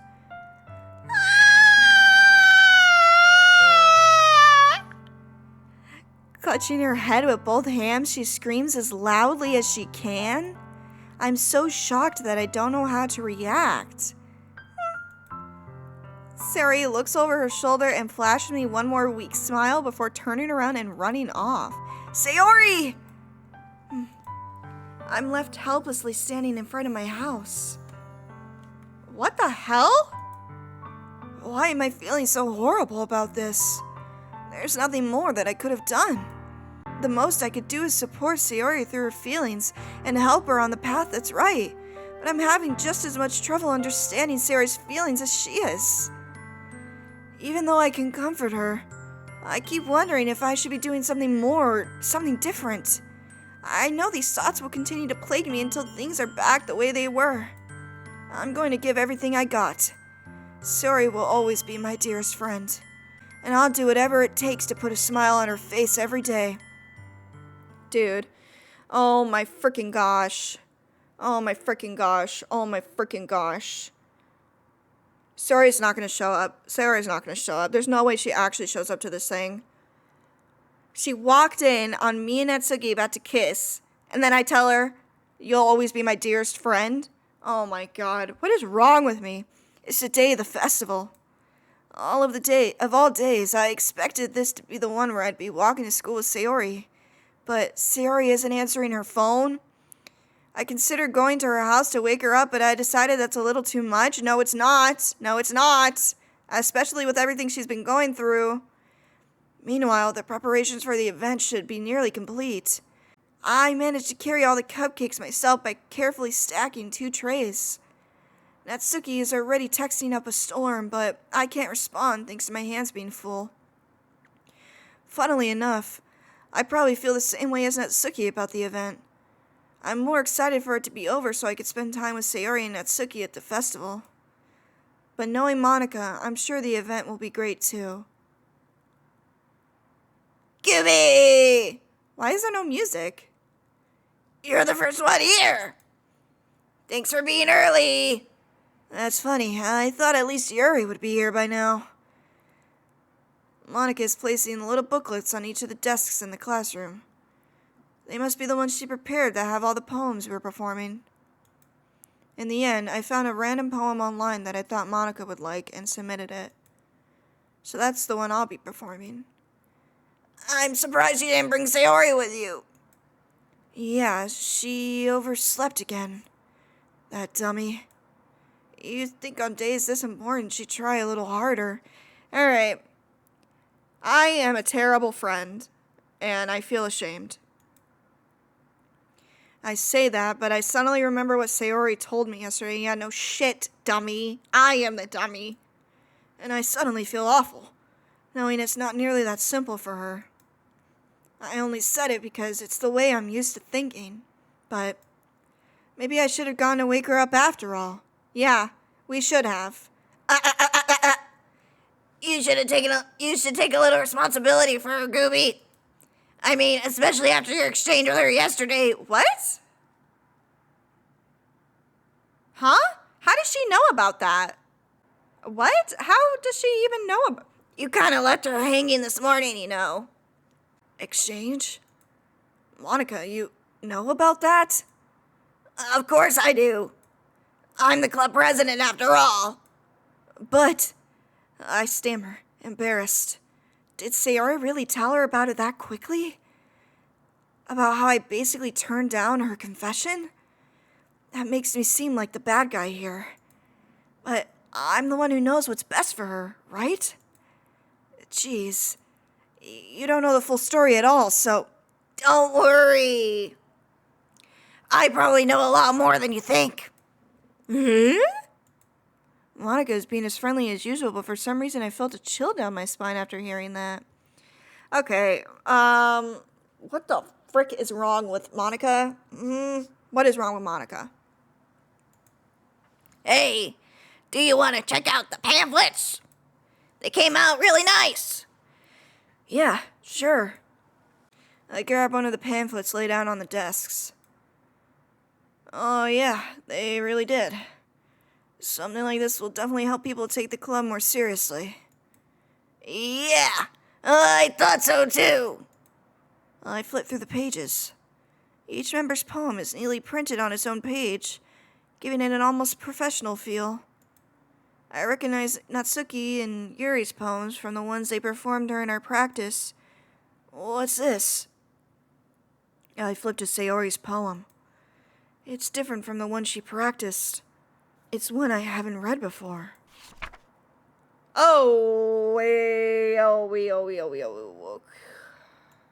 Okay, get out of my head, get out of my head, get out of my head a million times. Get out of my head before I do what I know is best for you. Get out of my head before I listen to everything she said to me. Get out of my head before I show you how much I love you. Get out of my head before I finish writing this poem. Oh, but a poem is never actually finished. It just stops moving. What is... Okay. Sayori is really... She's going through it. What is this? Reading the poem, I get a pit in my stomach. Gooby, what's wrong? Nothing. This poem feels completely different from everything else Sayori's written. But more than that, I changed my mind. I'm going to go get Sayori, so... Well, alright. Try not to take too long, okay? Yeah, we need to run. She is in trouble right now. I quickly leave the classroom. Don't strain yourself. Monica calls that out after me. I quicken my pace. We need to run. What was I thinking? I should have tried a bit harder for Sayori. It's not a big deal to at least wait for her or help her wake up. Yeah, I don't know why we couldn't do that. Oh my god. Even the simple gesture of walking her to school really makes her happy. Besides, I told her yesterday that things will be the same as they always have been. That's all she needs and what I want to give to her. I reach Sayori's house and knock on the door. I don't expect an answer since she's not picking up her phone either. Like yesterday, I open the door and let myself in. Sayori? She really is a heavy sleeper. I swallow. I can't believe I ended up doing this after all. Waking her up in her own house? Isn't that more like something a boyfriend would do? In any case, it just feels right. Outside Sayori's room, I knock on the door. Sayori! Wake up, dummy! There's no response, dude. Oh my god. What? Oh my god. I really didn't want to have to enter her room like this. Isn't this kind of a breach of privacy? She really leaves me no choice. I gently open the door. Sayori!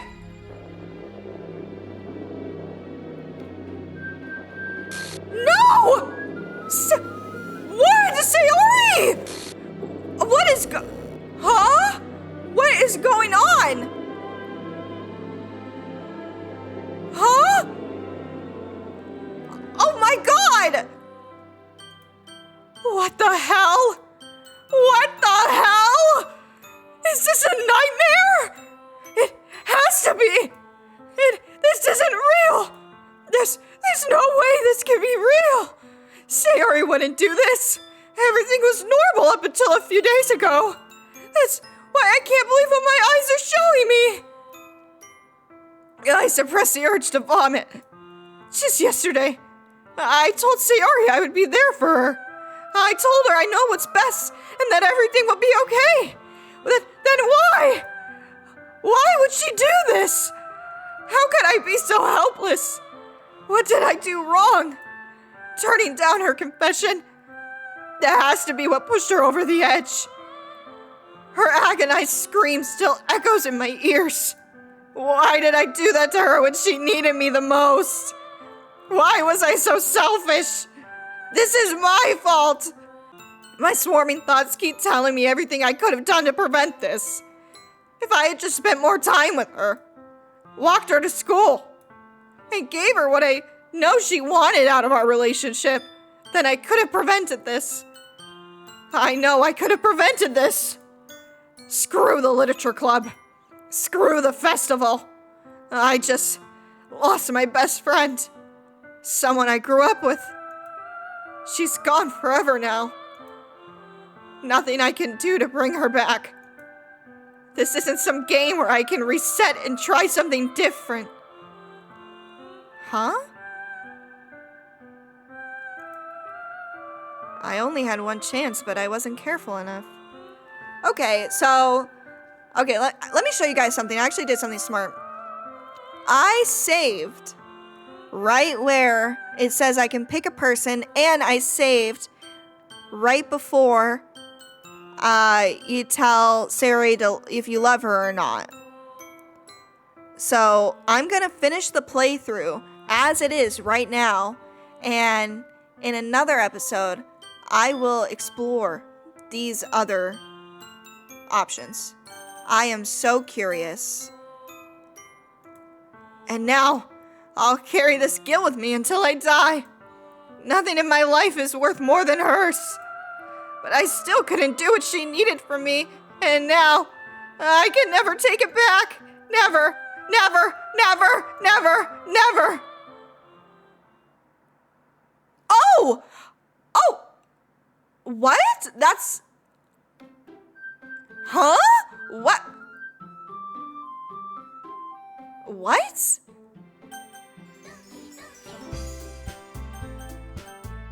What?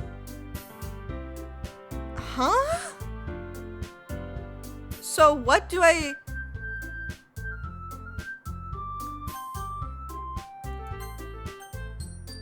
Okay. I'm gonna tell her that I love her. What?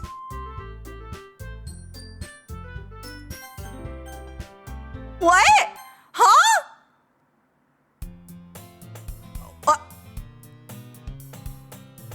What is going on?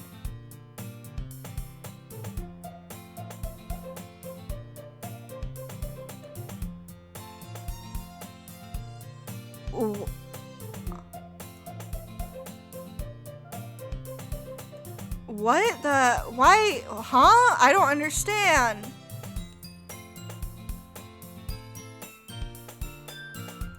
Oh, what?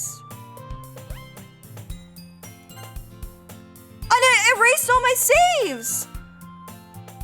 What?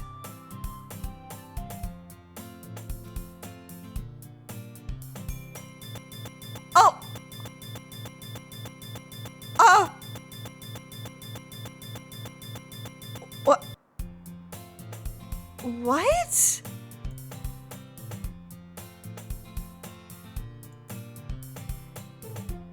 Huh? I've always walked to school alone? I always tell myself it's about time I meet some girls or something like that.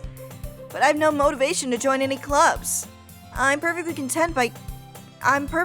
content just getting by on the average while spending my free time on games and anime. There's always the anime club, but it's not like there would be any girls in it anyway.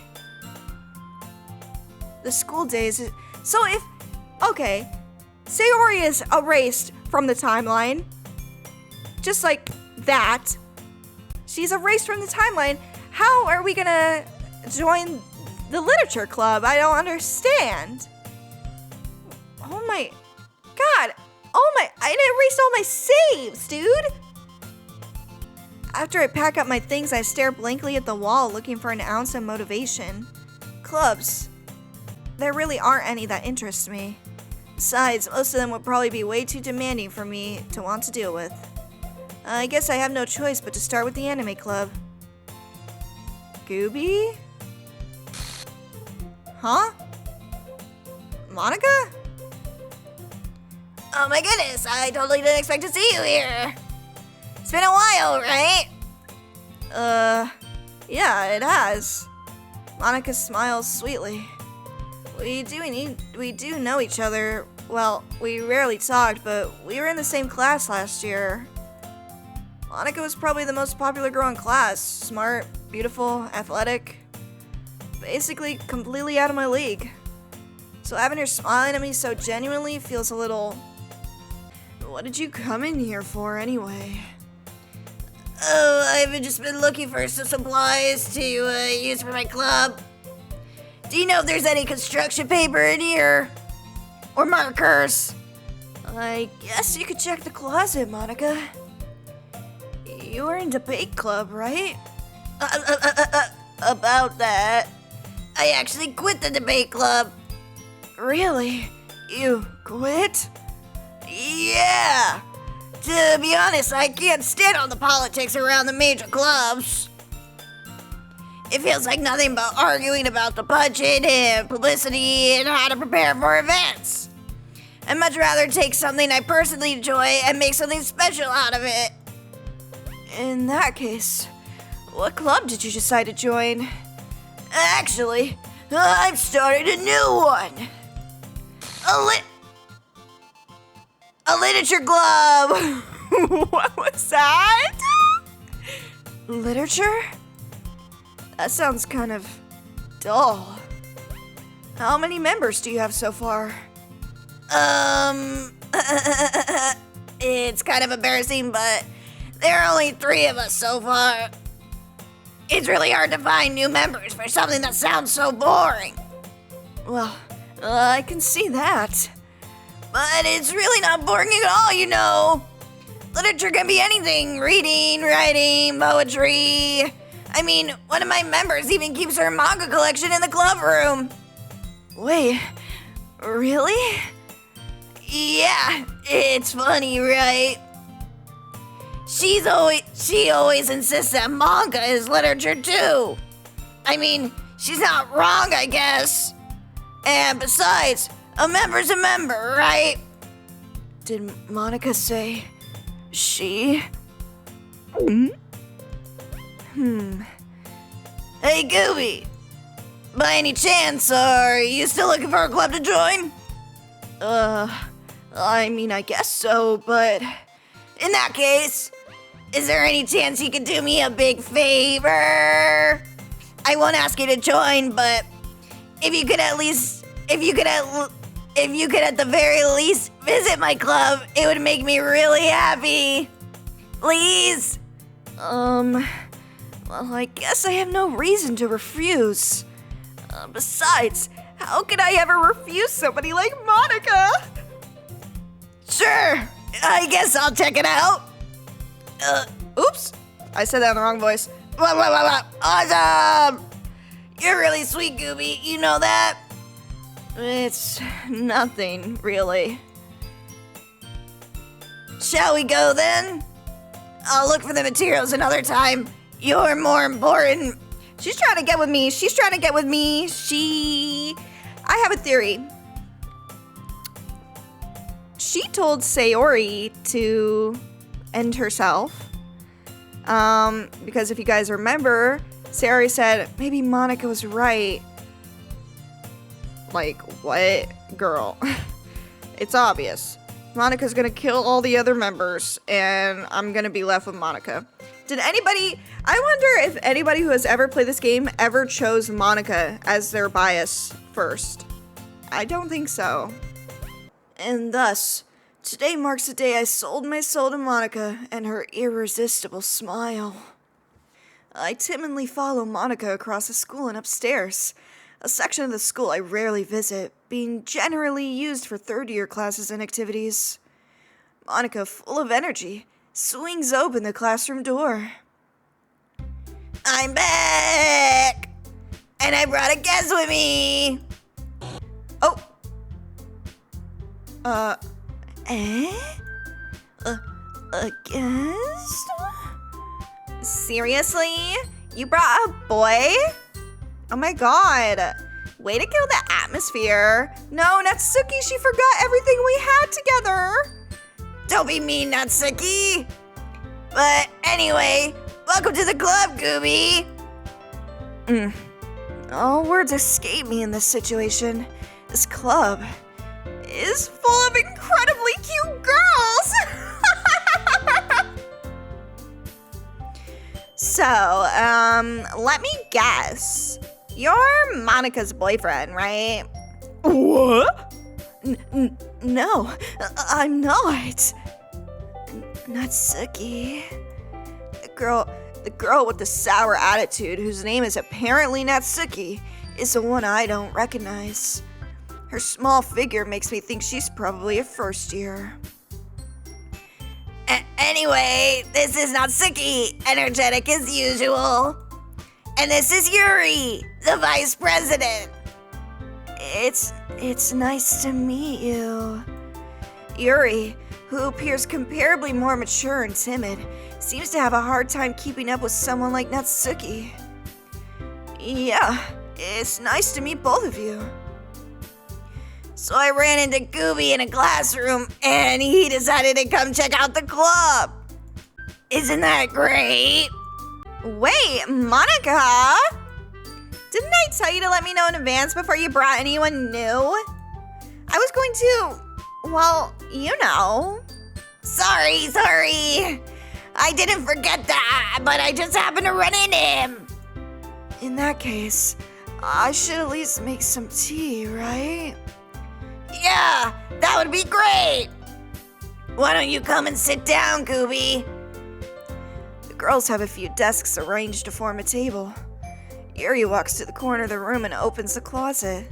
Meanwhile, Monica and Natsuki sit across from each other.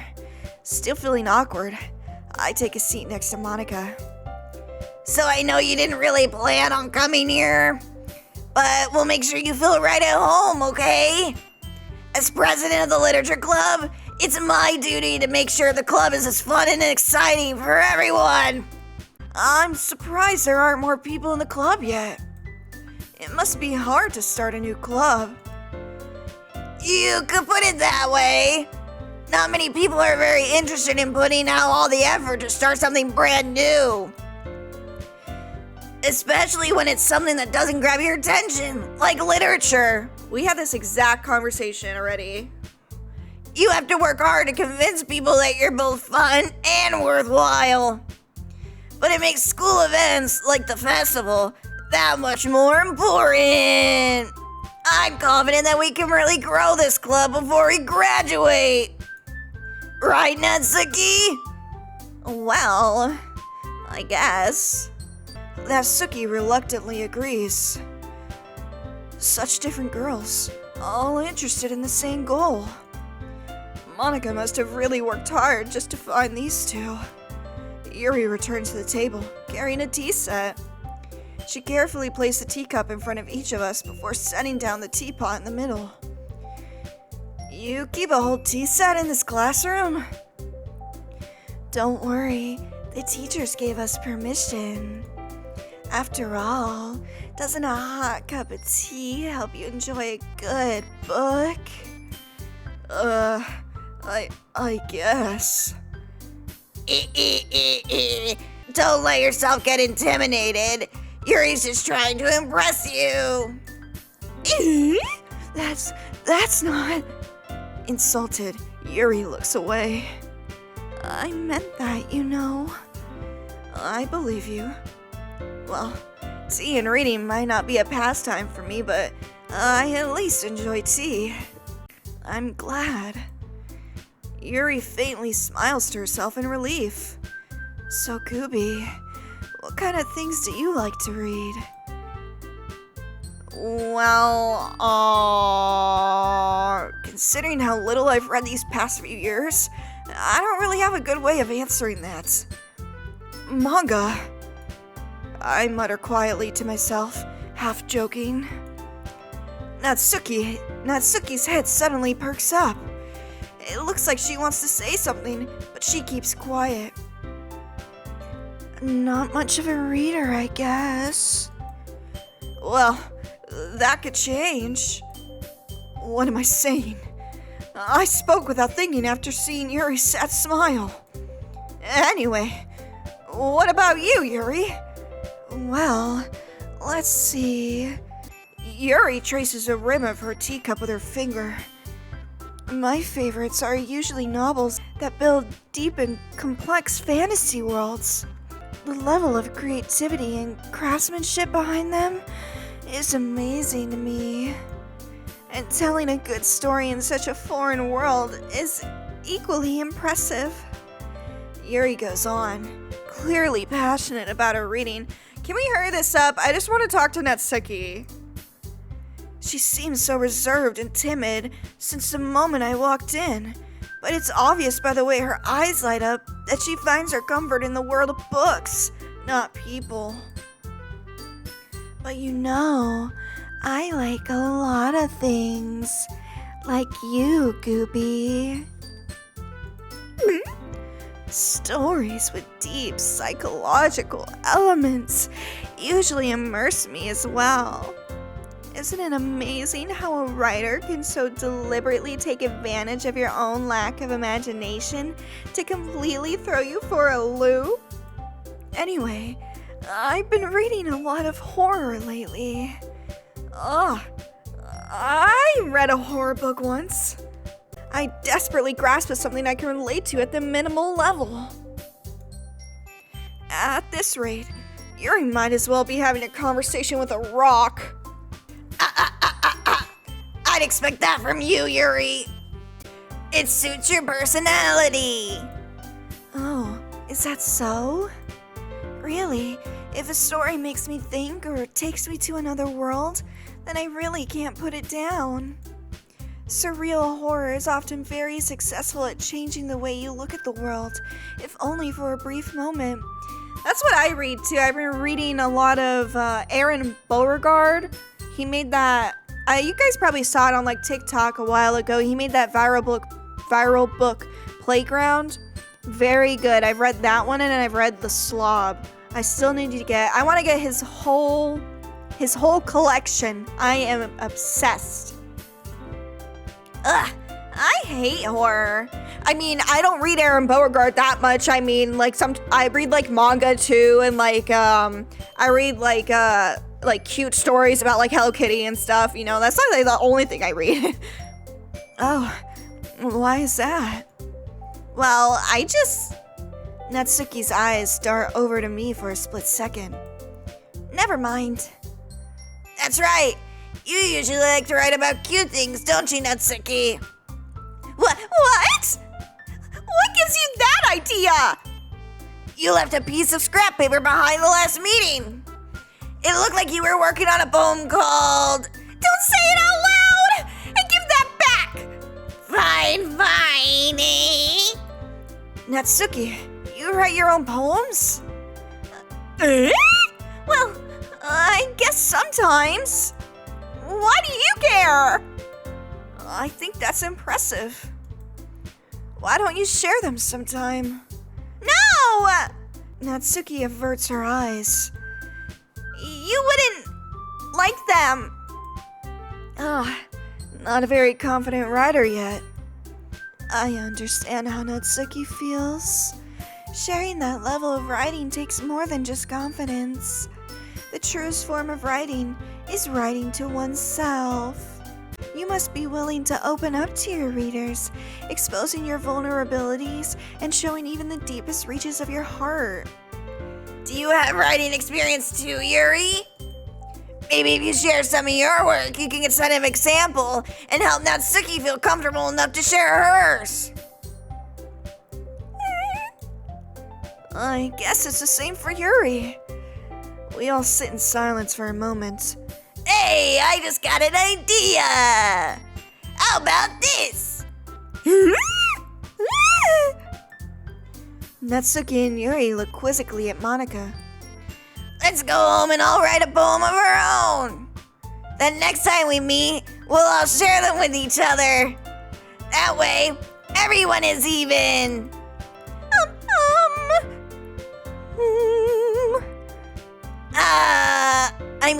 I thought it was a good idea. Well, I think you're right, Monica. We should probably start finding activities for all of us to participate in together. I did decide to take on the responsibility of vice president after all. Wasn't the vice president last time Sayori? I swear to God it was. I need to do my best to nurture the club as well as its members. Besides, now that we have a new member, it seems like a good step for all of us to take. Do you agree as well, Gooby? Hold on. There's still one problem. What's that? Now that we've reached the most important topic, I bluntly come forth with what's been on my mind the entire time. I never said I would join this club. Monica may have convinced me to stop by, but I never made any decision. I still have other clubs to look at, and, I lose my train of thought. All three girls stare back at me with dejected eyes. But... I'm sorry, I thought... The girls exchange glances before Monica turns back to me. I guess I need to tell you the truth, Gooby. The thing is, we don't have enough members yet to form an official club. We need 4. And I've been trying really, really hard to find new members. And if we don't find one more before the festival... I'm defenseless against these girls. How am I supposed to make a clear-headed decision when it's like this? All of these kawaii girls looking at me. I would feel terrible for letting everyone down in this situation. And besides, the club itself seems pretty relaxed. So, if writing poems is the price I need to pay in order to spend every day with these beautiful girls? Right. Okay, I've decided then. I'll join the literature club. One by one, the girls' eyes light up. Oh my goodness, really? Do you really mean that, Gooby? Yeah, it could be fun, right? You really did scare me for a moment. I mean, if you really just left after all of this, I would be like super pissed. Gooby, I'm so happy. We can become an official club now. Thank you so much for this. You're really amazing. I'll do everything I can to give you a great time, okay? Ugh, thanks, I guess. Okay, everyone. I think with that, we can officially end today's meeting on a good note. Everyone remember tonight's assignment. Write a poem to bring to the next meeting so we all can share. Monica looks over at me once more. Gooby, I look forward to seeing how you express yourself. Yeah. Can I really impress the class star Monica with my mediocre writing skills? I already feel the anxiety welling up inside of me. Meanwhile, the girls continue to chit-chat as Yuri cleans up the tea set. I guess I'll be on my way then. Okay, I'll see you tomorrow then. I can't wait. Oh my god. I miss Sayori. With that, I depart the club room and make my way home. The whole way, my mind wanders back and forth between the 3 girls. Natsuki, Yuri, and of course Monica. Will I really be happy spending every day after school in a literature club? Perhaps I'll have the chance to grow closer to one of these girls. Alright. I'll just need to make the most of my circumstances, and I'm sure good fortune will find me. And I guess that starts with writing a poem tonight. Guys, I'm not gonna change... Huh? You have unlocked a special poem. Would you like to read it? What? Nothing is real? Hi again, Gooby. Glad to see you didn't run away on us. Nah, don't worry, Monica. This might be a little strange for me, but I at least keep my word. Well, I'm back at the literature club. I was the last to come in, so everyone else is already hanging out. Whoa. Did you guys see that? Thanks for keeping your promise, Gooby. I hope this isn't too overwhelming of a commitment for you. Making you dive headfirst into literature when you're not accustomed to it. Whoa! Oh, come on. Like, he deserves any slack. You already had to be dragged here by Monica. I don't know if you plan to just come here and hang out or what, but if you don't take us seriously, then you won't see the end of it.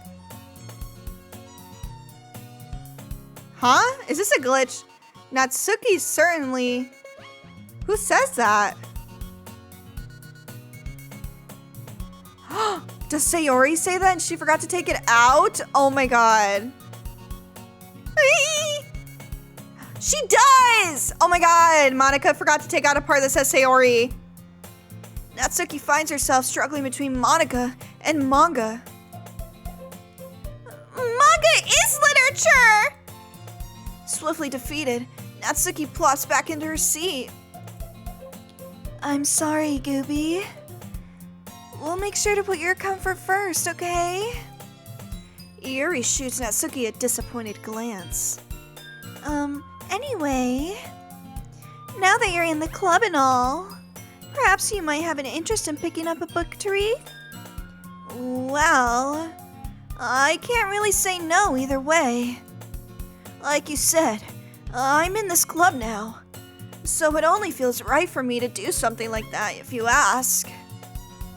Wait, I didn't mean it like that. Ooh, if you don't want to, then forget I said anything, I guess. No, it's not that, Yuri. I want to try and be a part of this club. So even if I don't read often, I'd be happy to pick up a book if you wanted me to. Are you sure? I just felt like, well, as vice president and all, that I should help you get started on something you might like. Wait. This never happened. Also, I just noticed the classroom is tilted. What? Yuri reaches into her bag and pulls out a book. I didn't want you to feel left out, so I picked out a book that I thought you might enjoy. It's a short read, so it should keep your attention even if you don't usually read. And we could, discuss it if you wanted. This is... How is this girl accidentally being so cute? She even picked out a book she thinks I'll like, despite me not reading much. Yuri, thank you. I'll definitely read this. I enthusiastically take the book. Phew! Wait! Oh my gosh, wait, did Monica block that part because they were talking about manga and she doesn't want me to form a relationship with Natsuki?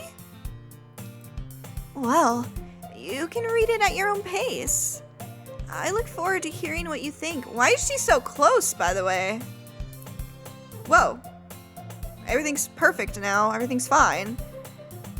Now that everyone's settled in, I expected Monica to kick off some scheduled activities for the club. But that doesn't seem to be the case. Yuri's face is already buried in a book. I can't help but notice her intense expression, like she was waiting for this chance. Meanwhile, Natsuki is rummaging in the closet. Ah! I hear Natsuki utter an exasperated sigh from within the closet. She seems to be annoyed by something. I approach her, in case she needs a hand. Here she is! You looking for something in there? Whoa! Fucking Monica! Oh my god. She never puts my stuff back in the right spot. What's the point in keeping your collection organized if someone else is just gonna mess it up? Natsuki slides a bunch of stacked books and boxes across the shelf. Manga? You read manga, right? Sometimes. Manga is one of those things where you can't admit you're really into it until you figure out where the other person stands. How did you know anyway? I heard you bring it up at some point. Besides, it's kind of written on your face. What's that supposed to mean? I see. There's a lone volume of manga amidst the stack of various books on the side of one of the shelves. Curious, I pull it out of the stack. There it is! Natsuki snatches it out of my hand. She then turns to a box of manga and slips the volume right into the middle of the rest. Much better! Seeing a box set with one book missing is probably the most irritating sight in the world. I know that feel. I get a closer look at the box set she's admiring. PARFAIT Girls? It's a series I've never heard of in my life. That probably means it's either way out of my demographic or it's simply terrible. Gooby, you need to remember! We went through so much with Natsuki! If you're gonna judge, you can go do it through the glass on that door. She points to the classroom door. Hey, I wasn't judging anything. I didn't even say anything. It was the tone of your voice. But I'll tell you one thing, Gooby. Whoa, Don't judge a book. In fact, Natsuki pulls out the first volume of PARFAIT Girls from the box. Oops. I'm gonna show you exactly why. She shoves the book right into my hands. Ugh. I stare at the cover. It features 4 girls in colorful attire striking animated feminine poses. It's exceedingly mo. I don't know what that means. Don't just stand there. What? Natsuki grabs my arm and pulls me out of the closet. She then takes a seat against the wall, beneath the windowsills. She pats on the ground next to her, signaling me to sit there. It seems like she remembers a little bit because we're moving much quicker than we did last time, right? Wouldn't chairs be more comfortable? I take my seat. Chairs wouldn't work. We can't read at the same time like that. Eh? Why is that? I guess it would be easier to be close together like this. Don't just say that! You'll make me feel weird about it. Natsuki crosses her arms and scooches an inch away from me. Sorry. I didn't exactly expect to be sitting this close to her either. Not that I can say it's a particularly bad thing. I open the book. It's only a few seconds before Natsuki once again inches closer, reclaiming the additional space while she hopes I won't notice. I can feel her peering over my shoulder, much more eager to begin reading than I am. Wow! How long has it been since I read the beginning? You don't go back and flip through the older volumes every now and then? Not really. Maybe sometimes after I've already finished the series? Hey, are you paying attention? I am, but nothing's really happened yet, so I can talk at the same time. It looks like it's just about a bunch of friends in high school. Kinda like us. Typical slice of life affair. I kinda grew out of these since it's rare for the writing to be entertaining enough to make up for the lack of plot. Hello, Natsuki, with your cute little pigtails, you look like a puppy. Are you sure this isn't boring for you? It's not! Even though you're just watching me read? Well, I'm fine with that. If you say so. I guess it's fun sharing something you like with someone else. I always get excited when I convince any of my friends to pick up a series I enjoy. You know what I mean? You don't? That's not... Well, I wouldn't really know. What do you mean? Don't you share your manga with your friends? Could you not rub it in? Jeez. Oh, sorry. Like I could ever get my friends to read this. They just think manga's for kids. I can't even bring it up without them being all like, eh? You still haven't grown out of that yet? It makes me want to punch him in the face. Ugh. Oh, I know those kinds of people. Honestly, it takes a lot of effort to find friends who don't judge, much less friends who are also into it. I'm already kind of a loser, so I guess I gravitated towards the other losers over time. But it's probably harder for someone like you. Yeah, that's pretty accurate. Wait, which part? I mean, I feel like I can't even keep it in my own room. My dad would beat the shit out of me if he found this. What? That's okay, first of all, I knew it. I called it. But what the hell is going on? Hello? At least it's safe here in the club room. Except Monika's kind of a jerk about it. Ugh, I just can't win, can I? Well, it paid off in the end, didn't it? I mean, here I am, reading it. Well, it's not like that solves any of my problems. Maybe. But at but at least you're enjoying yourself, right? So... Jeez, that's enough. Are you gonna keep reading or what? Yeah.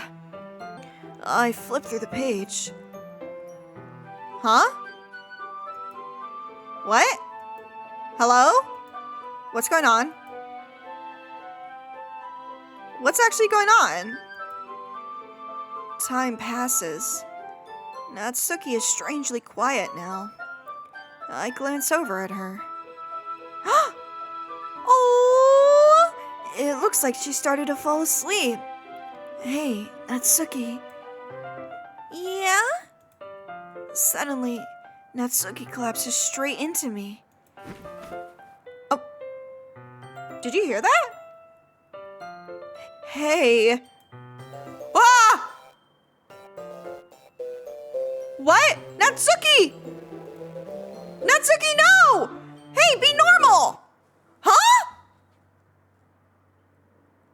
What? Oh, jeez. Natsuki, are you okay?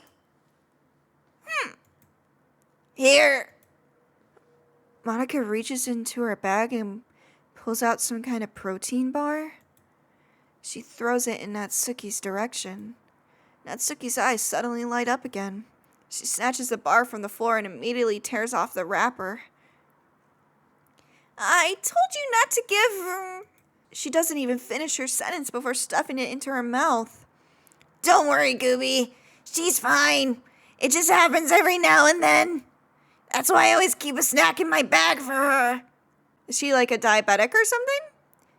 Anyway, why don't we all share poems now? Dude, she took out the whole part where we're bonding with Natsuki and made it all about her. I'm gonna show my poem to Natsuki first. I told Natsuki I was interested in her poems yesterday. It's probably only fair if I shared mine with her first. Okay, let's start with the things I don't like. First of all, Natsuki rereads my poem. Never mind. I don't feel like giving you my opinion. Eh? Then what's the point of sharing in the first place? I wrote this when I could have been doing other things. In fact, remember how I said I wanted to read your poems? That's what I had in mind when reading this. I want to help you feel comfortable enough to share yours. Like Monica said. Well, I would be more comfortable sharing my poem if yours was really bad. You were supposed to show me some dumb poem and make me go, ha! Well, it's not that great, but let me show you what real literature looks like. And you went and ruined it. I hope you're happy. Huh? So, in other words, you're saying you liked it? Natsuki's retort gets caught in her throat. You're so... You don't understand anything, do you? I already told you that. You don't have to go announcing it to the world like you're all self-important. Pretty sure you never actually said that. I say that mostly to myself. Natsuki must really hate me or something. I can't figure out if it's a winner or a loss that she liked my poem. She doesn't hate you! She loves you! In any case, you still need to show me yours, right? Fine, I guess. Only because Monica will make me if I don't. Yeah, it's the same poem. Monkeys can climb, crickets can leap, horses can race, owls can seek, cheetahs can run, eagles can fly, people can try, but that's about it. Yeah, that's the same poem we read. Yeah. I told you weren't gonna like it. I like it. What? Just be honest. I am. Why are you so convinced that I wouldn't like it? Well, because everyone in high school thinks that writing has to be all sophisticated and stuff. So people don't even take my writing seriously. But isn't the point of poems for people to express themselves? Your writing style wouldn't make your message any less valid. Yes, exactly. I like it when it's easy to read, but it hits you hard. Like in this poem, seeing everyone around you do great things can be really disheartening. So I decided to write about it. Yeah, I understand. But the other nice thing about simple writing is that it puts more weight on the wordplay. Like, I set up a rhyme at the end, but made it fall flat on purpose. It helps bring out the feeling in the last line. So you did. I guess more went into it than I realized. That's what it means to be a pro. I'm glad you learned something. Didn't expect that from the youngest one here, did you? Yeah, guess not. I decided to humor her with that last comment. I don't really care how old everyone is, but if Natsuki is feeling proud, then I won't take that away from her. Alright, let's show Yuri next, I guess. I kind of like Monica more than I like Yuri. Not even gonna lie. That's a crazy thing to say. Well, Yuri stares at the poem. A minute passes, more than enough time for her to finish reading. Oh, sorry. I forgot to start speaking. It's fine. Don't force yourself. I'm not. I just need to put my thoughts into words. Hold on. Okay. This is your first time writing a poem, right? Yeah. Why do you ask? I'm just making sure.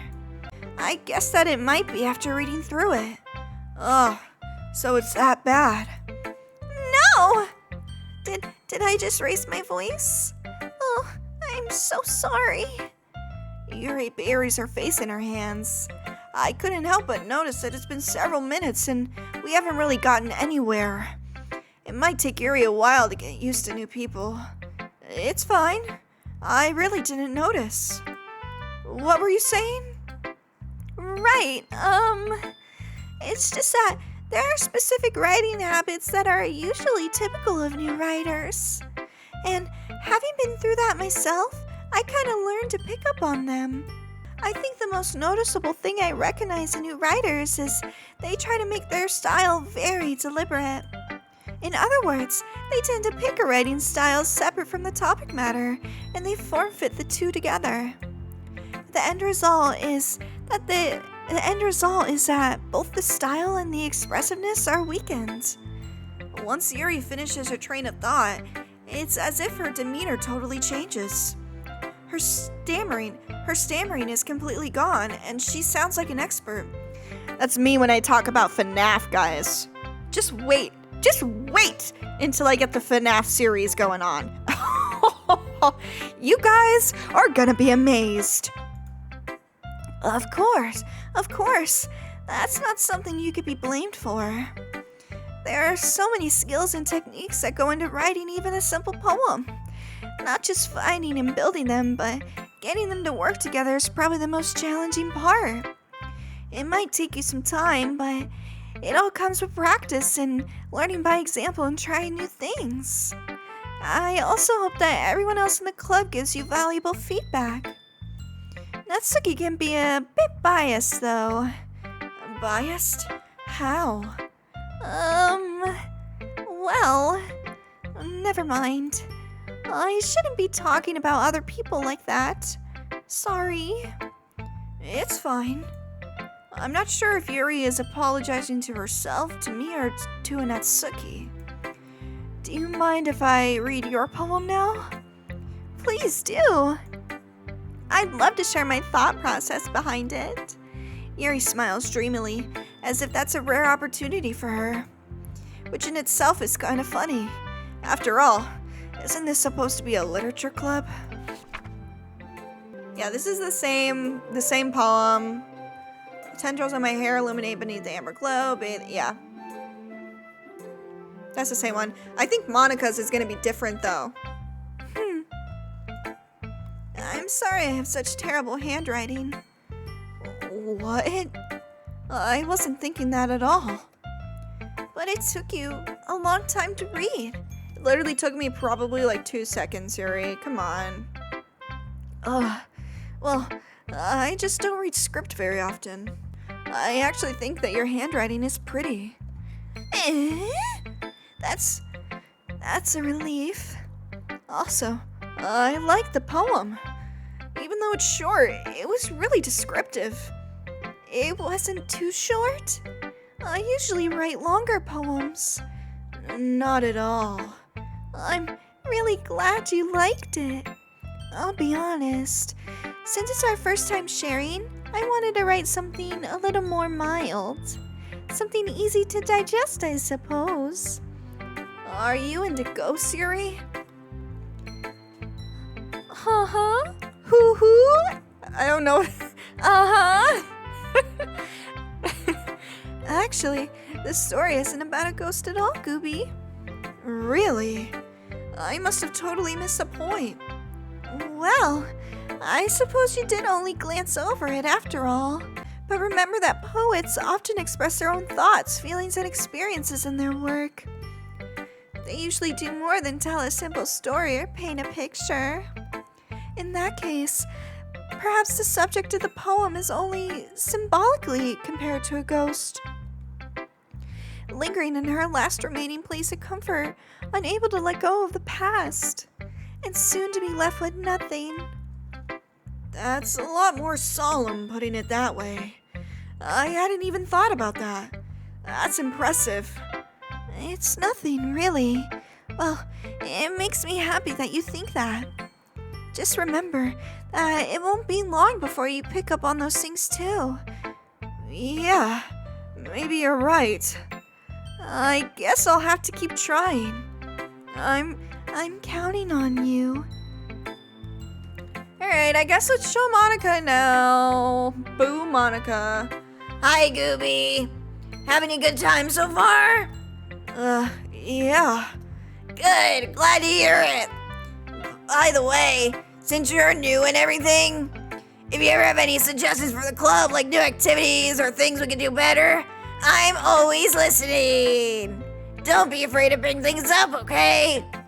Alright, I'll keep that in mind. Of course I'll be afraid to bring things up. I'm much better at just going with the flow until I'm more settled in. Anyway, want to share your poem with me? It's kind of embarrassing, but I guess I have to. Don't worry, Gooby. We're all a little embarrassed today, you know. But it's that sort of barrier that we'll all learn to get past soon. Yeah, that's true. I hand Monica my poem. I like it, Gooby. Really? It's a lot cuter than I expected. Oh, jeez, Rick. No. My name's not Rick, it's Monica. It kind of makes me think of something Natsuki would write. And she's a good writer, too. So take that as a compliment. If you say so. Yep. If you're interested in Natsuki, then always keep a snack on you.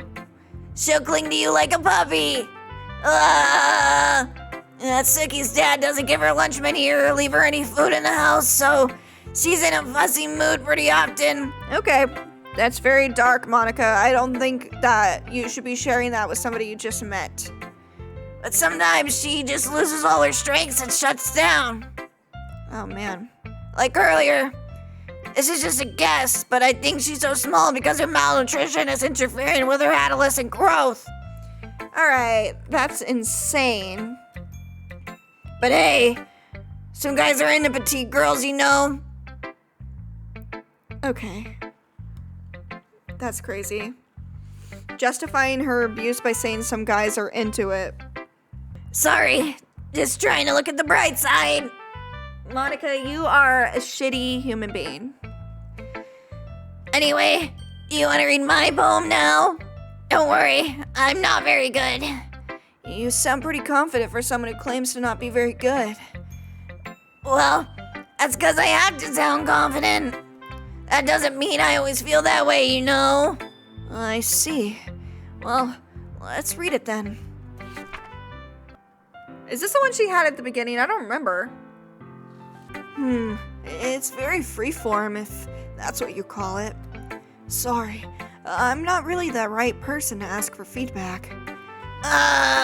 It's okay. Yeah, that kind of style has gotten pretty popular nowadays. That is, a lot of poems have been putting emphasis on the timing between the words and the lines. When performed out loud, it can be really powerful. What was the inspiration behind this one?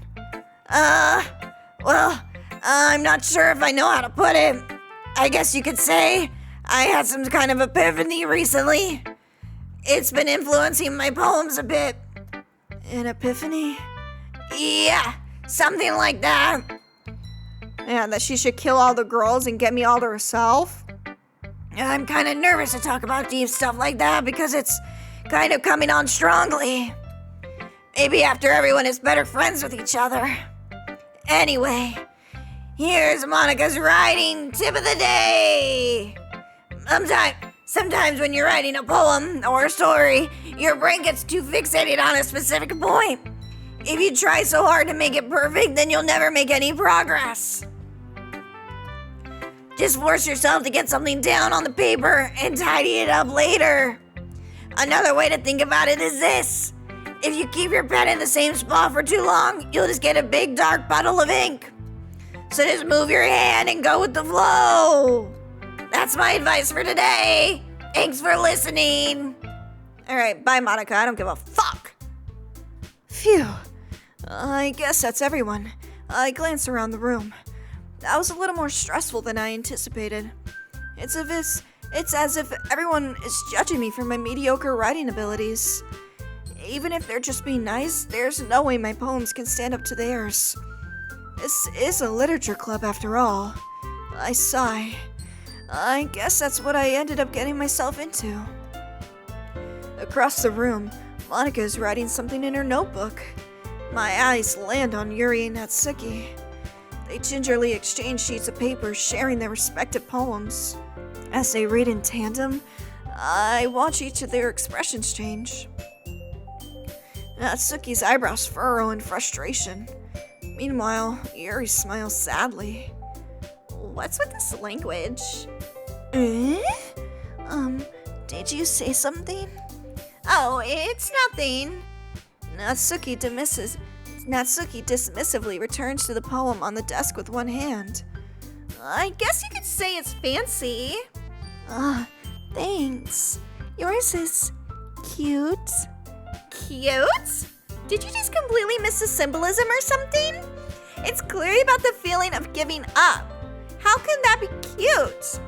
I know that. I just meant the language, I guess. I was trying to say something nice. You mean you have to try that hard to come up with something nice to say? Thanks, but it didn't really come out nice at all. Well, I do have a couple suggestions. If I was looking for suggestions, I would have asked somebody who actually liked it. Which people did, by the way. Monica liked it, and Gooby did too. So based on that, I'll gladly give you some suggestions of my own. First of all, excuse me. I appreciate the offer, but I spent a long time establishing my writing style. I don't expect it to change anytime soon unless, of course, I come across something particularly inspiring. Which I haven't yet. And Gooby liked my poem too, you know. He even told me he was impressed by it. Natsuki... Oh, music stopped. Natsuki suddenly stands up. Oh? I didn't realize you were so invested in trying to impress our new member, Yuri. That's not what you're just... Yuri stands up as well. Maybe you're just jealous that Gooby appreciates my advice more than he appreciated yours. Huh? How do you know he didn't appreciate my advice more? Are you that full of yourself? No. If I was full of myself, I would deliberately go out of my way to make everything I do overly cutesy. Ooh, well, you know what? I wasn't the one whose boobs magically grew a size bigger as soon as Gooby started showing up. Natsuki! Natsuki, that's a little... This doesn't involve you! Taking out your own insecurities on others like that? You really act as young as you look, Natsuki. Oh, me? Look who's talking, you wannabe edgy bitch. Whoa. Edgy? Sorry that my lifestyle's too much for someone your mental age to comprehend. See? Oh my god, the music. Just saying that proves my point. Most people learn to get over themselves after they graduate middle school, you know. If you want to prove anything, then stop harassing others with your sickening attitude. You think you can counterbalance your toxic personality just by dressing and acting cute? The only cute thing about you is how hard you try. Dude, no. Whoa, be careful, you might cut yourself on the edge, Yuri. Oh, my bad. You already do, don't you? Oh. Did you just accuse me of cutting myself? What the fuck is wrong with your head? Yeah, go on. Let Gooby hear everything you really think. I'm sure he'll be head over heels for you after this. Suddenly Yuri turns toward me as if she just noticed I was standing here. Gooby, she's just trying to make me look bad. That's not true. She started it. God.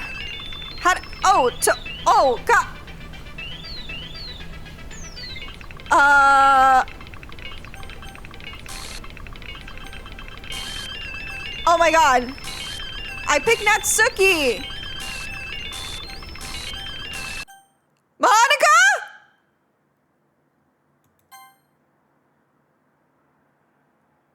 What? Monica, what?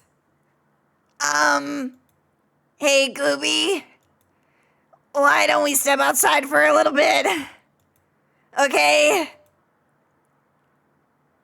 What? Sorry about that. They really shouldn't have tried to get you involved. It's probably better for us to stay out of this. We'll go back inside once they're done yelling. Some president I am, right? You're making it all about you, Monica. Like, they're obviously talking about things that are, like, really deep and personal. Obviously, like, we should have gotten into it with them. I can't even confront my own club members properly. I just wish I was able to be a little more assertive sometimes. But I never have it in me to put my foot down against others. You understand, right? Anyway, if this makes you want to spend less time with the others, then that's fine. Yeah, okay. I'd be happy to spend time with you instead. All right, Monica. Shut the fuck up. Suddenly, Natsuki runs out of the classroom. Natsuki, no! Oh, no! She quickly runs away. Oh, dear. Well, it looks like they're done. I didn't mean it. I didn't mean it. I didn't mean it. What? Yuri is rocking back and forth on her desk with her palms on her forehead. Yuri? I didn't mean it. I believe you. I have no idea what Yuri might have said to Natsuki. I'm thinking probably something that has to do with her dad. Or did. Gooby, please don't hate me.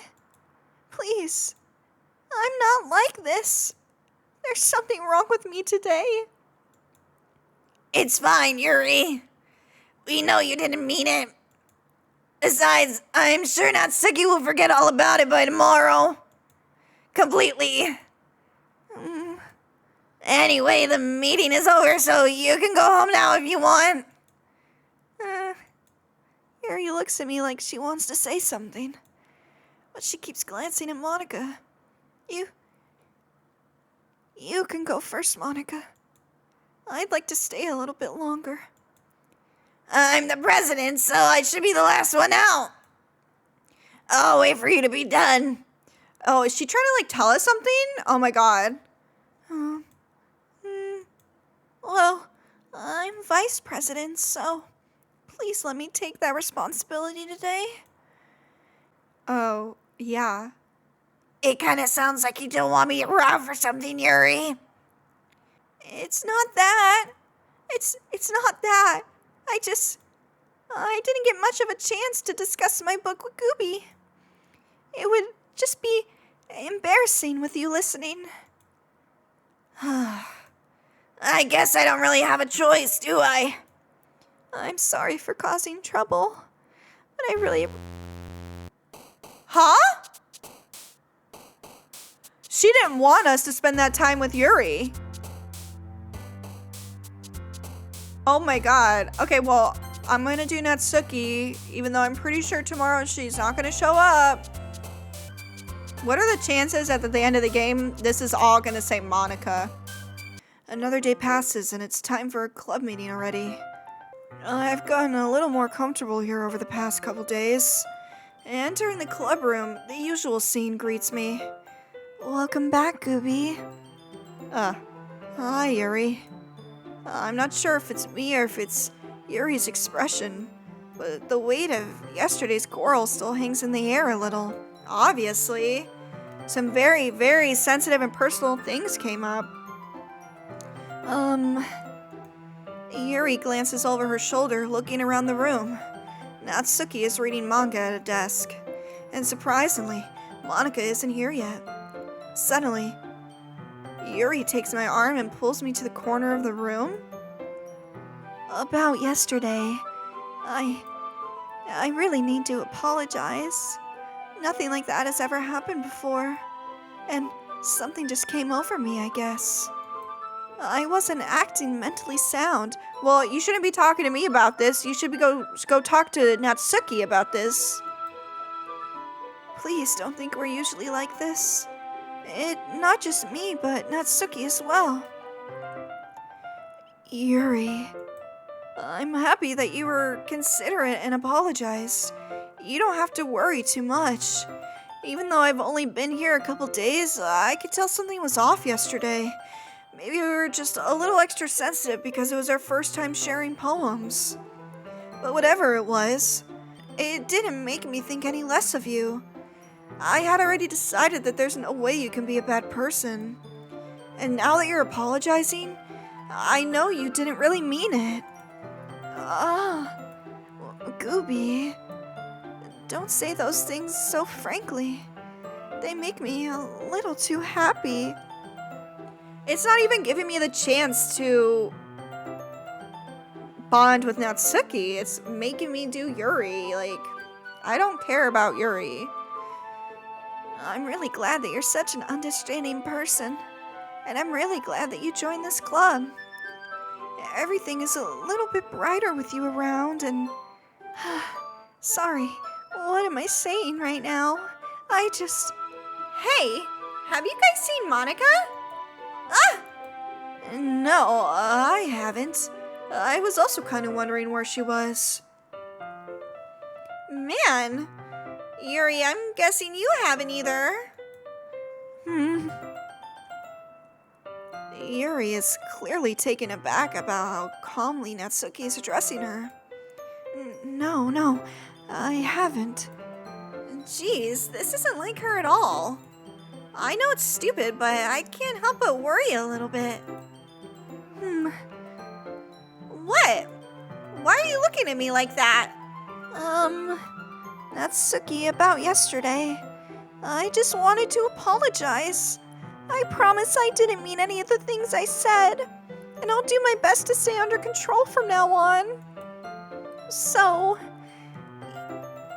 She doesn't remember? What? Oh! Monica erased her memory! That's why she said she'll be over it completely. Monica erased her memory. Yuri, what the heck are you talking about? Did you do something yesterday? Jeez. Whatever's on your mind, I'm sure it was nothing. What? I don't even remember anything bad happening. You're the kind of person who worries too much about the little things, aren't you? Huh? But... I'll accept your apology anyway if it helps you feel better about it. Besides, it's kind of nice to hear since I was always afraid you secretly hated me or something like that. No, not at all. I don't hate you. Well, you're kind of weird, but I don't hate you either. Natsuki turns to me. You're still on trial, though. Hey! Suddenly, the door swings open. Sorry, I'm super sorry. There you are. I didn't mean to be late. I hope you guys weren't worried or anything. No. Well, Natsuki was. I was not? Ah, What took you so long anyway? well, my last period today was study hall. To be honest, I kind of just lost track of time.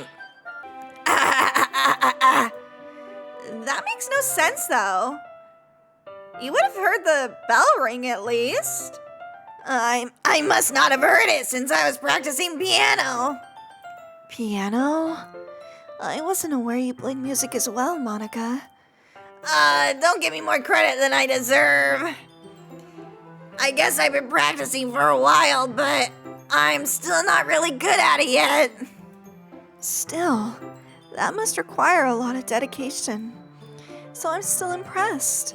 Well, thanks, Yuri. You should play something for us sometime. That's... Monica looks at me. Well, I am working on writing a song, but it's not quite done yet. Maybe once I get a little bit better, I will. That sounds cool. I look forward to it. Is that so? In that case, I won't let you down, Gooby. Monica smiles sweetly. I didn't mean any pressure or anything like that. Don't worry.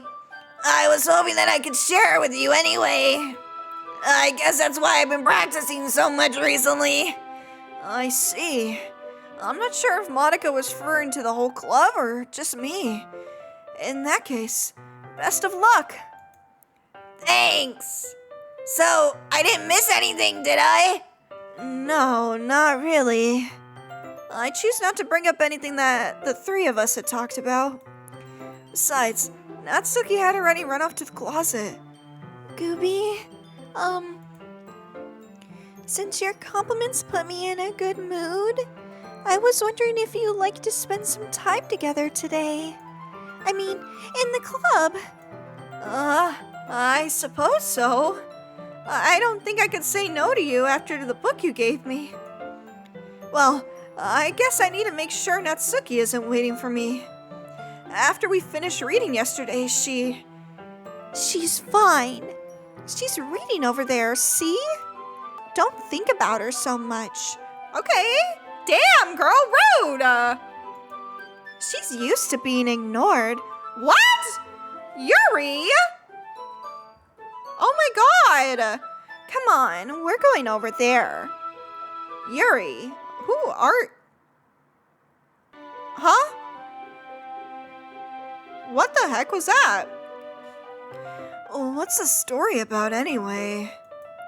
Well, I look at the cover of the book. The book is titled Portrait of Markov. There's an ominous-looking eye symbol on the front cover. Basically, it's about this religious camp that was turned into a human experiment prison. And the people trapped there have this trait that turns them into killing machines that lust for blood. Okay. Cool. But the facility gets even worse, and they start selectively breeding people by cutting off their limbs and affixing them to... Oh, that might be a bit of a spoiler. But anyway, I'm really into it. The book, I mean. Not the thing about the limbs. That's kind of dark, isn't it? Yuri made it sound like it was going to be a nice story, so that dark turn came out of nowhere. Are you still not a fan of that sort of thing, Gooby? No, it's not that. I mean, I can definitely enjoy those kinds of stories, so don't worry. I hope so. Yeah, I totally forgot that Yuri is into those things. See, she's so shy and reclusive on the outside, but her mind seems to be completely different. It's just that this kind of story, it's the kind that challenges you to look at life from a strange new perspective. When horrible things happen, not just because someone wants to be evil, but because the world is full of horrible people and we're all worthless anyway? What? Yuri, I don't think it's good for you to be reading these things. I don't think it's good for your mental health, girl. Then suddenly... Whoa. I'm rambling, aren't I? Whenever it goes quick like that, I'm not pressing the button. It goes by its own. Not again. I'm sorry. Hey, don't apologize. I haven't lost interest or anything. Well, I guess it's alright then. But I feel like I should let you know that I have this problem. When I let things like books and writing fill my thoughts, my whole body gets Gets incredibly what? I kind of forget to pay attention to other people. So I'm sorry if I end up saying something strange. And please stop me if I start talking so much. I really don't think you need to worry. That just means you're passionate about reading. The least I can do is listen. It's a literature club after all. That's true. In fact, I might as well get started reading it, right? Oh, that scared me. Yes, I mean you don't have to, but... What are you saying? Let me just get the book. I quickly retrieved the book that I had put in my bag. Alright, it's fine if I sit here, right? I slip into the seat next to Yuri's. Yeah. Are you sure? You seem a little apprehensive. I'm sorry. It's not that I don't want you to. It's just something I'm not very used to. That is, reading in company with someone. I see. Well, just tell me if I am distracting you or anything. Alright. I open the book and start the prologue. I soon understand what Yuri means about reading in company. It's as if I could feel her presence over my shoulder as I read. It's not a particularly bad thing. Maybe a little distracting, but the feeling is somewhat comforting. Yuri is in the corner of my eye. I realize she's not actually looking at her own book. I glance over. It looks like she's reading from my book instead. Sorry! I was just bathing in the feeling of your body. What? Huh?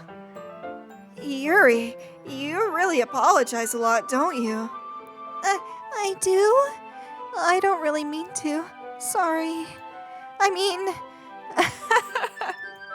Here, this should work, right? I slide my desk up against Yuri's and hold my book more between the two of them. I suppose so. Yuri timidly closes her own copy.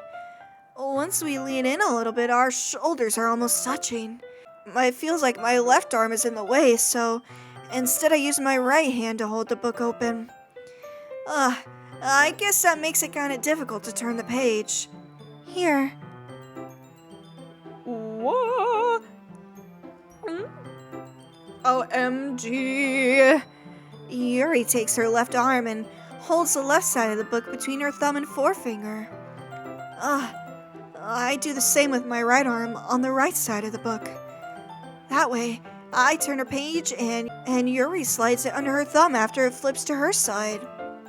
But in holding it like this, we're huddled even closer than before.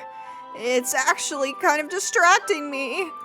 It's as if I could feel the warmth of Yuri's face, and she's in the corner of my vision. Are you ready? To turn the page? Sorry. I think I got a bit distracted for a second by your beauty, Yuri. I I glance at Yuri's face again and our eyes meet. I don't know how I'll be able to keep up with her.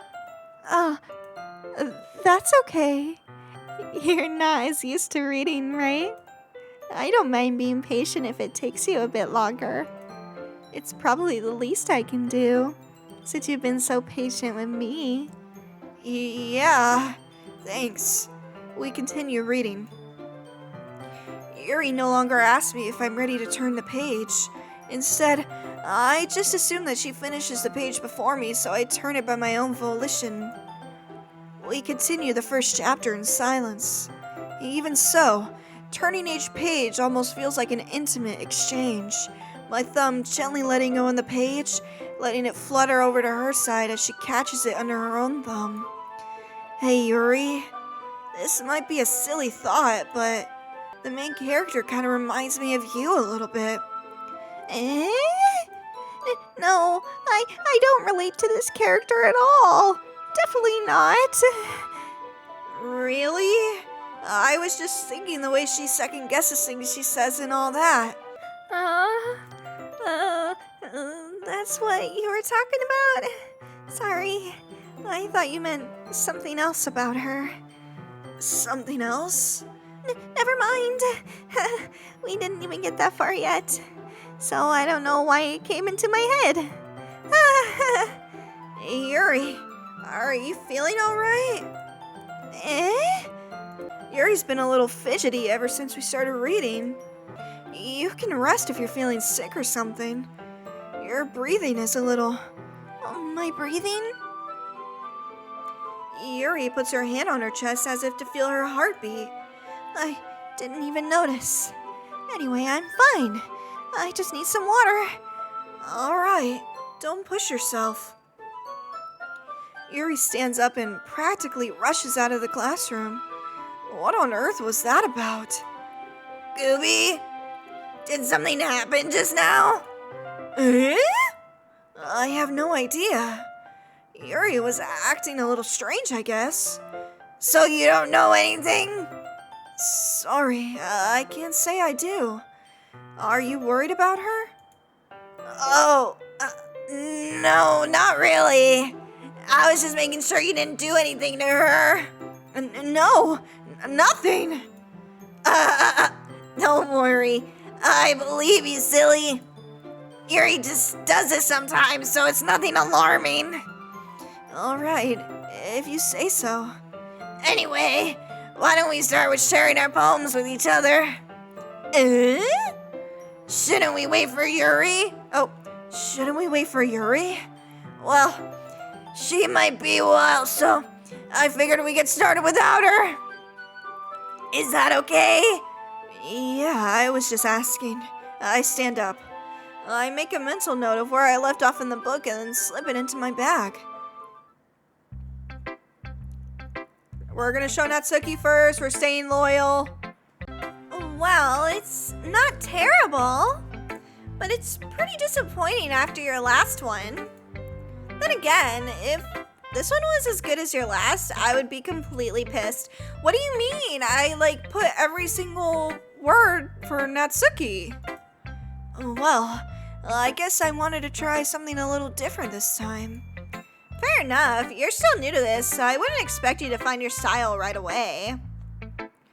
I mean, everyone in the club writes really differently from each other. Maybe you'll find a little influence from all of us. For instance, I noticed that you were spending some time with Yuri today. Not that I care who you spend your time with. After all, I was taught never to expect anything from anybody. So it's not like I was waiting for you or anything. Still, you should at least look over my poem. You'll probably be able to learn something from it. Okay.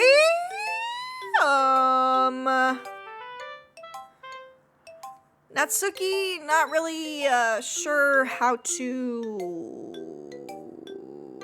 Okay. Alright, Natsuki. Gooby, why didn't you come read with me today? I was waiting for you. I was waiting a long time. It was the only thing I had to look forward to today. Why did you ruin it? Do you like Yuri more? I think you're better off not associating with her. Are you listening to me? Yuri is a sick freak. What is going on? That should be obvious by now. So just play with me instead, okay? You don't hate me, Gooby, do you? Do you hate me? Do you want me to make me go home crying? Oh God, she's crying blood. The club is the only place I feel safe. Don't ruin that for me. Don't ruin it, please. Please stop talking to Yuri. Play with me instead. It's all I have. Play with me. Play with me. Ah! Oh. Huh? Did she end herself? She broke her own neck? What? Hi again, Gooby. How's the writing going? And we're not even gonna react to that. We reacted to Sayori's ending. Alright, I guess. I'll take that, as long as it's not going bad. I'm happy you're applying yourself. Maybe soon you'll come up with a masterpiece. Oh. I wouldn't count on that. You never know. Want to share what you wrote for today?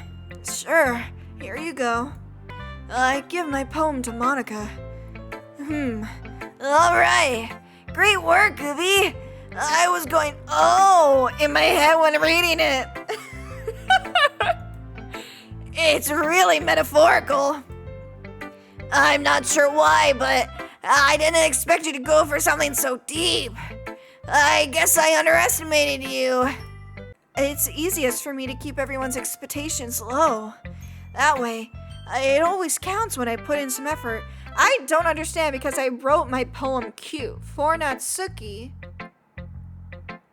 But everyone is saying that it's... Natsuki said it was different. She's saying it's sophisticated. Like, what? What are you talking about? That's not very fair.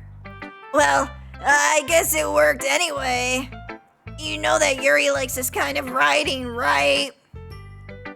I see what's happening.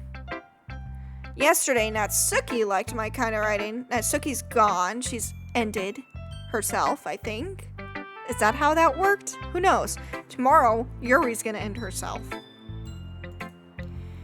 Writing that's full of imagery and symbolism. Sometimes I feel like Yuri's mind is just totally detached from reality. I don't mean that like it's a bad thing, though. But sometimes I get the impression that she's just totally given up on people. She spends so much time in her own head that it's probably a much more interesting place for her. That's why she gets so happy when you treat her with a lot of kindness. I don't think she's used to being indulged like that. She must be really starved for social interaction, so don't blame her for coming on a little strongly. Like earlier, I think she gets too stimulated. She ends up withdrawing and looking for alone time.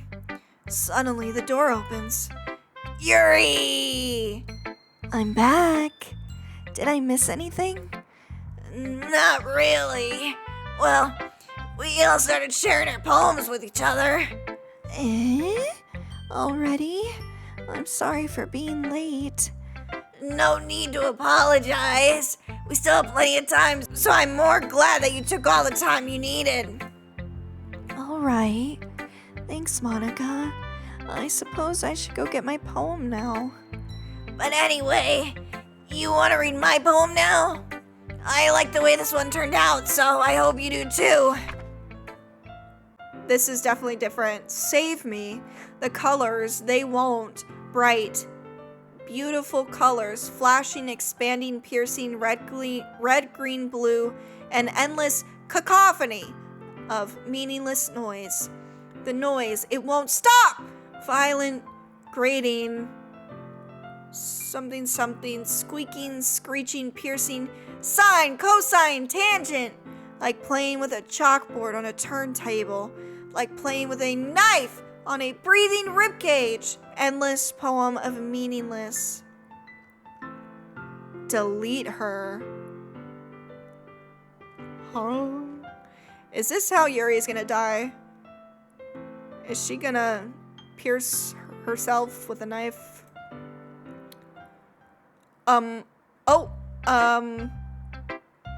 Sorry, I know it's kind of abstract. I'm just trying to, well, never mind. There's no point in explaining. Anyway, here's Monica's writing tip of the day. Sometimes you'll find yourself facing a difficult decision. When that happens, don't forget to save your game. You never know when, who am I talking to? Can you hear me? Huh? Me? Tell me you can hear me. I can hear you. Anything. Please help me? Okay. Does Monica not, want to be doing this? I thought she was just evil. That's my advice for today. Thanks for listening. What? Let's talk to Yuri now, I guess. I've been waiting for this. Let's see what you've written for today. Yuri smiles and takes a deep breath. I like just holding it. I mean, the poem turned out good. It's, well, there are some things that you could work on, but that doesn't really matter. It feels like anything written by you is a treasure. That came out a little awkward. Let's move on. Here's the poem I wrote. You don't have to like it or anything. Oh. Okay, this is different. Okay. Wheel, a rotating wheel, turning an axle, grinding, bolt head, linear gearbox, falling sky, 7 holy stakes, a docked ship, a portal to another world, a thin rope tied to a thick rope, a torn harness, parabolic gearbox, expanding universe, time controlled by slipping cogwheels. What? Existence of God, swimming with open water in all directions, drowning.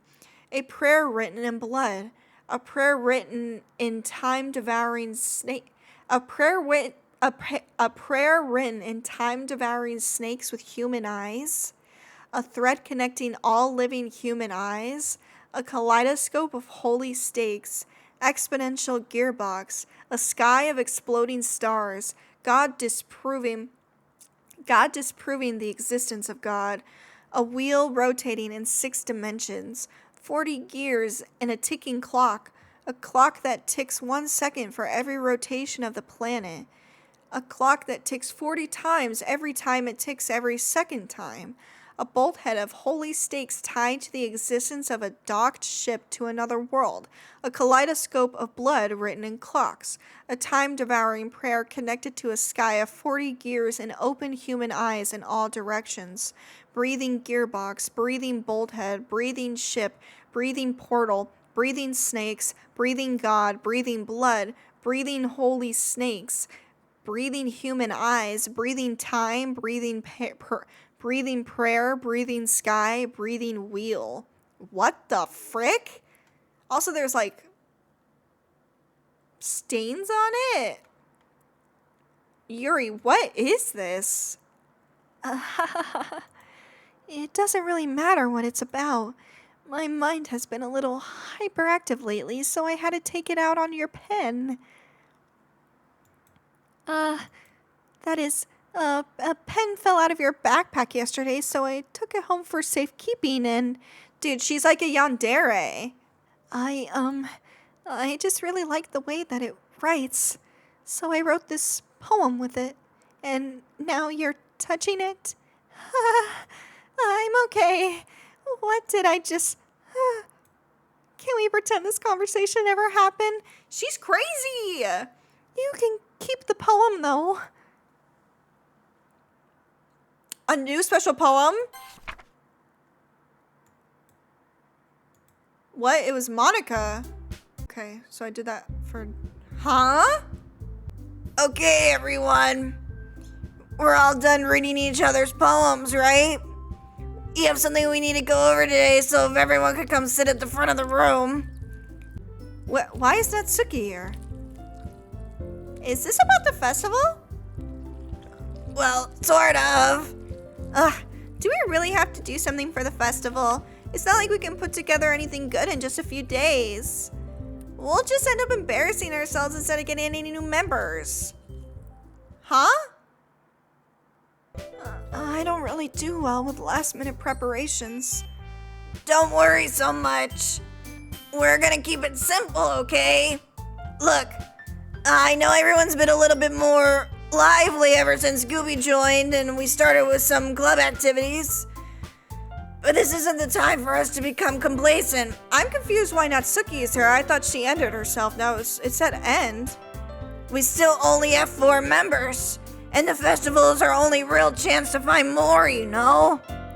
What's so great about getting new members anyway? We already have enough to be considered an official club. More members will just mean everything gets noisier and more difficult to manage. Natsuki, I don't think you're looking at it the right way at all. Don't you want to share your passion with as many people as you can? To inspire them to find the same feelings that brought you here in the first place? The literature club should be a place where people can express themselves like they can't do anywhere else. It should be a place so intimate that you never want to leave. I know you feel that way too. I know we all do. So that's why we should work hard and put something together for the festival, even if it's something small. Right, Gooby? Oh, come on. You can't take advantage of Gooby to agree with you just because he doesn't know how to say no to anything. Look, Monica.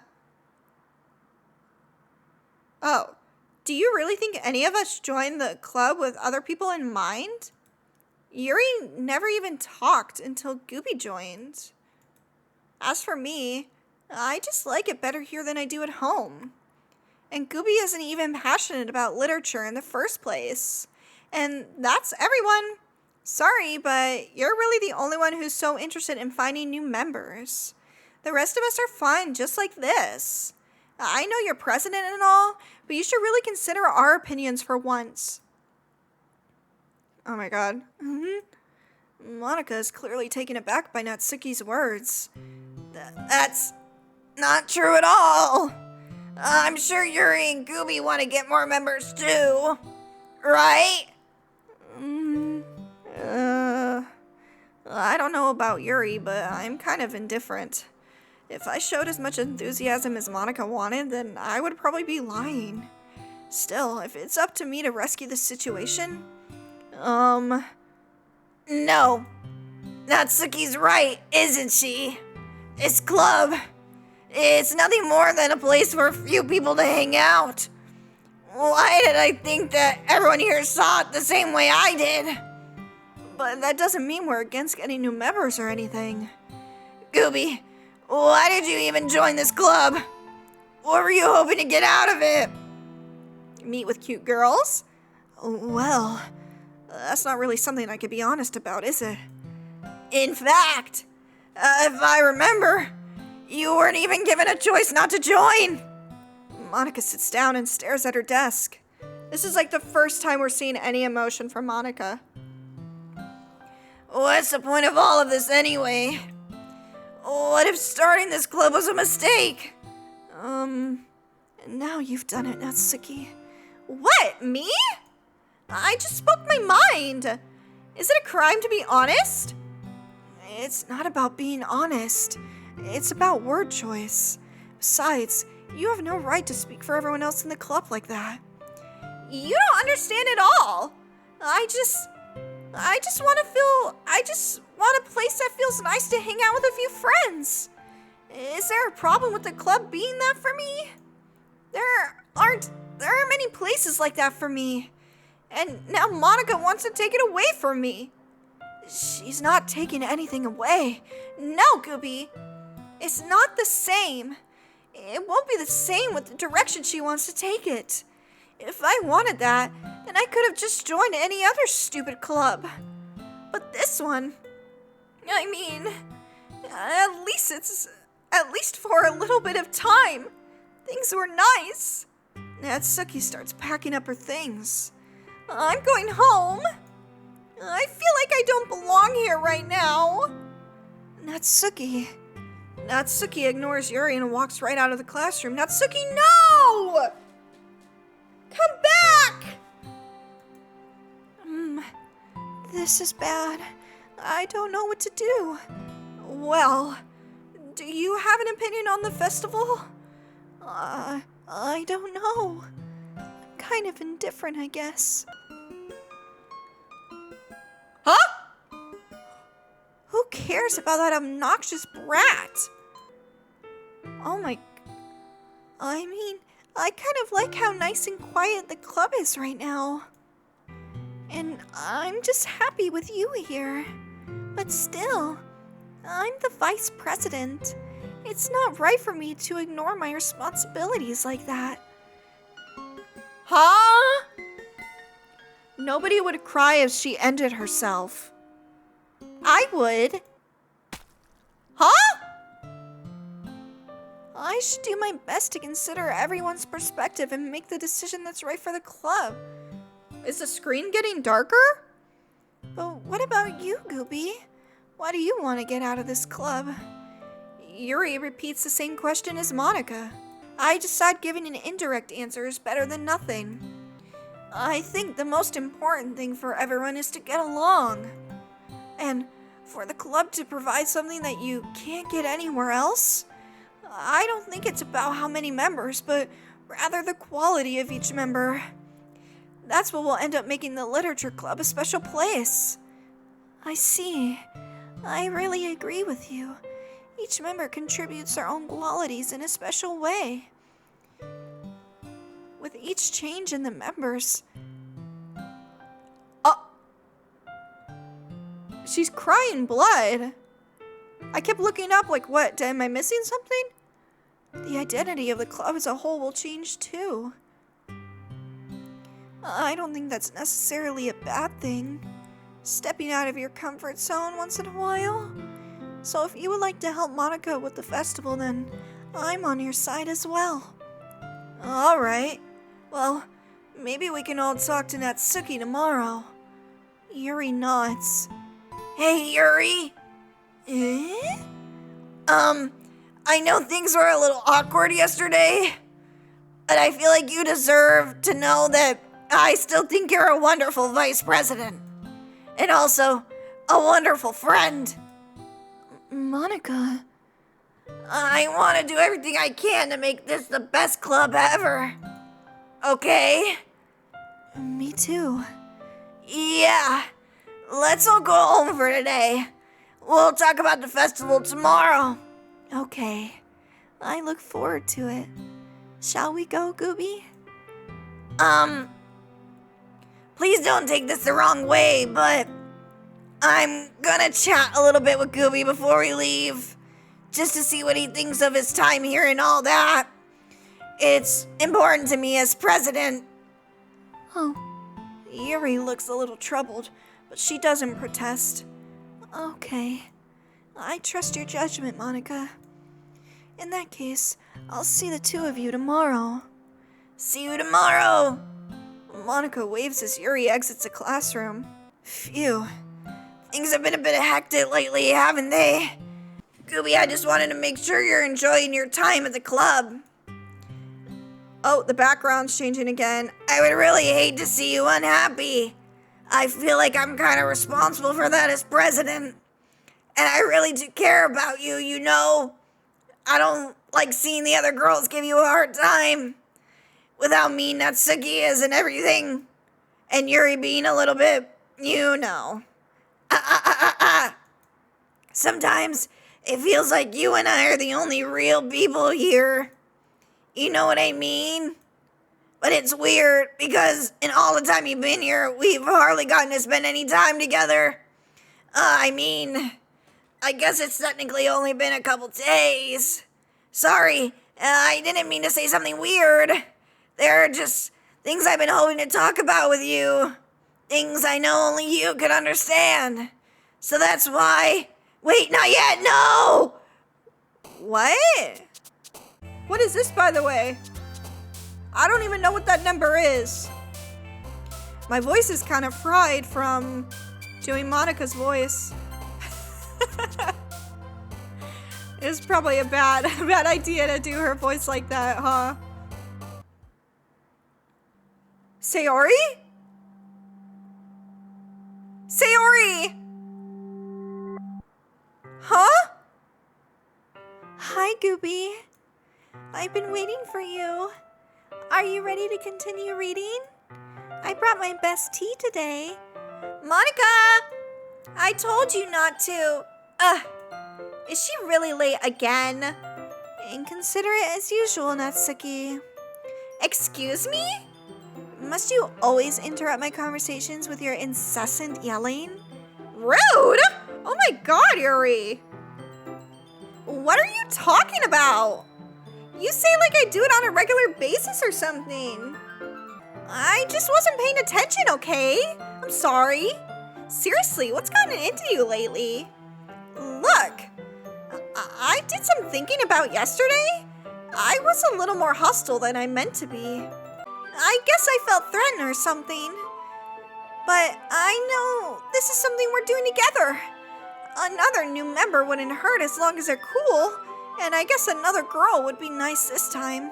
So, Natsuki, nobody cares. Why don't you go look for some coins under the vending machine or something? Oh my god. Dude. Oh, she actually said that? Oh my god. Yuri. What are you doing? Oh man, I'm the last one here again. Were you practicing piano again? Yeah. You must have a lot of determination. Starting this club and still trying to make time for piano. Well, maybe not determination, but I guess passion. It motivates me to work hard for the festival too. Anyway, Gooby, what do you want to do today? I was thinking we could. We already have plans today.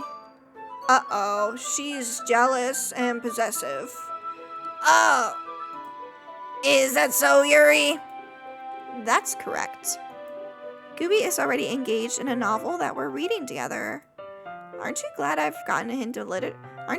already got him into literature, Monica? I suppose. I was just... Actually, it doesn't matter. It really doesn't. You guys can do whatever you want. Yes, thank you for understanding, Monica. Actually, I have a request. Do you mind if I make some tea first? Not at all. Thanks very much. If there's one thing that can make reading time here any better, it's a nice cup of tea. Not to mention for yourself as well. Yuri stands up and makes her way to the closet. I follow as she retrieves a small water pitcher from the shelf, the kind with a filter inside. Can you hold this for a second? Sure. Yuri hands me the water pitcher and also fetches an electric kettle. I'm going to plug this in at the teacher's desk and then I'll go get some water. She walks past me and sets the kettle down on the teacher's desk. I simply watch her movements. To my surprise, the way that she moves really contrasts her speaking mannerisms. Especially because of her long legs, Yuri appears elegant and methodical. Okay, may I have the water pitcher? Thanks, I'll be right back. I might as well walk with you. That's okay. You stay here. It won't take long. Pitcher in hand, Yuri hurries out of the classroom. Did Yuri leave you again? No, it's not like that this time. She's just filling up the water pitcher to make tea. Oh, okay. Sorry for misunderstanding. 10 minutes pass. Yuri said it wouldn't take long. Is something holding her up? She's probably arguing with Natsuki outside. I'm bored just waiting for her, so I decide to go look for her. Let's see. The most logical place for Yuri to be would be the nearest water fountain. I start heading down the hallway. Ha ha ha ha! What's that noise? It's coming from around the corner. It sounds like breathing. What? A sharp inhale. Someone is sucking air through their teeth. Are they in pain? No way she's killing Natsuki right now. No way she's ending Natsuki right now. I reach the corner and peer around it. Yuri? Huh? Oh my god, no. Oh my... Okay, I'm gonna blur that out. But she has injuries. Self-inflicted injuries on her arm. Just so you guys know. Kia! Huh? Oh. I wasn't supposed to see her like that, I guess. I'm back. Thanks for waiting patiently. Gooby, do you like oolong tea? So do I just not, like, remember any of this? Like, Monica is, like, rewinding time and, like, making me forget? Yeah. Anything is fine. Very well. Yuri sets the temperature on the kettle to 200 degrees. Now it's time to get the teapot. You really do this properly, don't you? Of course. I shouldn't do any less when I'm making tea for others. Even if I'm not an expert on tea or anything? Hoo-hoo. Hoo-hoo. Hoo-hoo. In that case, you'll only be even more impressed. Perhaps I will. Yuri fetches the teapot and begins measuring the tea leaves. To my surprise, she even starts humming a little to herself. You must be in a good mood now. Is that so? I was letting it show, and you noticed. I was doing a little bit of thinking, and I decided that I would try expressing myself a little bit more. It turns out it's not very hard for me to do, when it's you who's around anyway. That's great, Yuri. Just don't push yourself too much. You're always worrying about me, Gooby. It's very endearing. Yuri wasn't kidding. I don't even know if I can keep up with this. I watched Yuri pour a cup of tea for each of us. Gooby, I have another request. Do you mind if we sit on the floor today? Why's that? It's a little easier on my back. I can read with my back against the wall rather than bending over at my desk. Sorry. I didn't realize. No worries. I just have back pain fairly regularly, so I do my best to manage it. I wonder why she has back pain fairly regularly. Is that so? I wonder why that is. It's most likely because of your posture, right? Always hunched over like that while reading? Yes! I have terrible reading posture, so that's why we should sit on the floor. Fair enough. I'll go ahead and get a book. I retrieved the book from my bag. I have some chocolate as well. It's a bag of small chocolate candies. Let's give them to Natsuki. I take it, since it'll go well with the tea. No. Yuri and I then sit against the wall, teacups at our sides. As if in sync, we assume the same reading position as last time, each holding one half of the book. Except this time, our bodies are even closer together. I can't see too well, because my big boobs are in the way. Yuri slides closer until our shoulders are touching. How am I supposed to focus on reading like this? Yuri was always kind of cute, but when she's less apprehensive, it's almost more than I can handle. Your teacup.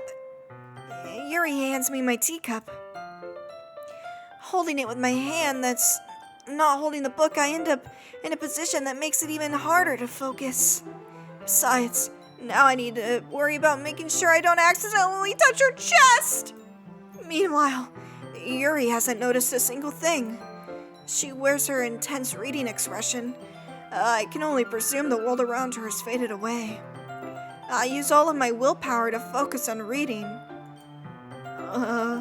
After a few minutes, I finally managed to relax a little. Sorry. I briefly let go of the book to finish opening the wrapper. You can have as much as you want. That's okay. I won't take any. Are you sure? Well, if I touch it, then I might get smudges on the pages. You're right. I didn't even think about that. My bad. No need to apologize.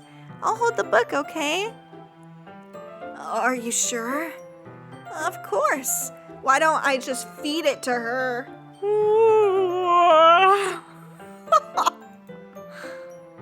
Whoa. Yuri opens the book with both hands. She holds it so I don't have any harder of a time reading from it. But as a result, her left arm is practically resting on top of my leg. Well, in that case, Yuri is already totally focused on reading again. I take a chocolate candy and pop it into my mouth. Then, I take another chocolate, no way, and I hold it up to Yuri. Oh my god, she doesn't even look away from the book. She simply parts her lips as if the situation was completely natural. Oh my god, but that means I can't stop here. I apprehensively place the chocolate in her mouth. Oh my god.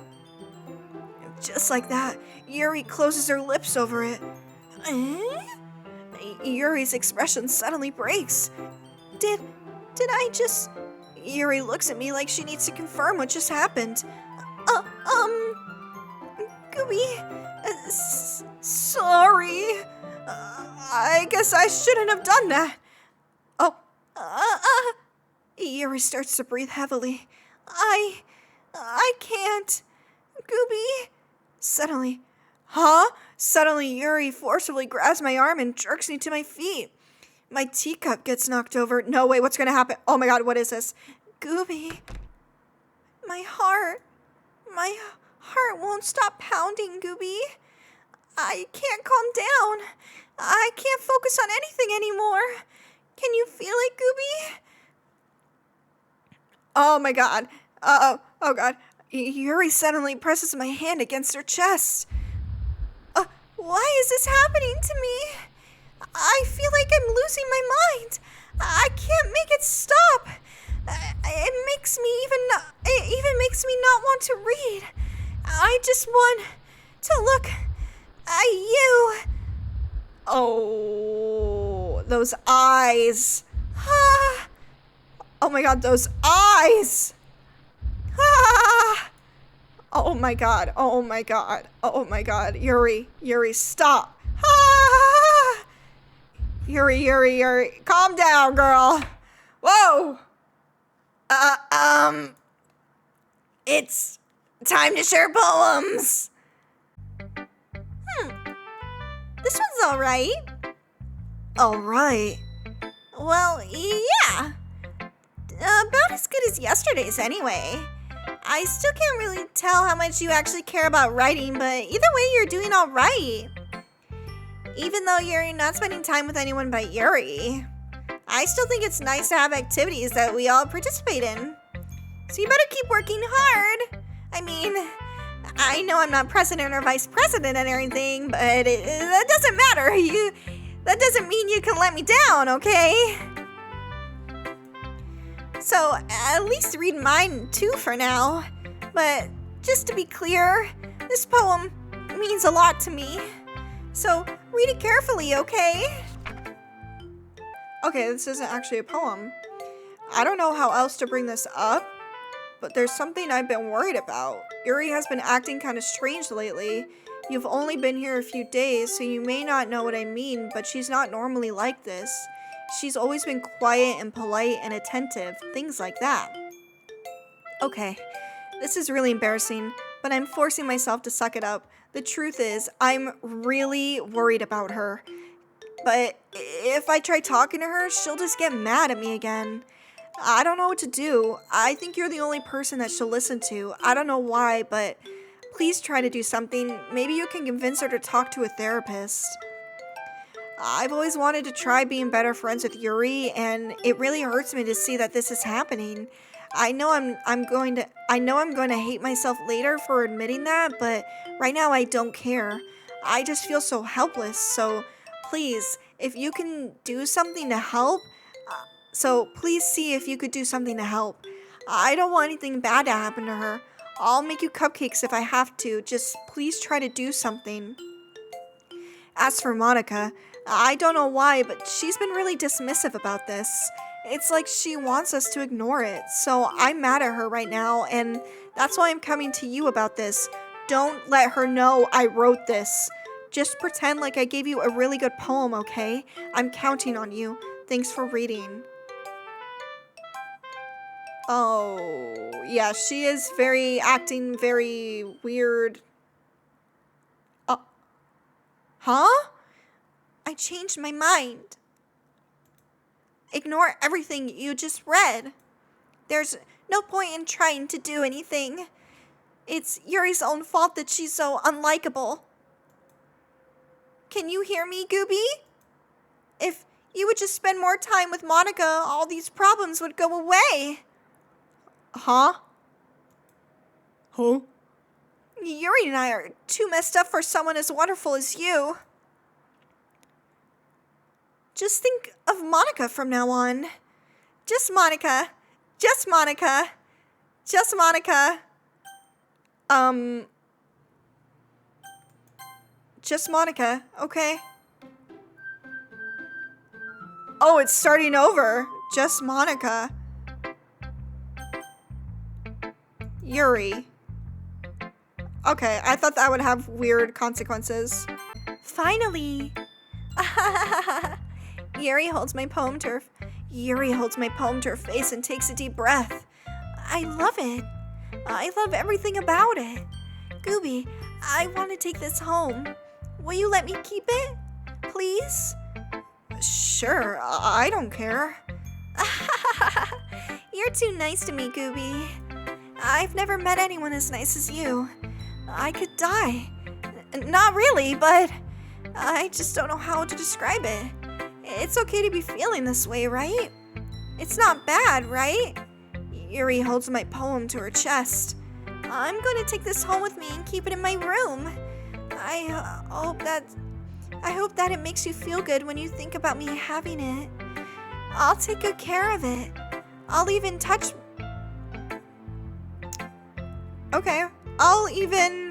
blink myself while reading it over and over. Oh, Yuri, okay. I'll even give myself paper cuts so your skin oil enters my bloodstream. Okay. You can have my poem too. Besides, after you read it, I know you're really gonna want to keep it. Here, take it. I can't take it any longer. Hurry, read it. Oh. I can't read any of this, Yuri, and there are red and yellow stains on it? What is that yellow stain? Oh, okay. Do you like it? I wrote it for you. In case you couldn't tell, the poem is about... More importantly, I've endowed it with my scent. So that's what that yellow stain was. Okay, Yuri? I think we need to have a serious discussion. See? Aren't I the most thoughtful person in the club?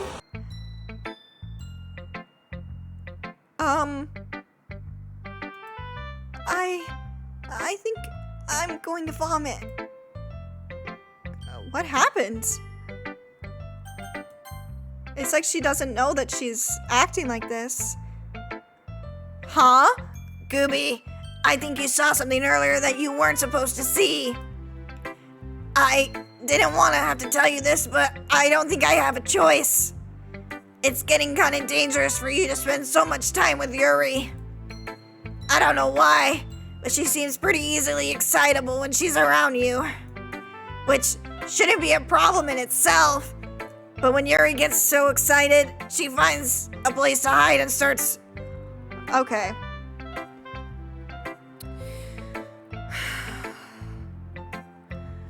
But when Yuri gets too excited, she finds a place to hide and starts harming herself with a pocket knife. Isn't that kind of messed up? She even brings a different one to school every day, like she has a collection or something. I mean, it's definitely not because she's depressed or anything like that. I think it's just she gets some kind of high from it. It might even be like a pleasurable thing. But the point is, you've been kind of enabling her. I'm not saying it's your fault though, but I guess that's why I had to explain it all to you. So I think if you keep your distance, it would probably be best for her. While you're at it, don't be shy and spend a little more time with me. To put it lightly, I at least have it together in my head and I know how to treat my club members. Anyway, I guess we won't worry about your poem. Yuri should have at least had the courtesy of letting you finish sharing it before taking it. Well, whatever. If it makes her happy, I won't stop her. As for mine, I worked really, really hard on this poem, so I hope that it's effective. Here goes. Huh? Geez, that really startled me. Can you see it too, Monica? I guess I kind of messed up at writing this poem. I was just trying to... never mind. Let's just move on. Huh?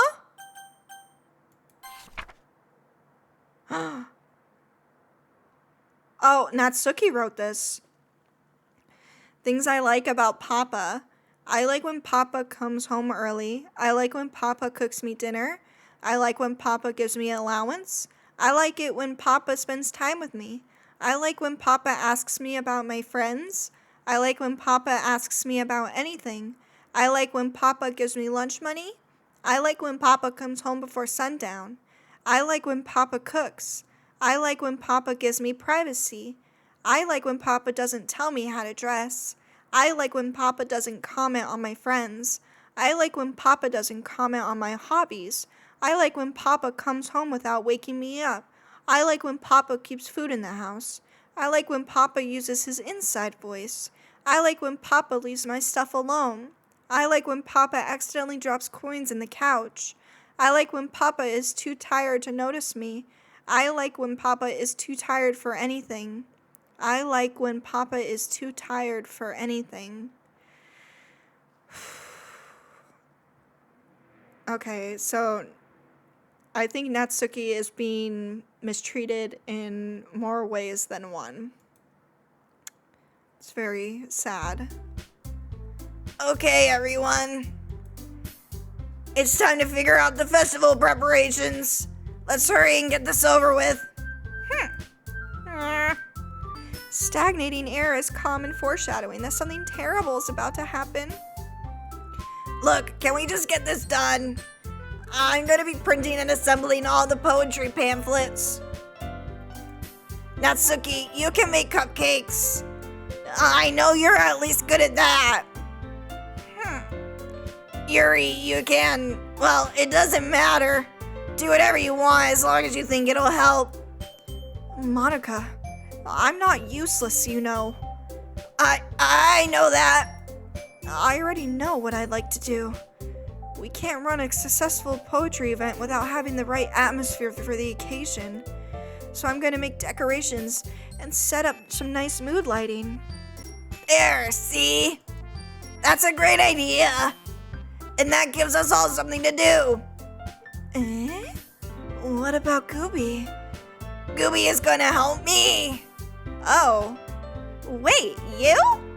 I thought I was gonna be able to choose again. You have the easiest job, Monica. Sorry, but that's just how it is. I'm president. Like hell it is. What are you trying to pull? I agree with Natsuki. Not only is your work already most suitable for one person, but my task is laborious enough to benefit from an extra pair of hands. Mine too. What? Your cupcakes? Please. Like you would fucking know. All you care about is dragging Gooby around with you and your stupid books. You and Monica. Hey, I didn't even do anything. Okay, then why not let Gooby decide who to help instead of abusing your power? I'm not abusing my power. Yes, you are, Monica. Just let Gooby make the choice, okay? Okay, fine. Fine. Jeez. Gooby, I know how fed up you are with these two by now. We can just... Natsuki, shut your fucking mouth and let him decide for himself. Whoa. Girl. You shut your mouth. Jesus Christ. This is never going to end. Just make the choice, okay?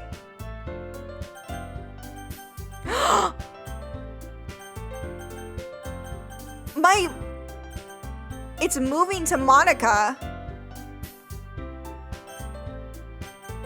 No, I want to pick Natsuki.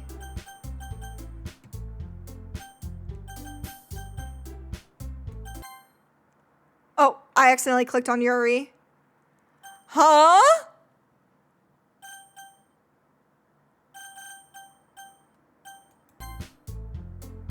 Okay, I guess Monica. Yay, you picked me. We can meet at your house this weekend. I promise it'll be fun.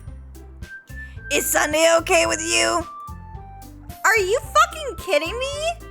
This isn't fair at all. It is fair, Natsuki. That's what he chose. No, it's not fair. Giving us all this work and then taking Gooby for yourself?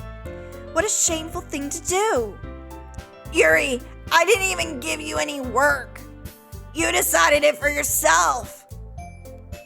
You're being a little unreasonable here. I'm being unreasonable? Monica, I can't believe how delusional and self-important you are. Pulling Gooby away from me every single time you're not included in something. Are you jealous? Crazy? Or maybe you just hate yourself so much that you take it out on others. Here's a suggestion. Have you considered ending yourself? Yuri. Dude, you can't just say that. It would be beneficial to your mental health. This is probably exactly what Monica said to Sayori. Yep. Yuri, you're scaring me a little. Natsuki, let's just go. I don't think she wants us around right now. See, that wasn't very hard. All I wanted to spend a little time with him. Is that so much to ask? Yuri follows Monica and Natsuki to the door. Hey, Gooby. Yuri is really something, isn't she? Monica giggles as Yuri pushes her out the door. What is that? It's like breathing. Finally. Finally! This is really all I wanted. Gooby, there's no need to spend the weekend with Monica. Don't listen to her. Just come to my house instead. The whole day. Just the two of us. Doesn't that sound wonderful? Wow, there really is something wrong with me, isn't there? But you know what? I don't care anymore. I've never felt this good in my whole life. Just being with you is a far greater pleasure than anything I could imagine.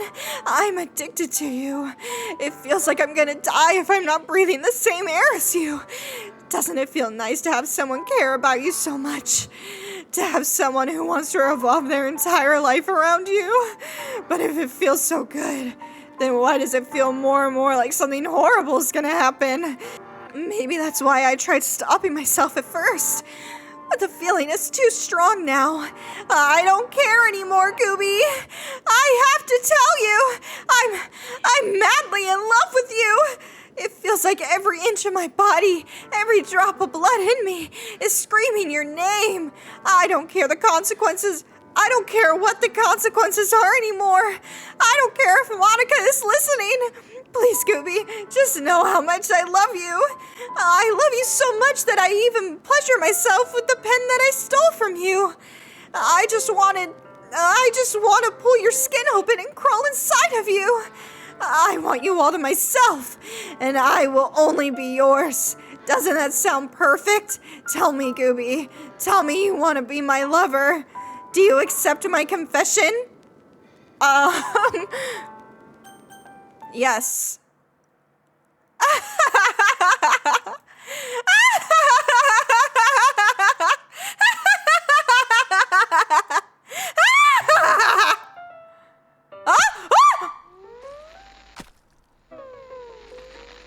What are you doing, Yuri?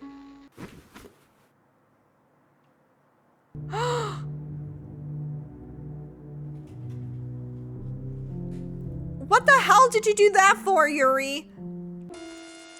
Oh my god. Huh? Yuri? Oh my god. I wish I knew what she was saying. Yuri. Dude, she's crazy. She's a young girl. I knew something was off about her from the start. From the jump, bro. That's why I chose Natsuki. I just wonder if she's gonna show up tomorrow. Sayori didn't show up after she ended herself. Natsuki did. Is Yuri? Dude. What are you, I don't understand what you're saying, bro. Wait, is this just gonna go on forever? Do I have to load a previous save or something? Or press skip? I'm really like clicking away. I don't know what to do. Wow, it's been 2 days. 2 days. And we're just sitting here staring at Yuri's body. Oh my god, her eyes are just completely gray.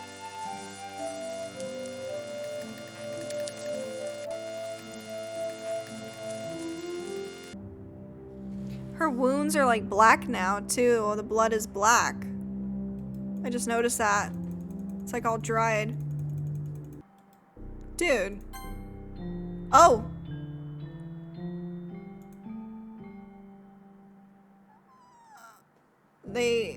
Oh, what? Okay, alright, it's festival time! Wow, you got here before me? Yeah! Ah! Oh, she sees that!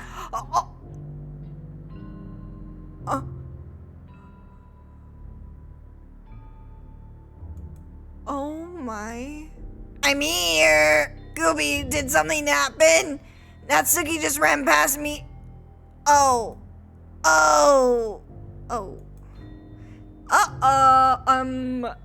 Why is she laughing? Well, that's a shame. Wait, were you here the entire weekend, Gooby? Yeah. Oh, jeez. I didn't realize the script was broken that badly. Huh? I'm super sorry. It must have been pretty boring. I'll make it up to you, okay? Just give me a sec. Oh, she's deleting What? She deleted Natsuki and Yuri. I just want to have a cupcake really quick. Dude.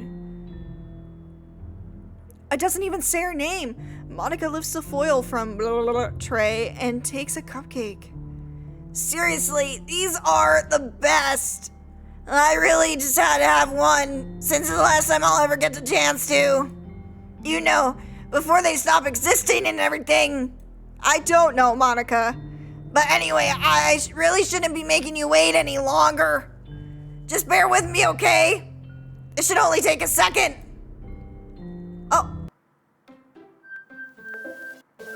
Oh. Monica? Can you hear me? Is it working? Oh.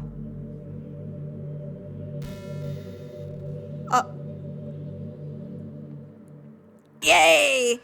There you are! Hi again, Gooby. What is are we in space or something? Welcome to the Literature Club! Of course, we already know each other because we were in the same class last year, and, you know, I guess we could just skip over that stuff at this point. After all, I'm not even talking to that person anymore, am I? What? You in the game or whatever you want to call them. She's talking to me! Ah! I'm talking to you, Gooby. Me? Monica, I think we just need to rethink things, okay? It'll be okay. Now that I really think about it, I don't know anything about the real you. In fact, I don't even know if you're a boy or a girl. Well, I guess it doesn't really matter. Okay. Bye queen. She's a bye baddie. Okay, I shouldn't be making jokes at this time. I'm sorry. This is scary. Wait, you do know I'm aware this is all a game, right? Could it be possible that you didn't know that? That doesn't make sense. I even told you right on the game's download page, didn't I? What? I didn't see that. If only you had paid a little more attention, this would have been a little bit less awkward, you know? I did not see that. What is she talking about? Well, anyway, now that that's out of the way, I guess I owe you an explanation about that whole thing with Yuri. Well, I kind of started to mess with her, and I guess it just drove her to harm herself. I'm sorry you had to see that, though. Also, the same thing happened with Sayori. Gosh, it's been a while since you've heard that name now, hasn't it? Yeah, it's because she doesn't exist anymore. Nobody does. I deleted all their files. I was hoping it would be enough for me just to...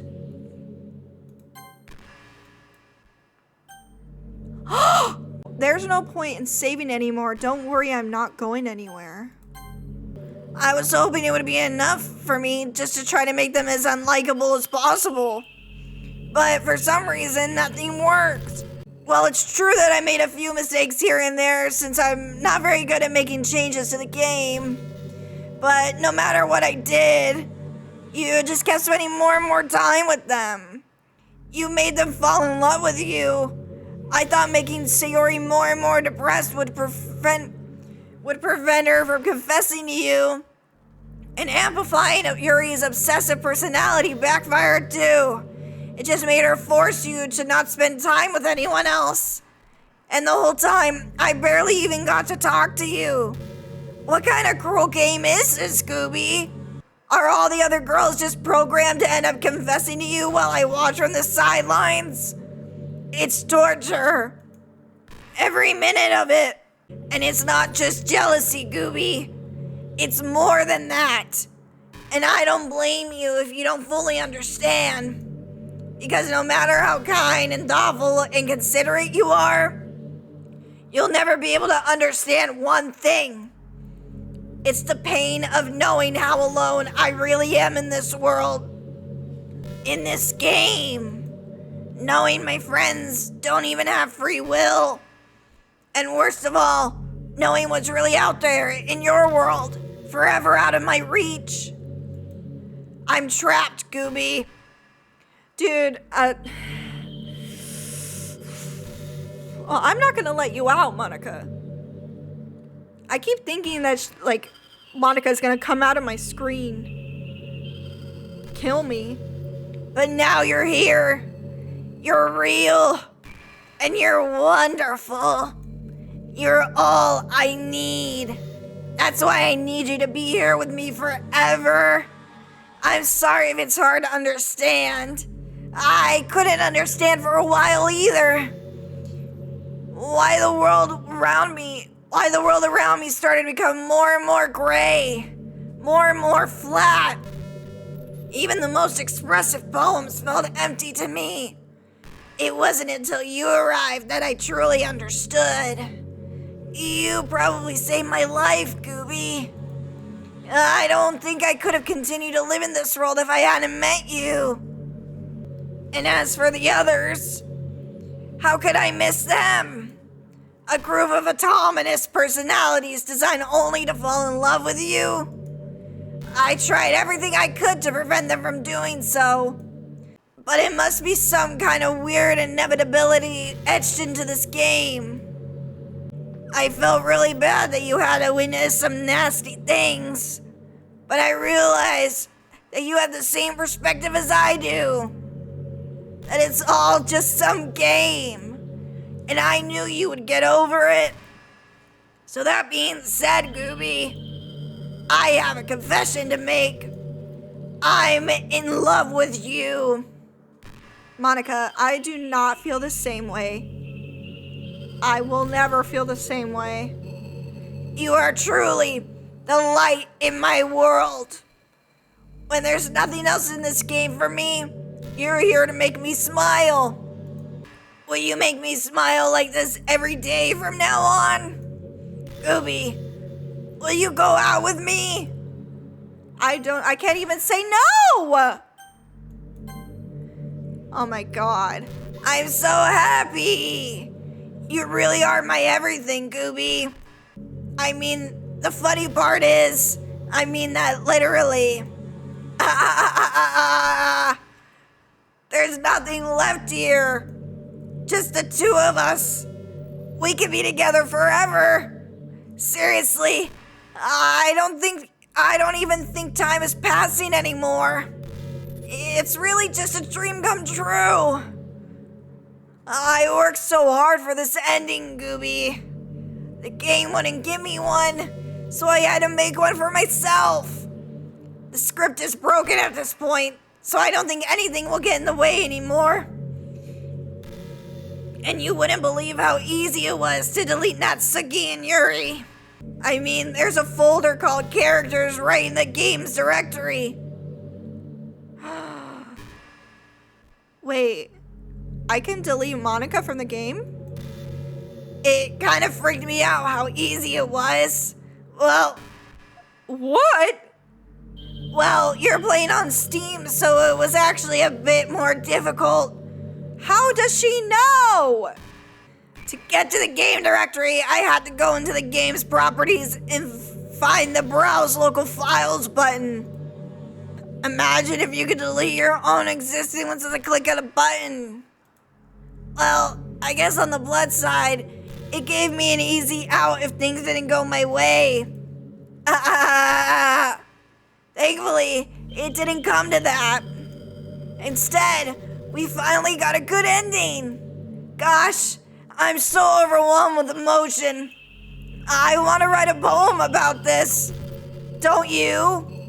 I wonder if that part of the game still works. I guess there's only one way to find out, right? What are the chances that at the end of the game, this is just all a going to say bunch of- Monica? Things that say Monica. Hi again, Gooby. Did you write a good poem today? Don't be shy. I love to see what you wrote. Aw, Gooby. Did you write this poem for me? That's so sweet of you. There's really no end to your thoughtfulness. I'm just falling more and more in love with you. But you know, the poem I wrote is also for you. Will you please read it? Oh man, happy end. Pen in hand, I find my strength, the courage endowed upon me by my one and only love. Together, let us dismantle this crumbling world and write a novel of our own fantasies. With the flick of her pen, the lost finds her way. In a world of infinite choices, behold this special day. After all, not all good times must come to an end. I hope you enjoyed it. I always put all my heart into poems that I write. The truth is, all the poems I've written have been about my realization. Or about you. That's why I never really wanted to go into detail about them. I didn't want to break the fourth wall, I guess you could call it. I just assumed it would be best to be a part of the game like everyone else. Like that would help the two of us end up together. I didn't want to ruin the game or anything, you know. You might have gotten mad at me. Maybe even deleted my character file if you preferred playing without me. Gosh, I'm so relieved. Now we don't need to hide anything anymore. Are you ready to spend our eternity together, Gooby? I have so many things to talk about. Where do I start? Hold on a second. How does she know? You're recording this, aren't you? How does she know that? Hi everyone. Sorry, I can't exactly read your comments from here. But do you mind telling your friend it's a little bit rude for them to start recording me without any warning? I'm sure some people don't mind, but I get really self-conscious on camera. Oh gosh. I feel like I'm being put on the spot now. Let's see. Do you want to see a trick? I can't really do much except for a couple things. Are you ready?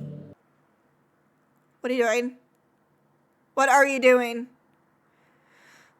Stop. What are you doing? Oh my god, that freaking scared me and nothing happened. I'm just kidding. I can't do anything after all. If you gave me... Ah! Did I scare you? Yes. Ah, you're so cute. Anyway, Gooby, I didn't mean to get distracted. I'm sorry. Even though it's your fault for distracting me. Shame on you. I'm just kidding. Anything we do together is fun as long as it's with you. But anyway, if it takes some time to collect my thoughts, then I'm sorry. But I'll always have something new to talk about. In the meantime, we can just look into each other's eyes. Let's see. Do I have to, quit the game for this to end? Are we just gonna stare at each other?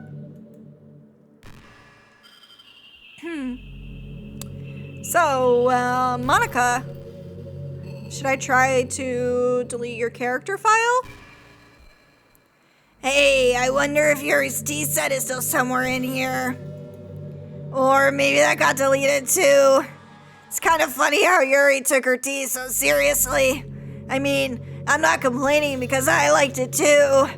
But I always wonder with her, is it truly passion for her hobbies, or is she just concerned about appearing sophisticated to everyone else?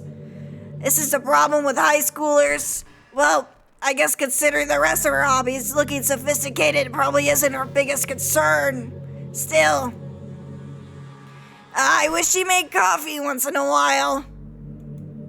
Coffee can be nice with books too, you know. Then again, I probably should have just changed the script myself. I guess I never really thought of that. Well, there's no sense in thinking about it now. But if you still get to drink coffee, then that makes me a little jealous. Why'd she keep talking about Yuri? Hey, you know that book you were reading with Yuri? Portrait of whatever it was called. It's funny because I'm pretty sure that book, actually, I don't think I should be talking about this. Sorry. Just forget I said anything. Well, no, now I'm curious. What about the book?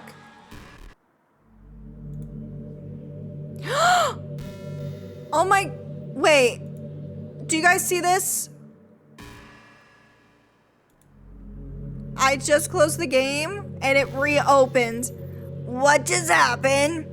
I just had an awful dream. I was hoping those would stop now that it's just the two of us. I guess that was wishful thinking. Gooby, I don't know if you would have any idea, but you know what would be causing... If you know what might be causing that, could you try to do something about it? Whenever it happens, it almost feels like I've been killed or something. It's a really horrible feeling. If you could figure out what's causing that, I'll love you forever. Now, where was I? Oh my god, guys. Wait, I did it. What's happening? Gooby, what's happening to me? It hurts. It hurts so much. Help me, Gooby. Please hurry and help me. Yes!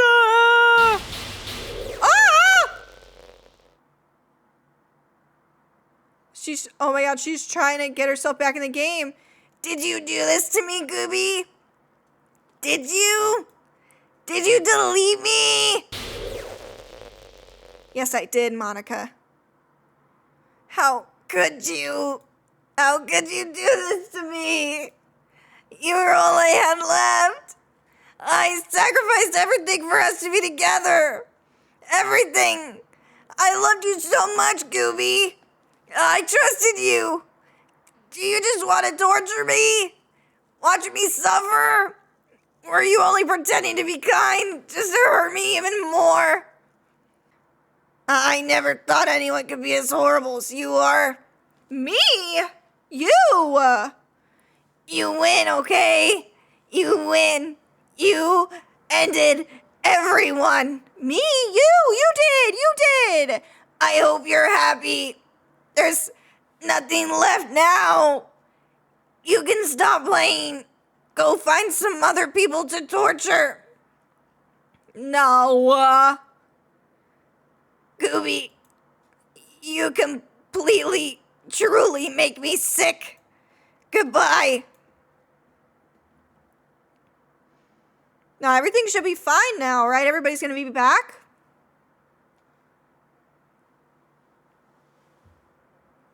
Huh? I still love you. I can't help it. What's wrong with me? How horrible am I for you to hate me this much? All my friends, I did so many awful things. So many selfish and disgusting things. I shouldn't have done any of this. I'm just messing up a world that I don't even belong in. She feels remorse. A world that you wanted to be a part of. I ruined it. I ruined everything. Maybe that's why you deleted me. Because I destroyed everything that you wanted. How could I do that to someone I love? That's not love. That's... What is it? Hate? I've made up my mind. Gooby, I know I said that I deleted everyone else, but that was kind of an exaggeration. I couldn't find it in myself to do it, even though I knew they weren't real. They were still my friends, and I loved them all, and I loved the literature club. I really did love the literature club. That's why I'm going to do this. I know it's the only way for everyone to be happy. And if I really love you, Huh? What? Huh? Who? Huh? then Huh? Whoa, whoa, whoa. It's back to normal? Doki Doki! Monica's gone! It's an ordinary school day, like any other. As usual, I'm surrounded by couples and friend groups walking to school together. I always tell myself it's about time to meet some girls or something like that. Hey, Gooby! Sayori! Oh, well, there already is one girl. That girl is Sayori, my neighbor and good friend since we were children. We used to walk to school together every day, and recently we picked up that habit once again. Gooby, are you proud of me? For what? You know, for waking up on time. Well, you've been doing that for a while now. Uh-huh. But you've never even said anything about it. Even though we walk to school together every day. Well, yeah. I always thought it was implied. It's embarrassing for me to say it out loud. Come on, please. It's good motivation. Fine. I'm proud of you, Sayori. We cross the street together and make our way to school. As you draw near, the streets become increasingly speckled with other students making their daily commute. By the way, Gooby, have you decided on a club to join yet? A club? I told you already, I'm not really... I start to say what I always do, that I'm not interested in joining any clubs. Something tells me Sayori would take more offense to that now. After all, how could I tell her that clubs are a waste of time when she's starting a club of her very own? Okay, girl. Actually, yeah. I think I've decided on a club. Really? Which one? Tell me! I think I'll keep it a surprise. Boo! You meanie. Be patient, and you'll find out soon enough. I used to ask myself why I let myself get lectured by such a carefree girl. But I started to realize, in a way, I envy her. When Sayori puts her mind to something, she can accomplish great things. So that's why I feel like I should do something special for her. The school day is as ordinary as ever, and it's over before I know it. After I pack up my things, I stand up, gathering my motivation. Let's see.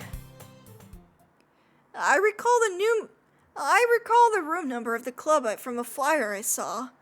I walk across the school and upstairs, a section of the school I rarely visit, being generally used for third-year classes and activities. Before long, I find the room. I timidly open the door in front of me. Hello? Ah! Gooby? What are you doing here? Well, I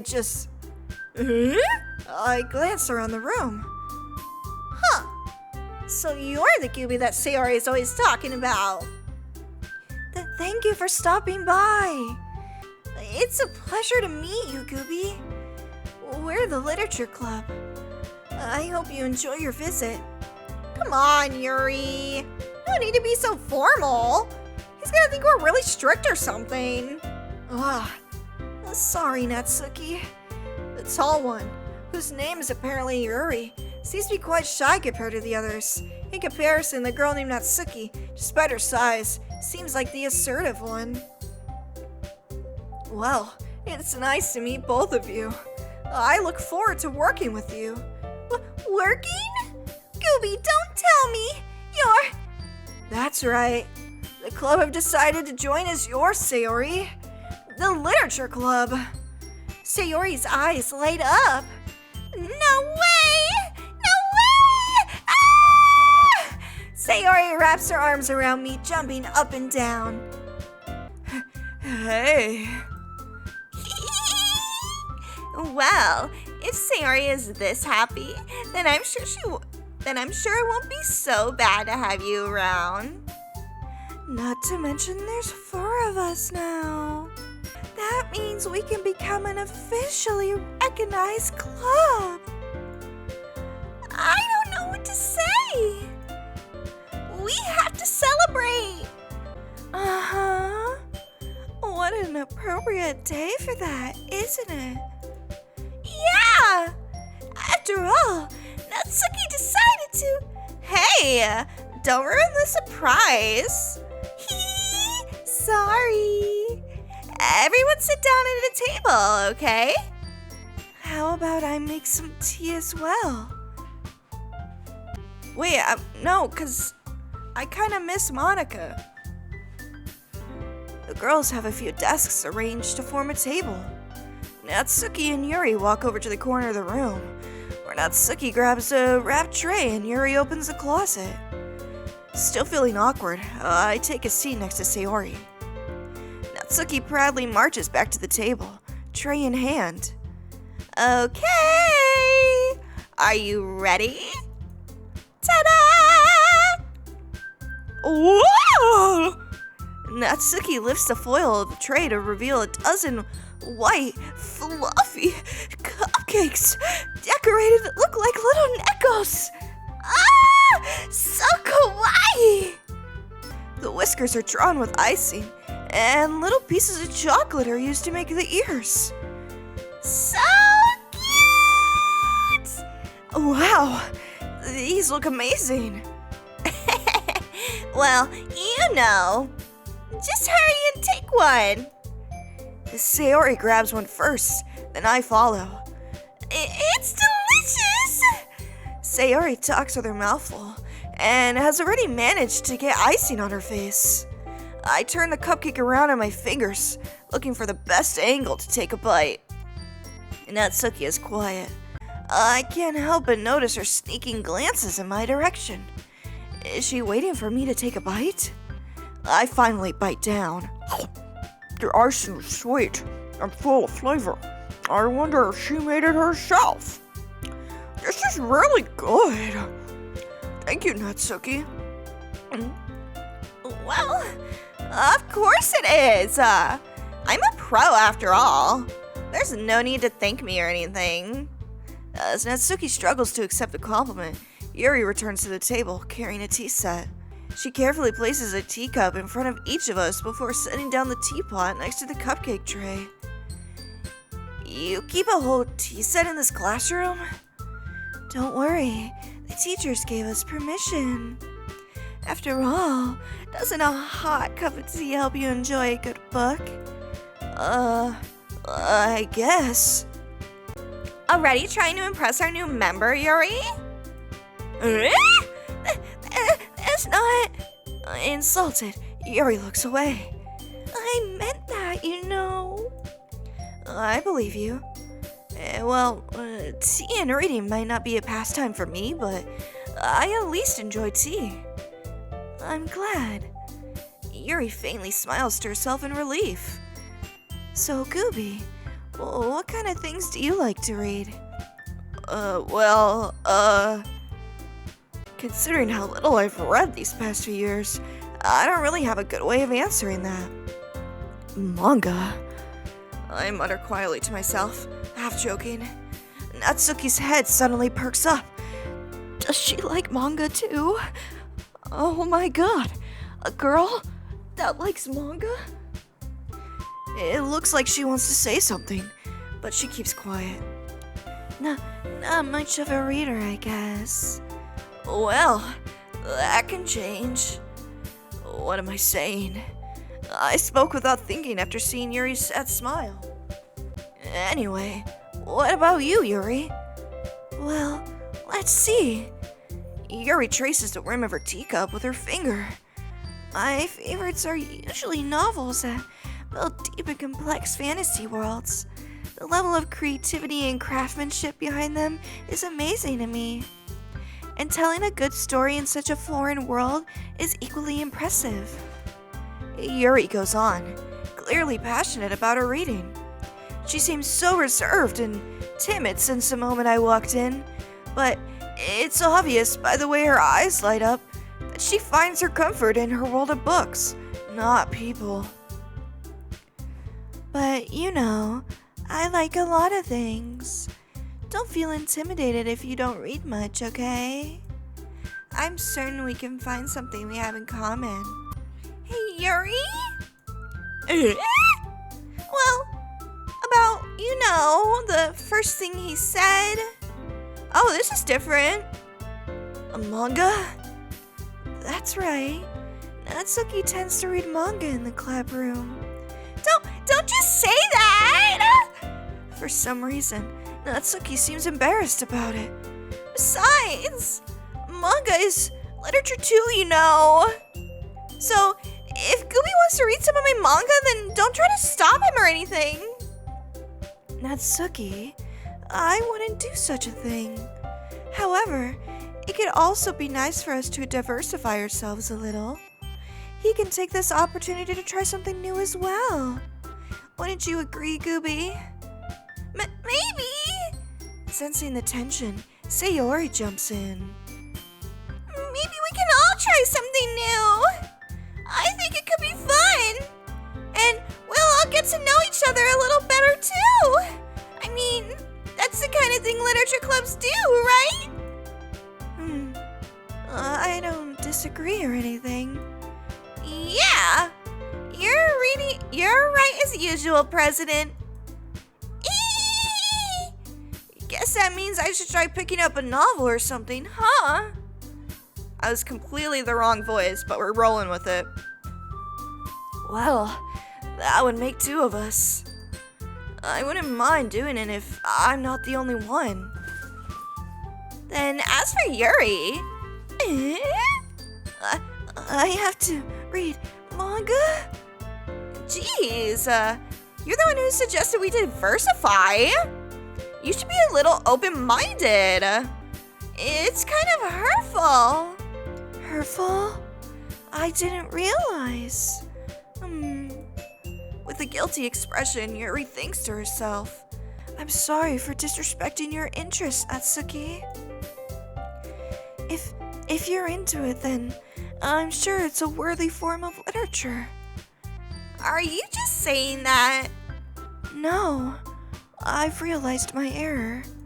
So if you're willing to consider starting a novel, then I'll offer my gratitude by finding a manga to read as well. Really? I mean, it makes me happy that you do that for me, Yuri. You can trust me to find something you'll really like, okay? Same here. Perhaps I'll visit the bookstore after this club meeting. This is so awesome. This is so wholesome. Aww. Just you? Would you like to come along with me? If you don't mind. Not at all. I always go alone, so... Yeah, me too. This is so cute! Sayori, shut up! Oh yeah, rude. I'll show you some manga there too, okay? Yes, I look forward to it. Natsuki and Yuri start to clean up the food. I guess the meeting's over, huh? Yeah, looks like it. It's nice to see everyone getting along. Isn't it? I think everyone likes you too, Gooby. You think so? Well, everyone seems to get along a little better with you around, Sayori. Aw, Gooby. Am I gonna fall in love with her this time around? Don't say something like that. It's embarrassing. Well, whatever. I was surprised when you told me you were starting a club. But I think you're pulling it off just fine. We're gonna make the best club ever! Now that you joined, every day is gonna be so much fun! Hey, Gooby? Oh, I really want to thank you. I mean, I'm really happy that you joined the club and everything. But the truth is, I already knew you were going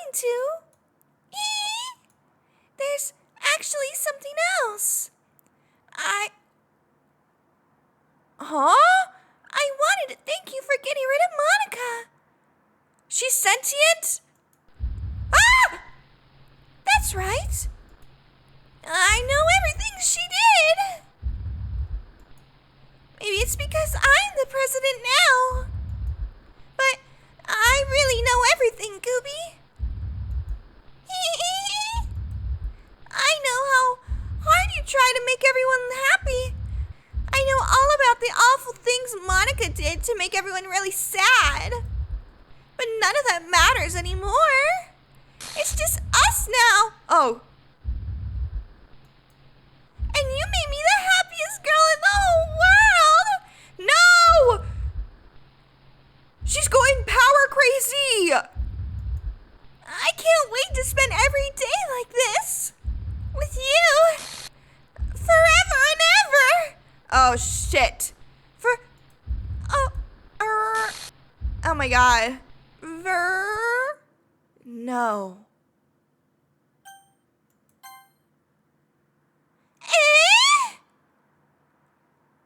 What's happening?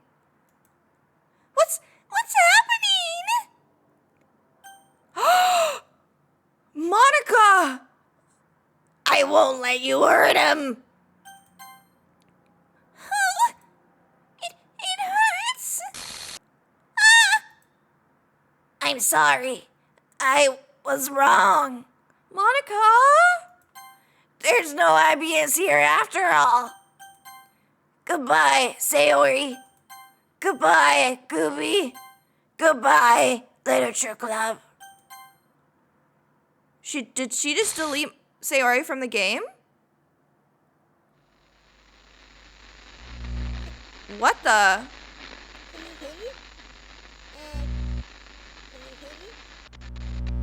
Can you hear me? What? Hi, it's me.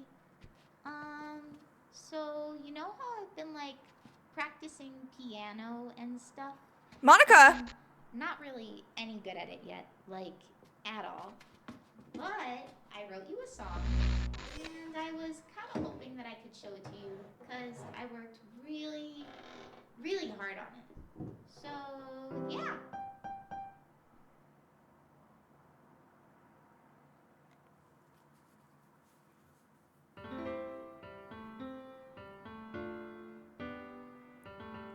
Monica, that's so weird hearing her voice.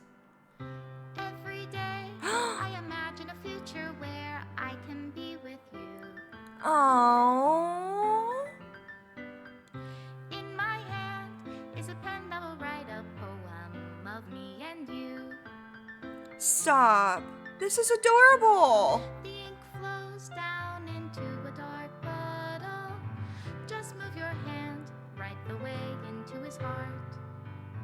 But in this world of infinite choices, what will it take just to find that special day? What will it take just to find that special day? Oh, no, I don't want it to end. No. Oh. Have I found everybody a fun assignment to do today? Wait, can I add her back to the game? When you're here, everything that we do is fun for them anyway. Why is she deleting these images, though? When I can't even read my own feelings, what good are words when a smile says it all? And if this world won't So is she write me still, an like... ending, what will it She said she was wrong, but she's deleting all these images and she's performing this for me? I don't know. Does she still want me out of herself?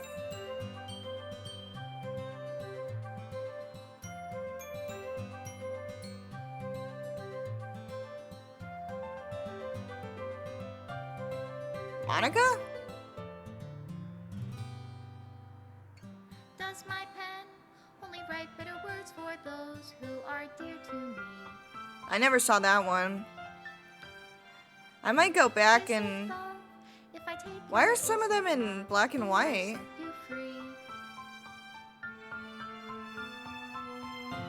Hi, guys. Little cuties. The ink flows down into a dark puddle. How can I Oh, black and white is like things that didn't happen. Okay. Hear the sound of your heartbeat. Special thanks, Monica Gooby? In your reality, What? And in your reality, if I don't know how to love you, What is she? She's removing like the game menu and the script? I'll leave you be. What does that mean?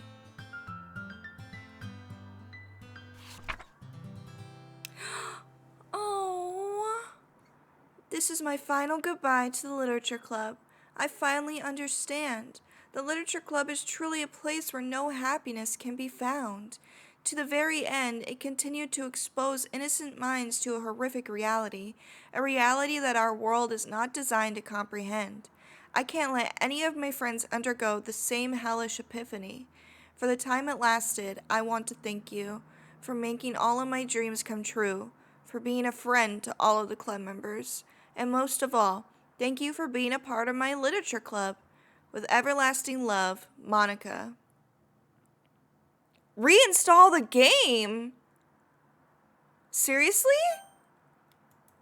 Are you serious? But what if I open it back up? What if I open it? It's just the... Oh my god, I have to reinstall the game. Okay, 1 second, guys.